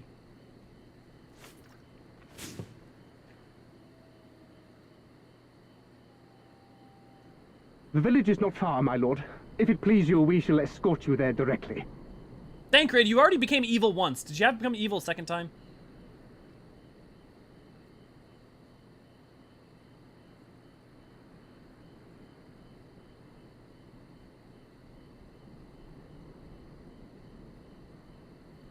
Less a province than a graveyard.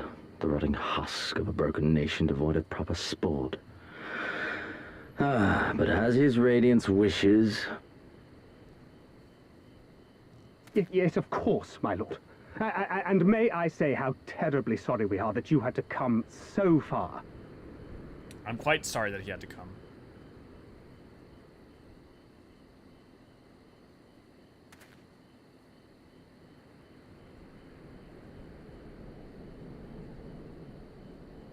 We labored long to sow the seeds of hatred, of fear, to train them as beasts. Now we shall see the harvest. Let there be savage beasts baying for blood, and not hollow-eyed prey cowering in the dark, or there will be no joy in this hunt.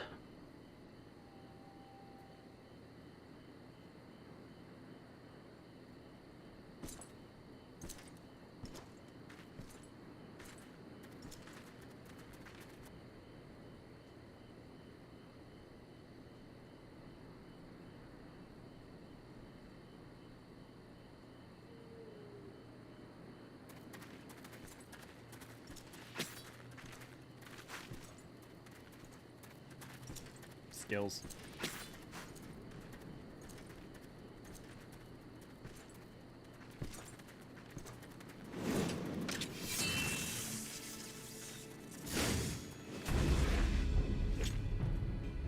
Ambush! Shinobi? And me without my brute. Nah, you just got your Brutus. How weak you are. Is this the sum of your hate? This is only the beginning. For Lord Kyan! For Doma! Ah! Oh no, we killed Thancred! That's weird. I don't remember him having a crystal blade. Mayhap I shall test this new blade of yours. Let us hope it is to my liking, lest your misfortunes compound. Is that the Ame no Habikiri doing that? No, because I saw Ame no Habikiri was in the slot.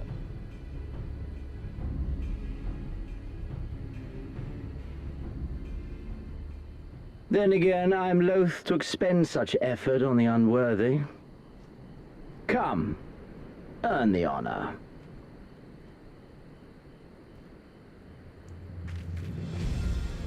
Friendly reminder, to design the ninja job, they literally had their animators and their designers watch a bunch of Naruto. This is something that has been stated.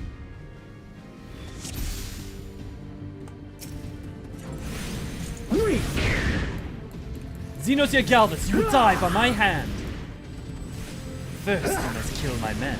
You can do that.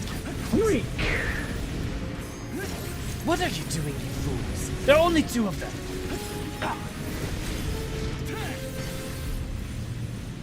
I need to set that to a key binding that makes sense. How much longer must I make you wait?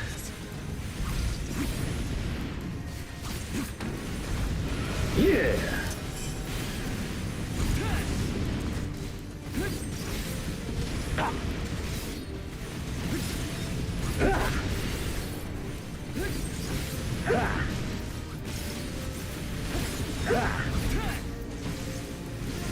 Yeah.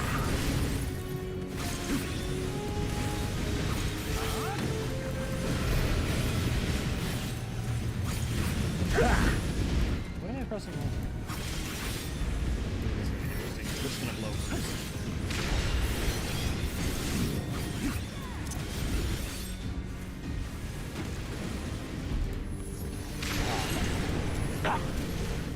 This is not a game, you twisted, arrogant bastard! This day you die! Yeah. Leave this to me! Oh shit! Get you with the limit break 3! Yeah, alright.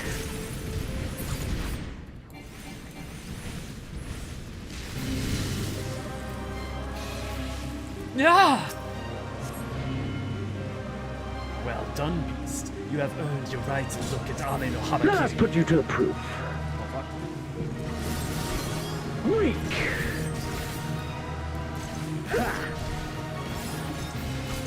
What is this? Coming for Fen? No, I must fight on! I must! Run, beast, run!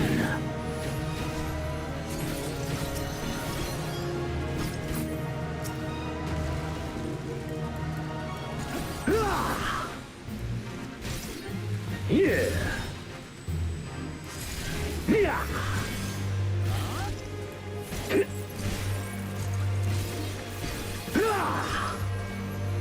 Give me something to remember.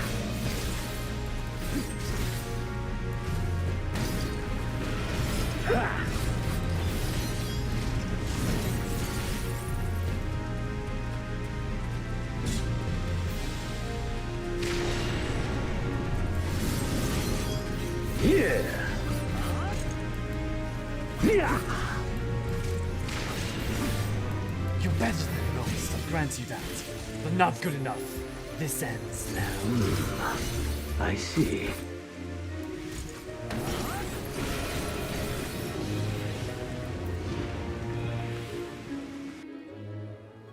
Naruto, like, not like Ninja Scroll.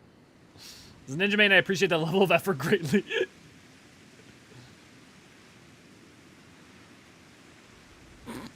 Demands.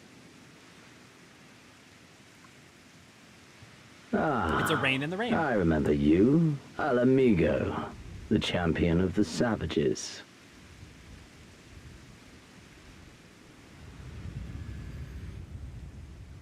Look ye where the sun doth rise, see crimson embers darkening skies. Look ye where the sun doth fall, see azure lost amidst the squall. I want to look at the Japanese poem, because I swear, I'm wondering if there's something being a little bit lost here. Or if it's just literally supposed to be that level of nonsense.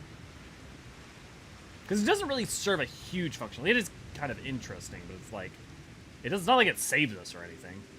Which almost might be worse if it did.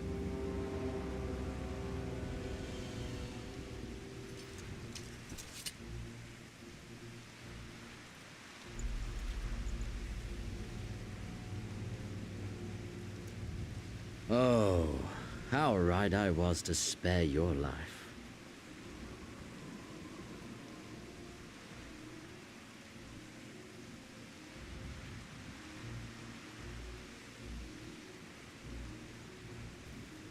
Hear me, hero. Endure. Survive. Live.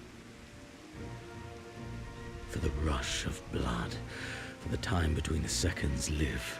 For the sole pleasure left me in this empty, ephemeral world. Live!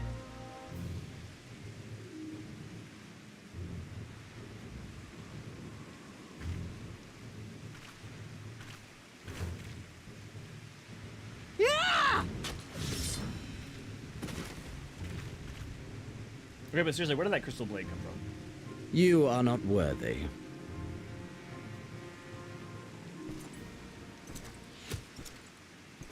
Motherfucker's just wielding the lightsaber over here.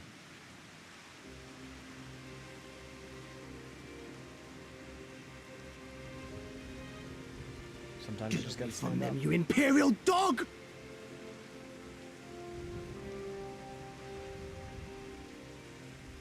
No, don't. You must flee. We're not going anywhere, do you hear me? We're not running away! What you're doing is stupid and reckless, and I never wanted any part of it, but here we are! I've spent my whole life hating myself. For every time they made me beg, for every time I held my tongue to protect the people I love.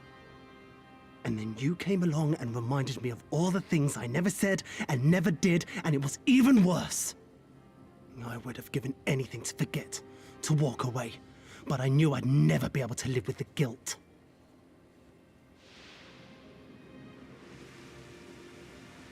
So we came, all of us, for you, for ourselves, for Doma! God damn it. God damn it, Tam.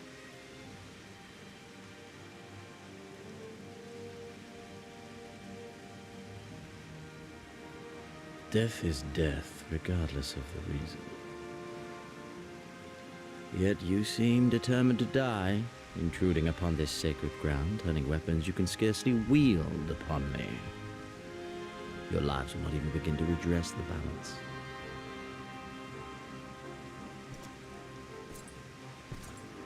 How wrong you are!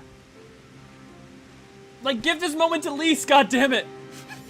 God damn it. Like, I love Alice, don't get me wrong, but stop, give some moments to Lise, for fuck's sake!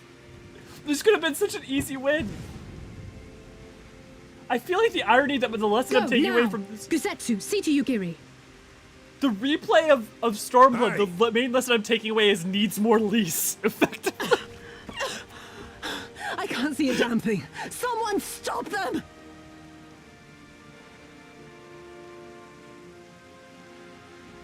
They came for you, for themselves, and for Doma. That's and I blame. I broke. It was a serious moment, and I made it dirty. I blame you, Tam.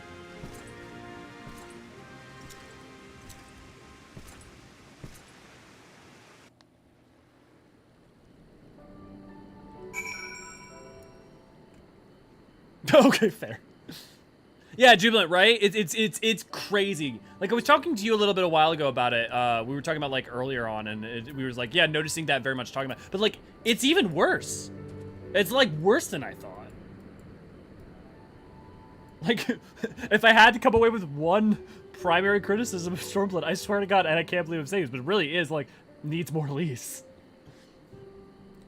I don't think we are followed here. Gods, I have no idea what was going through that man's head, but I'm heartily glad he decided to leave. Oh, and don't thank us. Thank Alfino. He's at the House of the Fierce, patiently awaiting your gratitude. You should see the way he turned pale when he heard about Yugiri's plan, and how you, of all people, had decided to help her. He was in such a panic, barking orders, calling for squadrons to be assembled. As were you. I was rather composed, as I recall, though that is neither here nor there. 'Tis not that we're not here in time. Right? Everyone's ready. Actually, Yugiri. I can manage on my own.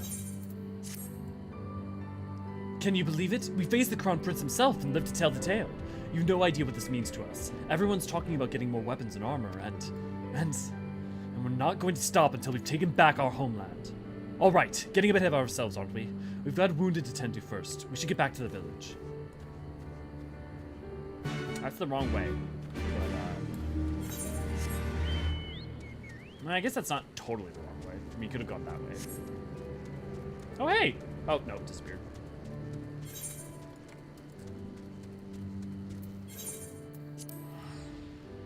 I was going to say...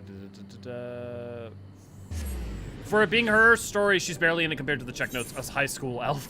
Yeah, and the thing is, like, they start to redress that starting in the set, but they never... But the problem is that Girabanya is intending to pay off her story. Kind of, like, when we go back, and it's like... but she didn't take the time to, like... Yeah. Alright, order Jack in the Box and cheese and hot dogs and milk. Oh, fuck, man, now I want fast food.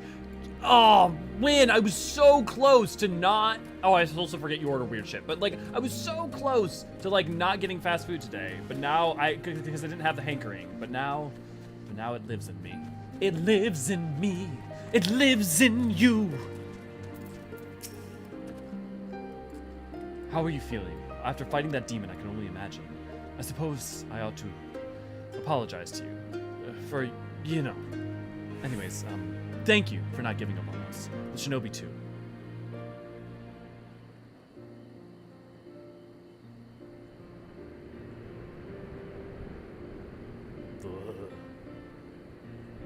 Don't do fast food. I can't not do fast food though. The desire. How are you feeling, my lady? I know that. Much the better for my comrades' ministrations and your most generous hospitality. You need not worry. Good. If there is anything else we can do for the two of you, anything at all, just ask. I know that voice. Why am I blanking on who it is, though? Is that Lisa's voice actor?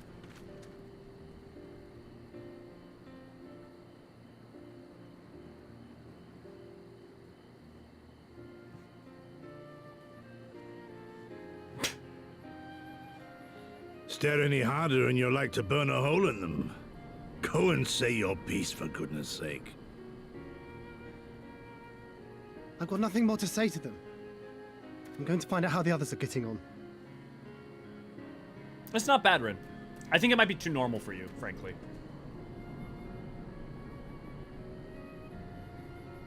Is Alice staring at Gosetsu's ass? I think Alice is definitely staring at Gosetsu's ass. I mean, Gosetsu, Mistress Alize, I owe you an apology. I acted with reckless disregard for my own safety, and endangered I know not how many others in so doing. Scorning your wise counsel, I knowingly defied our master's wishes, and left you no choice but to follow suit. I mean, you might love it, Raen. Nonsense. I don't know. I followed our master's wishes to the letter. Consider once more his words, and the intent therein. In offering his head, he but sought to shield his people from harm, loyal retainers included. You must value your life more highly, Shadow Walker.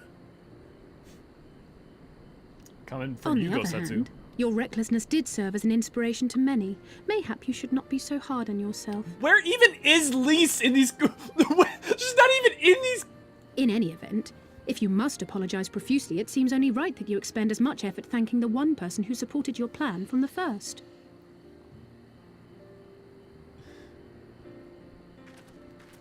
That it does. There are no words which will suffice. But thank you.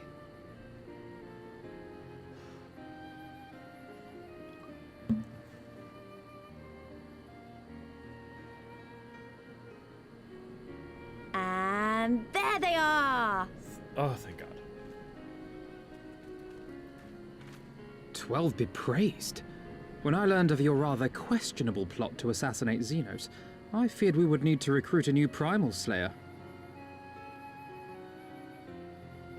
I'm sorry we couldn't be there. Alize made me swear to stay behind no matter what. Why would that have stopped?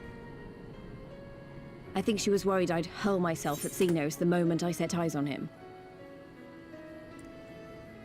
Which is fair, but, like, kind of Alice was gonna do that too, so, like, wouldn't it have made a lot more sense to just made Lise the one who came, especially with the setup of, like, if anything happens, let us know, Yugiri, or something like, I know that's earlier on for a different point, because that's when you're going to free people, but, like, I don't know, man, like, just that would have been a better moment for it, I don't know.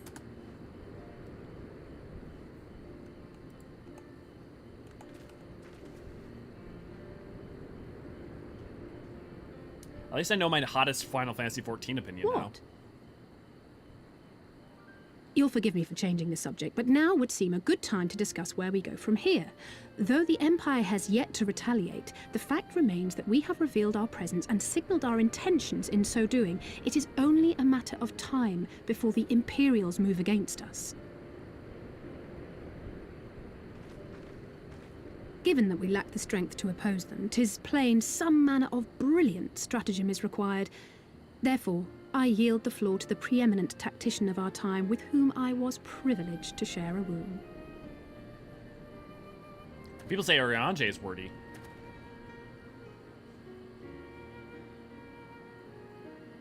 Ali say the verbose over here. If you insist.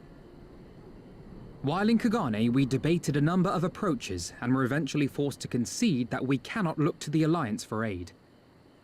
Even were it possible to ferry sufficient forces and materiel from Eorzean in a timely manner, such a massive undertaking would not long escape the attention of the Empire. It would be a miracle if our ships reached the shore. Fortunately, according to Tataru and Hancock's intelligence, the Empire has withdrawn most of its forces from Doma in the past year, leaving her relatively unguarded. That being the case, a popular uprising spearheaded by the full might of the Doman Liberation Front may feasibly be sufficient to threaten the seat of provincial government, namely Doma Castle. 'Twould be rather easier said than done, of course, but I have seen worse plans prevail. Then we must needs meet with Lord Hydaelyn and convince him to return, for there is no surer way to inspire our people to rise up as one. He desired proof of his subjects' conviction, and they have provided it, through no less a deed than openly opposing Xenos himself.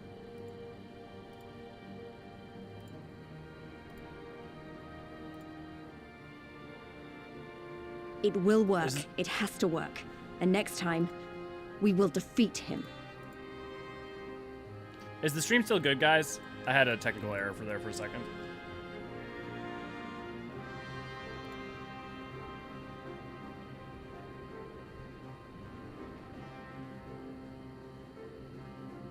Cool. It's like, at least gets to sometimes come in and have like a fucking like line for a bit for shit like that. Like, yo. I guess, yeah, my hottest Final Fantasy XIV opinion from now on apparently is the problem with Stormblood is there's not enough Leafs.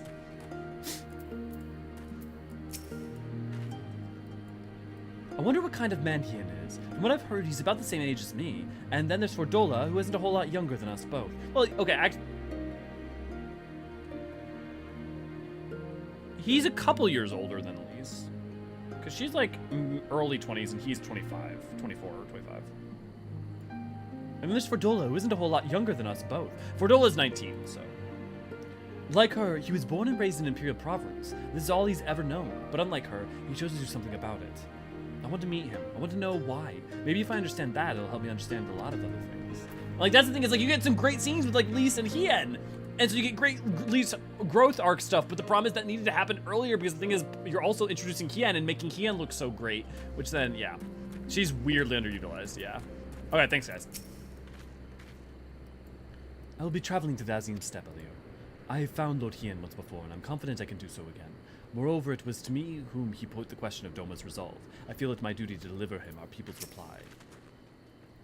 Our countrymen deeds speak for themselves. Lord Hydaelyn cannot deny the truth of their hearts. Too long has it been since I looked on his face. It would be a great comfort to see him again, and no small comfort if he were to join us in the search, I should add.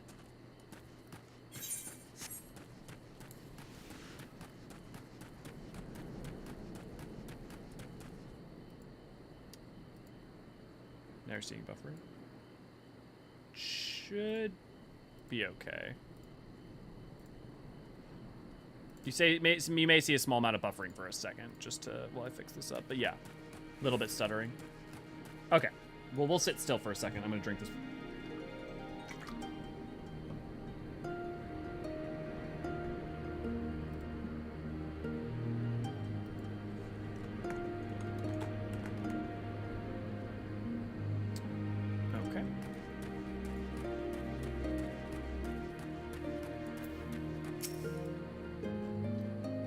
The beloved king returned to urging his countrymen to rise a rebellion.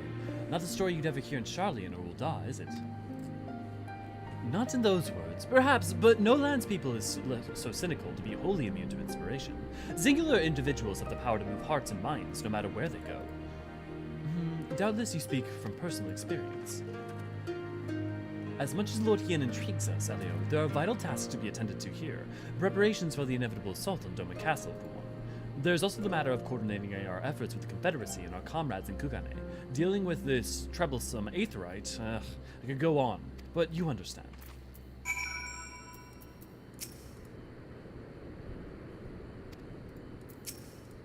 So that's a good justification for why the twins aren't joining in. Which, notice, Alice doesn't join in, and all of a sudden they have room to, like, actually do stuff with Lise. Aye, so it goes. We all have our responsibilities. We shall depart from the Zim step at once. You will be joining us, Elio. No, I'm gonna leave now. For our part, we shall do what we can to aid in the Doman Liberation Front in your absence. We will refrain from conducting any large-scale operations in your absence, and instead devote our energies to bolstering our ranks and training our new recruits. When you return, we'll be ready for war. If nothing happens and you need us to come back sooner, you better contact us. Noble sacrifices are our last resort, remember? Follow me, my friends. We have many moms to travel before we reach reunion. Wait, don't leave yet! Here, take these for the road. It's a simple fare, but it's the least we can do for you, after what you did for us. It may be stupid and naive of me to say this, but I will. When you come back, we'll finish what we started. We'll beat the Imperials and we'll win our freedom. So, don't keep us waiting too long, okay?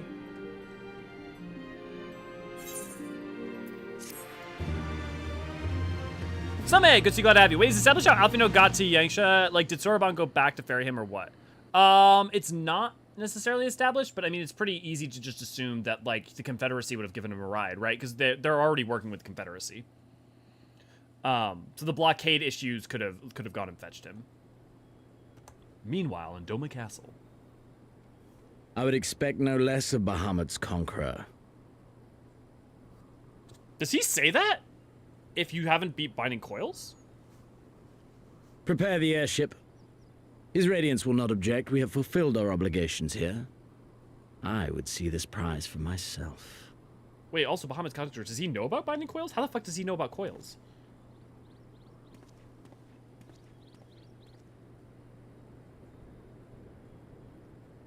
How the fuck does he know about coils?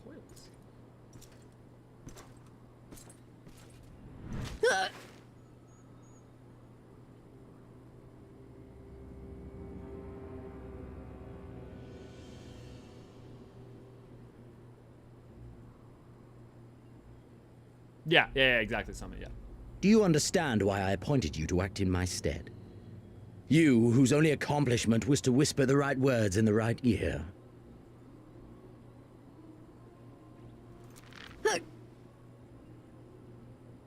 Because of your petty hatreds. They render you the perfect instrument to bleed your kinsman of hope. To make an example of Doma, such as was ordered. Listen well.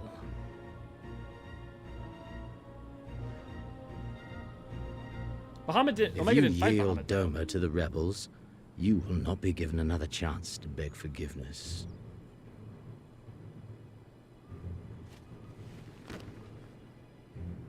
Omega only fought Shinra. Do your duty now, or die with the rest of them.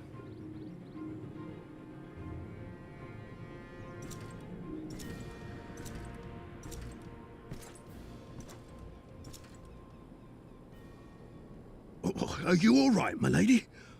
That was uncalled for. Oh!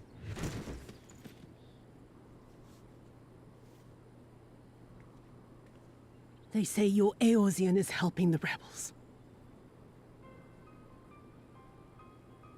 We would know if Omega fought Bahamut. Dead. I want his friends dead. I want the heads of everyone he knows and loves mounted on the castle walls.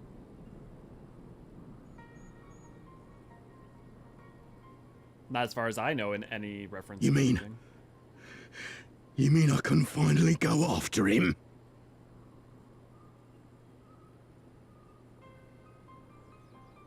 If anyone can contradict that, though, please tell me. I've been waiting for this chance.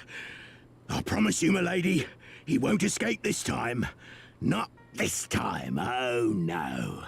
Precious. Not this time.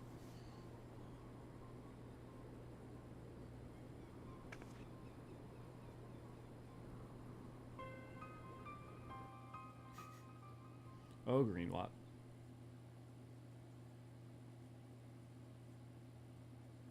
Here, we can also just check that. We can check that line in Garland Tools.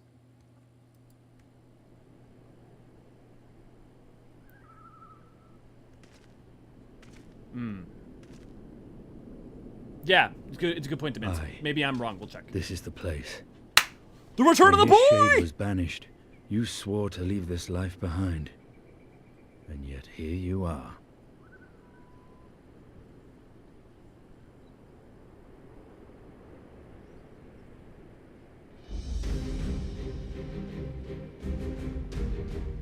Yet, if this be the work of the eyes, what choice do you have but to end it? Or so the boy would say. Damn you, Alphino.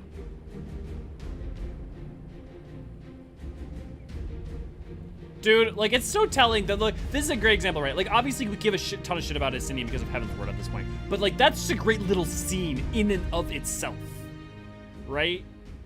It's not just like a, oh, now the good character's here. It's also because, like, that's a little characterized scene. And that's part of it. Okay, so that should wrap up that for today. Oh yeah, especially we're only got 4 minutes left until we gotta head out. But let's check out Garland Tools real quick.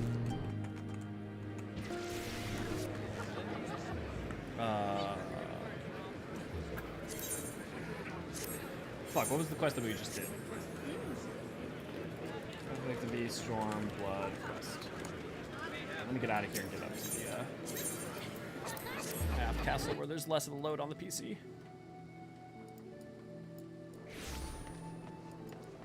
Let me hang out with you guys. All y'all fucking grahas. That's Bartlem's Medal. We want to go to Time Between the Seconds. Was the quest that we just did. So, Time Between the Seconds. Go to lore, dialogue.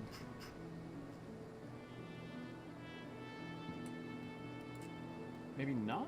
Was there a different quest? Or...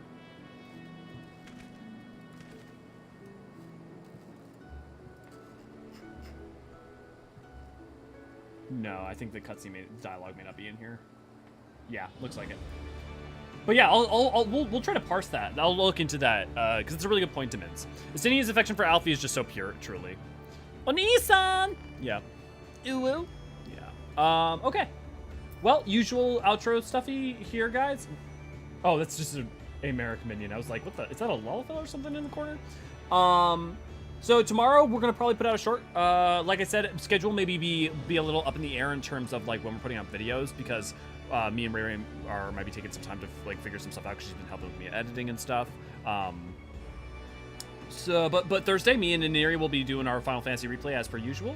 Friday, we will have Lore Book Club. Saturday, we will have community stream. We're probably gonna be doing Triple Triad cards. And even if you don't like Triple Triad, you may want to do it, because if you've never seen what the Triple Triad mount is, you might want it because of the fucking stellar mount. But yeah. Beyond that, don't forget to support it on Patreon. It goes a long way to make this whole thing way more sustainable, and I deeply appreciate it. It allows me to get Deadpool extra treats, as well as get your name in the banner. And I checked, it seems like some of your guys' names, like Brian's name was in the banner and stuff, but if it's not showing, we'll have to check. We'll have to see what's going on there. Because I double checked, and all the Patreon names should be in there. Setting that aside, though, don't forget you can support us also by doing super chats and stuff, which goes towards goals like currently the next goal, which will be me doing a stream in a maid outfit.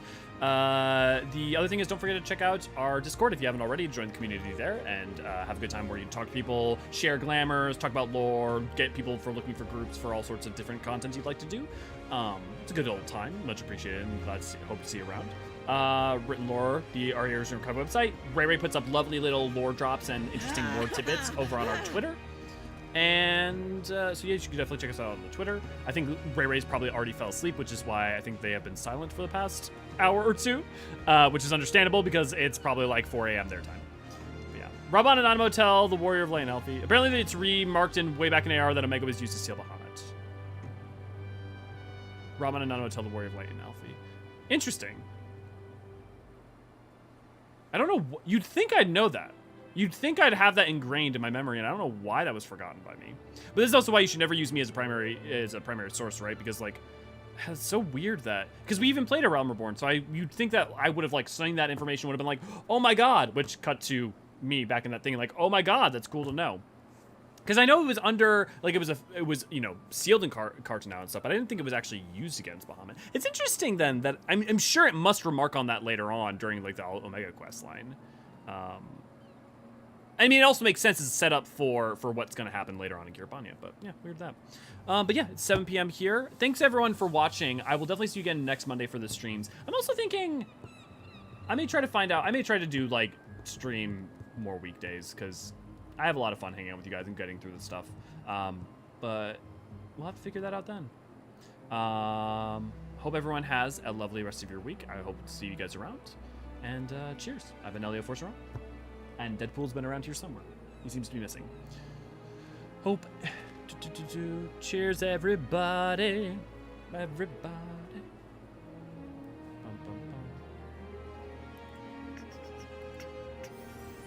Oh, don't forget to go vote. If your voting places are still open, go vote. Don't go. I don't care for who, but go vote. Get your Garlean eye.